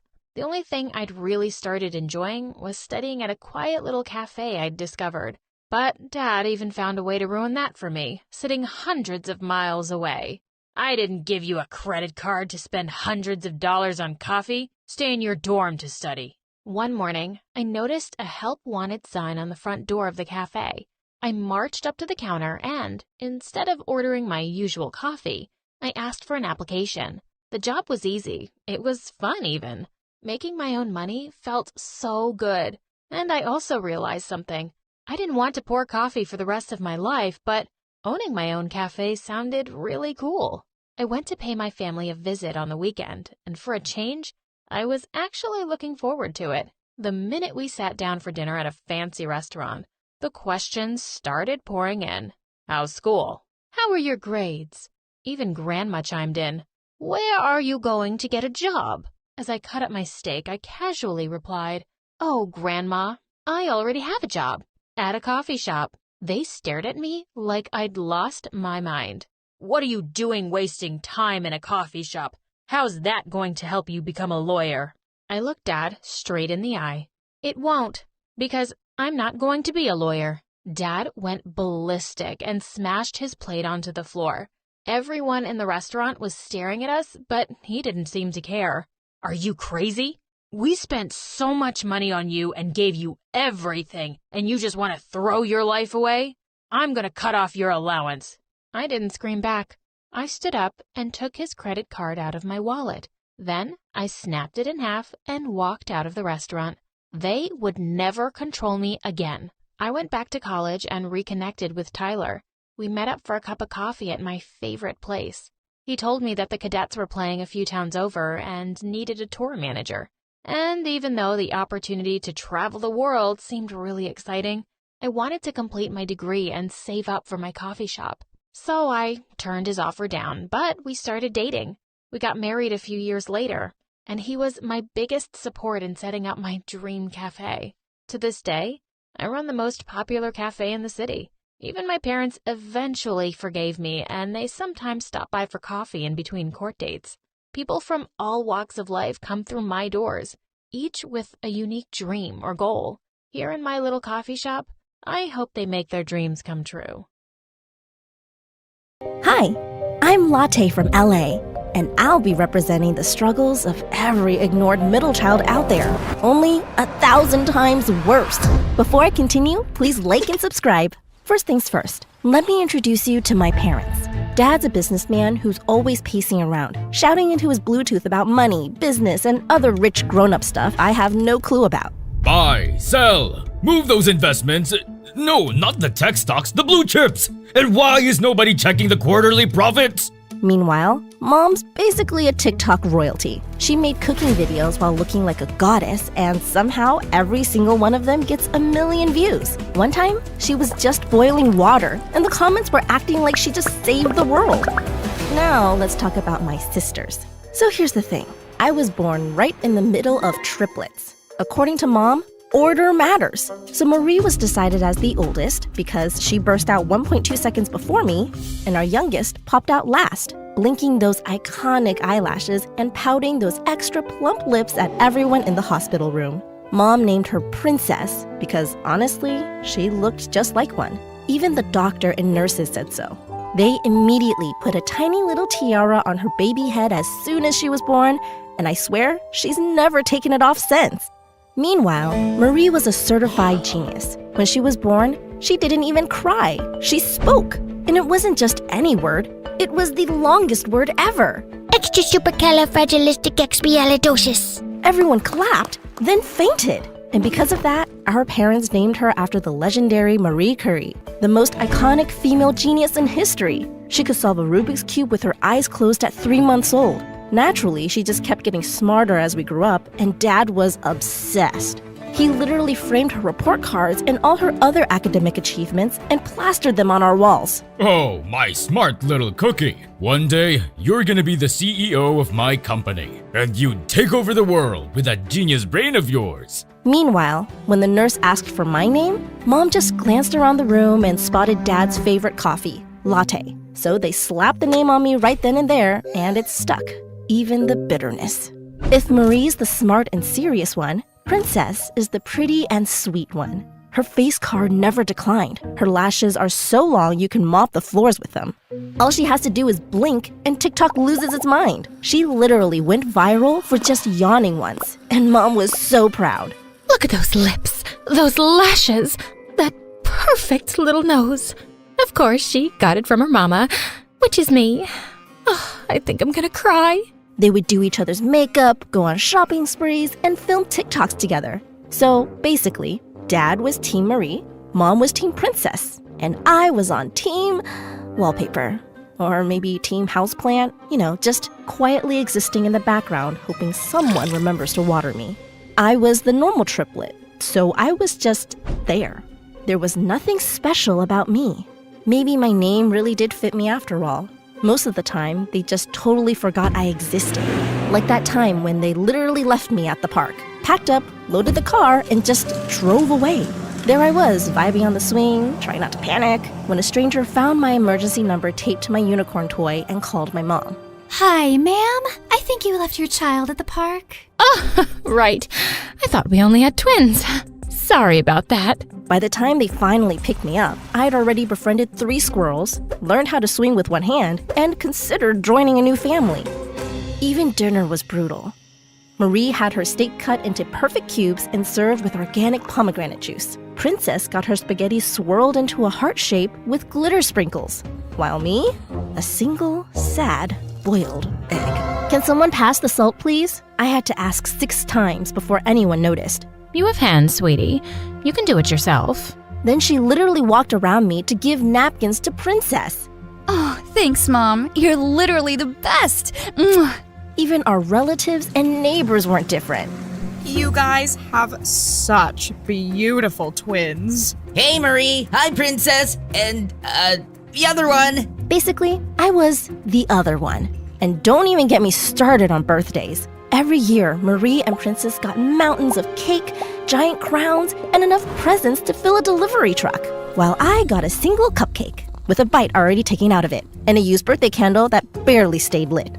For gifts, just whatever my sisters tossed aside. On our 11th birthday, I didn't even get anything. Literally, not a single gift. Not even a card. Oh, latte, sweetie. I'm so sorry. We totally forgot. Here's a tissue roll. Here's $5. Go wild at the dollar store, champ. Meanwhile, my sisters were basically swimming in glitter and unwrapping the entire toy store. The only one who ever paid me any attention at home was our dog, Mr. Wiggles. But unfortunately, his idea of love was licking my face right after cleaning his own post-poop butthole. Sometimes he'd even poop in my bed, and Mom would just wave it off. Oh, it's just poop, sweetie. No big deal. Just clean it up yourself. It won't hurt you. As for my sisters, they only talked to me when they needed me. Now that we were in middle school, nothing much has changed. Marie only remembered my existence if she needed help with her homework, the easy and boring parts, like coloring her science projects or organizing her notebooks. Meanwhile, Princess only noticed me if she needed a camera woman for her TikToks and live streams. Honestly, watching her film behind the scenes was a total cringe fest. I swear, she just made things up the entire time. What am I drinking? Oh, it's just a super healthy smoothie I made all by myself. It's totally organic, straight from trees and leaves and, nature and stuff. So healthy. Oh my gosh, a cute boy is waving at me across the street. He just mouthed that I'm the prettiest girl in the world. OMG, stop it. Go away. But you know what hurt me the most? Whenever I get sick. One time, I was legit burning up with fever and was having a hard time breathing. I went to my parents' room to tell them about it, but they just didn't care. Just go bathe in ice, sweetie. Thought it was something important.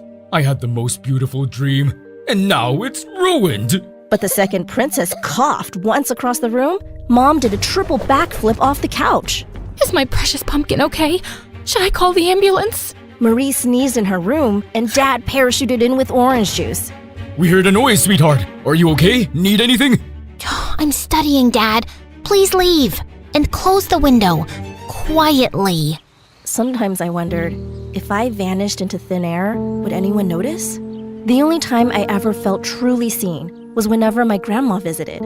She'd sweep through the front door in her sparkly slippers, hug me like she was trying to squeeze the sadness out of me, and slip extra cookies into my backpack. She'd also sneak me new highlighters, draw silly smiley faces on my lunch bag, and tell me stories where I was the main character, and not just triplet number 2. When everyone else was busy ignoring me, Grandma would teach me how to make fancy drinks, especially coffees. A good cup of coffee can turn a lonely day sweet. Maybe she doesn't want me feeling bad about my name forever, and it worked. I appreciated what latte means. Making drinks like this with Grandma is my most special thing in the world. One day, I made coffee for my family. It was a personal brew, and I was super confident in my work, but they just looked at the cups in disgust. Ugh, what is this? You want us to drink that? I made it myself. If you could just try. Just get me my usual from my favorite coffee shop. Okay, champ? I can't risk my taste buds on an unknown variable. Sorry. Princess pretended to take a sip and pulled a face for her live stream. Guys, I think I just tasted my villain origin story. I think I'm gonna die. Somebody send help. But if you thought home was rough, school was a whole new level of pain. At school, Marie was that girl. The class president, the straight-A superstar, the student teachers literally asked for help. She answered questions before they even finished asking. Everyone looked up to her like she was some kind of academic goddess. Meanwhile, Princess always slayed the hallways in her trendiest outfits like an actual princess. It felt like the whole school was obsessed with her. People actually followed her around just to see if she'd blink, breathe, or maybe drop a hair ties. They had fans, while I had haters. Seriously? Their parents should have stopped at twins. She's got this major third wheel energy. Yeah, she's not even that pretty or smart. She's just there. Zero aura, unlike her sisters. I bet she's actually adopted or something. Like, hello? We literally have the same face. I wanted to hold up a mirror and scream, "Do you not see the copy-paste happening here?" I bet they still wouldn't see it, even if I tattooed triplet number 2 on my forehead. One day, I decided to try fitting in. First, I went full princess mode, curled my lashes, wore the brightest pink I could find, and even borrowed her lip gloss, which tasted like expired bubblegum. Imposter alert! Her lashes are like 0.24 millimeters shorter. Nice try, fake princess. Oh, bless your heart. But you'll never be princess. There's only room for one queen at this school. The following week, I tried acting like Marie. I slapped on some glasses, tied my hair into the tightest bun, and even solved a ridiculously difficult math problem on the board. For 2 glorious minutes, people actually looked at me. But then the real Marie walked in and everyone instantly forgot I existed again. Can you sit down now? The real genius is here. At lunch, kids would save the best seat for Princess, an extra dessert for Marie, and nothing for me. One girl literally passed food through me like I was a hologram. Every time the world felt too much, I'd sneak into the bathroom, call Grandma, and she'd talk to me until I could smile again. Oh, my little sweet latte. Just because they don't see you now doesn't mean you're not sparkling. Some treasures are hidden for a reason. Now hush, darling. You're my brightest star. She always knew exactly what to say, but one day, everything changed. We came home, and Mom was ugly crying for the first time. Grandma's gone, Latte. She had a heart attack. She didn't make it. My heart broke into a million pieces. I cried for days. I skipped dessert and stopped caring about school. Meanwhile, my sisters acted like nothing happened. I was sitting in the bathroom stall, hugging Grandma's old scarf, trying to remember how to breathe. That's when it really hit me. Being invisible hurts the most when the only person who actually sees you is gone. So there I was, sitting outside the school building, face buried in my knees, trying to disappear into the flower bed. Just then, I felt a gentle tap on my shoulder. Hey, are you okay? I froze. Someone actually asked if I was okay? Was this some kind of prank? For a split second, I thought it might be the school janitor ready to bust me for squishing the daisies again. But no. Standing in front of me was, I swear, the cutest boy I'd ever seen in real life. He looked like a Disney prince. He had curly chestnut hair, hazel eyes flecked with gold, and a smile so dazzling it could melt a diamond into a sparkling puddle. He handed me his handkerchief, which smelled like expensive cologne and cinnamon rolls. Thanks. I've never seen you before. Are you new here? Yeah, and I think I'm lost. This school is like a giant pizza. Too many slices. I laughed for the first time in weeks. I ended up showing him around, and to my surprise, he was in my class. His name was Bryce, a transfer student, and the moment he stepped into our classroom, you could literally hear every girl's jaw hit the floor, including my sister's. Since then, both of them were glued to him like flirty magnets to a fridge. So, Bryce, want to join the science club? I could help you with algebra or chemistry or, world domination. Hey, handsome. Want to act as my boyfriend for my next TikTok content? I have 35 million followers. We could go on a fake date and kiss under the stars? It was a competition every single day while I was stuck on the sidelines. He asked me to help with his math homework. Clearly, he's into me. Please, he liked and commented on all my TikTok videos, even my baby videos and the one where I had braces. He's so obsessed with me. Sorry to interrupt, but are you guys actually crushing on him or what? Nope. Future CEO rules. Studies first, boys later. I don't have time for distractions. But you're literally all over him. Correction.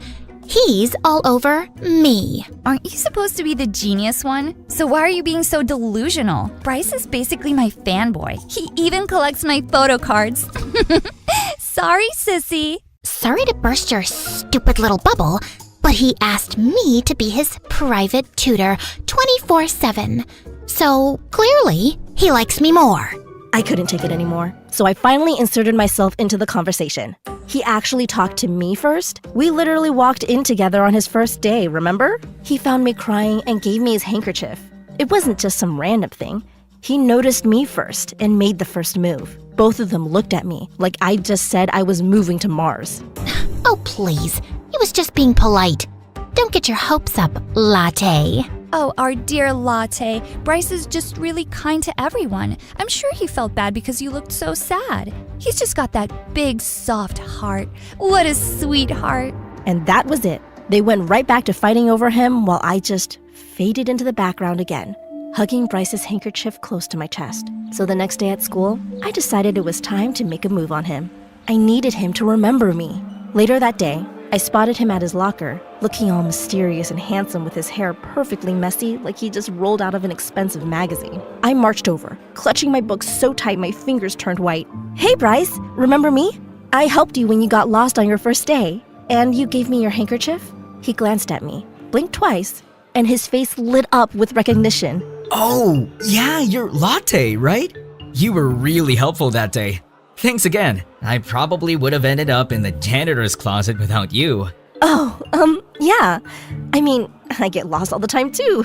Like last week, I walked into the boys' bathroom by accident. So, you're welcome. So, do you know if the cafeteria food ever gets less weird? Maybe on pizza day, but most days it's kind of a mystery. Like sometimes I just bring emergency snacks just in case. We talked for a few more seconds before the bell rang. Every time I saw him after that, he'd wave or flash a friendly smile. Of course, I still managed to embarrass myself at least once a day, waving at him in the cafeteria, standing near him in the hallway, accidentally dropping all my books right at his feet. But at least this time, he'd help pick them up and flash me his cute little smile, which always made my heart do 10 backflips. Maybe, just maybe, I wasn't that invisible after all. One night, I was looking for something to eat in the kitchen for my midnight snack when I noticed Mom's favorite golden spatula, the one she used in all her TikTok videos, was snapped in half. I was about to play detective when she walked in, took one look, and had a full-on meltdown. My precious spatula! Latte, what have you done? What? Mom, I swear, I didn't even touch it. It was already broken when I found it. Honestly, why can't you be more like your sisters? Sometimes I wish we just had twins. No need for a spare. Mom didn't stop crying over that spatula, like she lost a best friend. She even held a mini funeral for it the next day and kept talking about replacement kids and broken dreams with Dad. Their words felt like 1,000 tiny daggers in my chest. Later that day, I was sulking in the corner, hugging my knees when Princess tiptoed in. Hey, Latte? I was actually the one who broke Mom's spatula. I was filming a slow-mo pancake flip for TikTok, and it just snapped. But, you know, if I told them, they'd never believe it. I'm their perfect princess. Sorry, sissy. So you just let them yell at me and insult me? If it wasn't you, they'd blame Marie. But she's the genius, so it would somehow be your fault anyway. That's just how it is in this house. She's right. Just move on. It's not a big deal.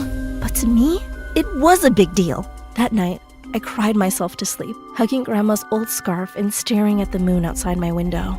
And that's when I decided I'd had enough. If nobody wanted me around, maybe I'd just disappear for real. But where do you run when you're not even sure anyone would notice you're gone? The next day at school, just as I was busy plotting my great escape, like mentally packing snacks, water, and at least 4 phone chargers, I spotted the cutest little hamster zipping across the hallway. At first I thought I was hallucinating, but nope, there he was, doing little parkour stunts like he owned the place. So naturally, I followed him. Through the gym, under the vending machine, and across the trash can where I accidentally stepped on a ketchup packet and basically ruined my socks forever. The little guy finally disappeared behind a bookshelf near the back of the school library, right by the toilet. Looking at the empty spot, I suddenly had the craziest idea ever. Live at school like a secret lair style. No parents, no sisters, no drama and unfair treatment. Just total peace and free Wi-Fi. That night, I packed up my stuff. Blanket burrito, folding mattress, emergency cookies, grandma's old lamp for extra comfort, and of course, and my trusty mini coffee-making kit. I then strolled past my parents, dragging a huge suitcase behind me just to see their reactions. And guess what? Neither of them blinked. Hey guys, I'm running away from home. Gonna live in the wild, eat moss, maybe join a circus. If anything, Mom just told me not to slam the door. So off I went. I snuck into school under the cover of darkness, crawled through a window, and set up my new home behind the back library shelves. I laid out my mattress, decorated my secret base with string lights and hamster snacks just in case the little guy came back, and did a happy victory dance. It was perfect. Now that I was basically a bored ghost living at school, I started mapping out every single inch of the place, where the cameras pointed, which teachers actually checked the bathrooms, which janitors cared if a random blanket fort popped up near the nonfiction section. At night, the school was creepy and weirdly exciting. I even found the secret security room where all the CCTV monitors were. I spent hours just watching, like my own private reality show, and I couldn't believe the stuff I found out, especially about my sisters. Oh, these footages are definitely going to come in handy very soon. I just realized that being invisible was kind of awesome, actually. But it also made me a little evil. That night, I snuck into the science lab and stole a whole bag of fake rubber snakes that looked super realistic and extra slithery. The next morning, I woke up early and planted my new friends under all the mean kids' chairs in our class. Each snake was taped to a nearly invisible string, all leading right to my desk. It was my masterpiece. Before class, I sat at my desk, looking totally innocent and waiting for the drama to drop. Did someone forget to take out the trash? Oh, wait, it's just Latte, the ugly triplet. Yeah, why are you even here? Nobody cares unless you're Marie or Princess. Careful, girls. Some people say the universe bites back, and it has fangs. And that's when I gave the string the tiniest little tug. Suddenly, the fake snakes slithered out from under their chairs, and a chorus of blood-curdling screams echoed through the classroom. Told you not to mess with me. Next time, it might be spiders or anacondas. For the first time in my life, everyone actually stared at me like I had superpowers. Some looked terrified, and others were impressed. Wait, can you actually summon snakes? Are you like half human, half snake? Oh, that's so cool! If you ever insult me again, the snakes will know.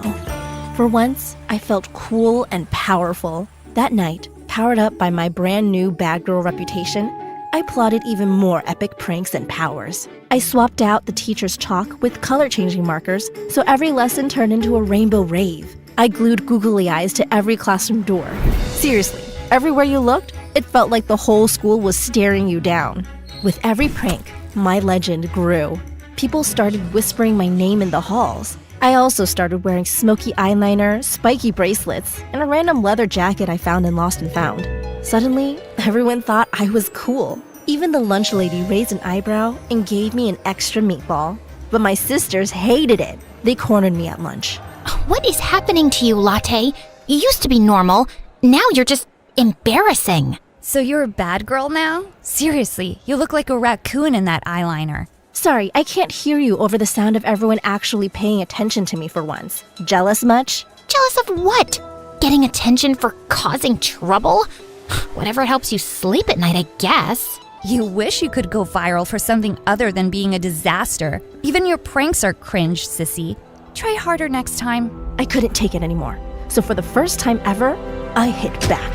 Oh, Marie, maybe you should stop stealing answer keys from the teacher's office if you want to keep being a genius. And Princess, nice try hiding your butt rash.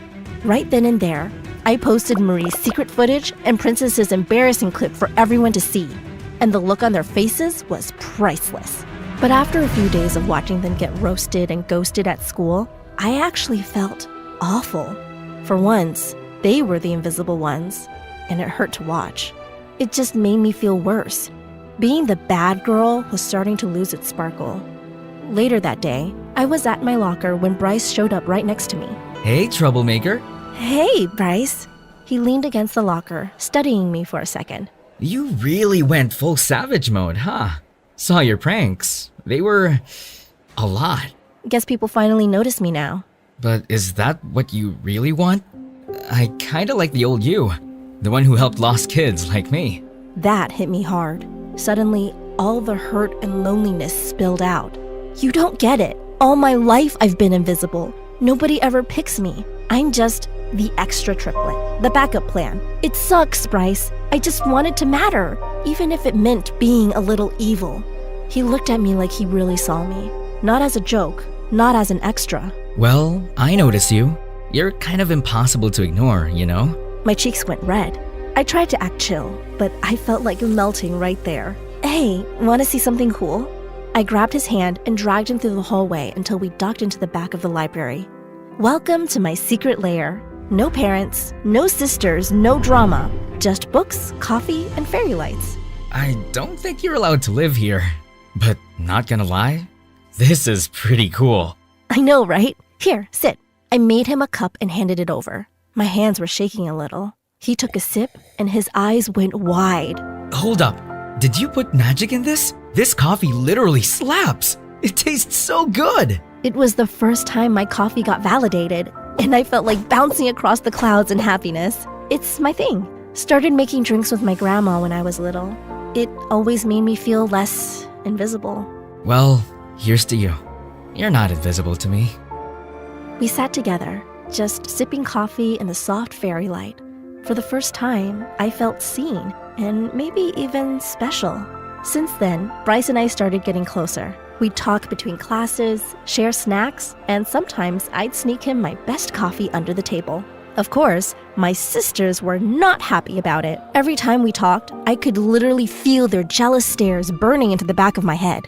It wasn't long before they finally cornered me in the hallway, Princess in full TikTok glam, Marie holding her books like a weapon. So you really think you're the main character now? Just because you slapped on some stupid eyeliner and started hanging out with Bryce? Newsflash, he's just nice to literally everyone, sissy, especially to sorry losers like you.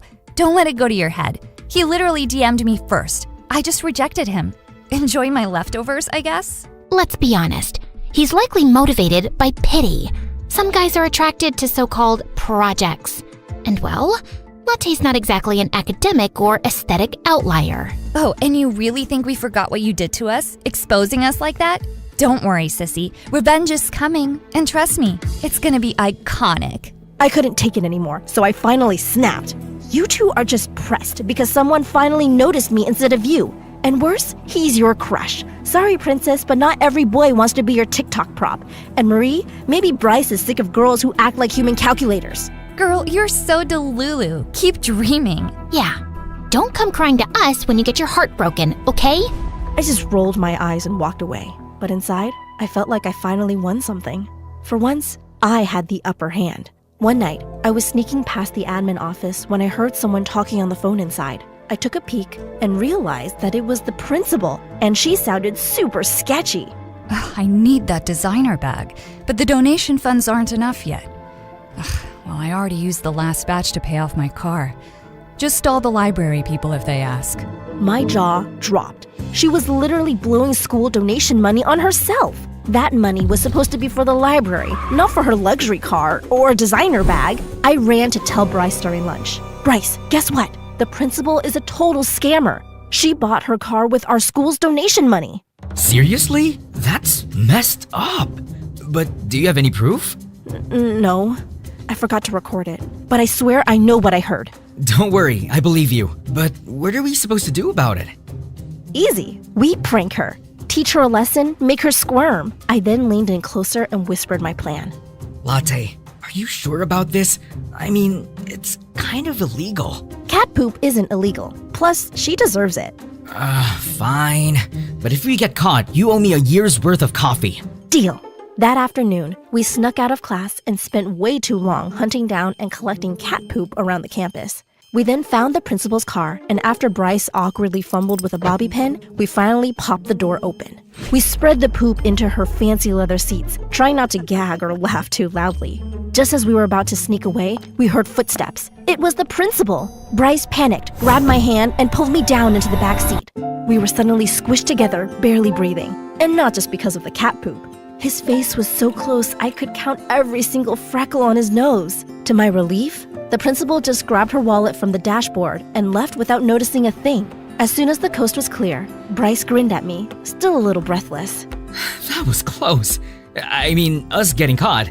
Not that I'd mind getting stuck with you again. I shoved him, pretending to be annoyed, but I couldn't stop blushing.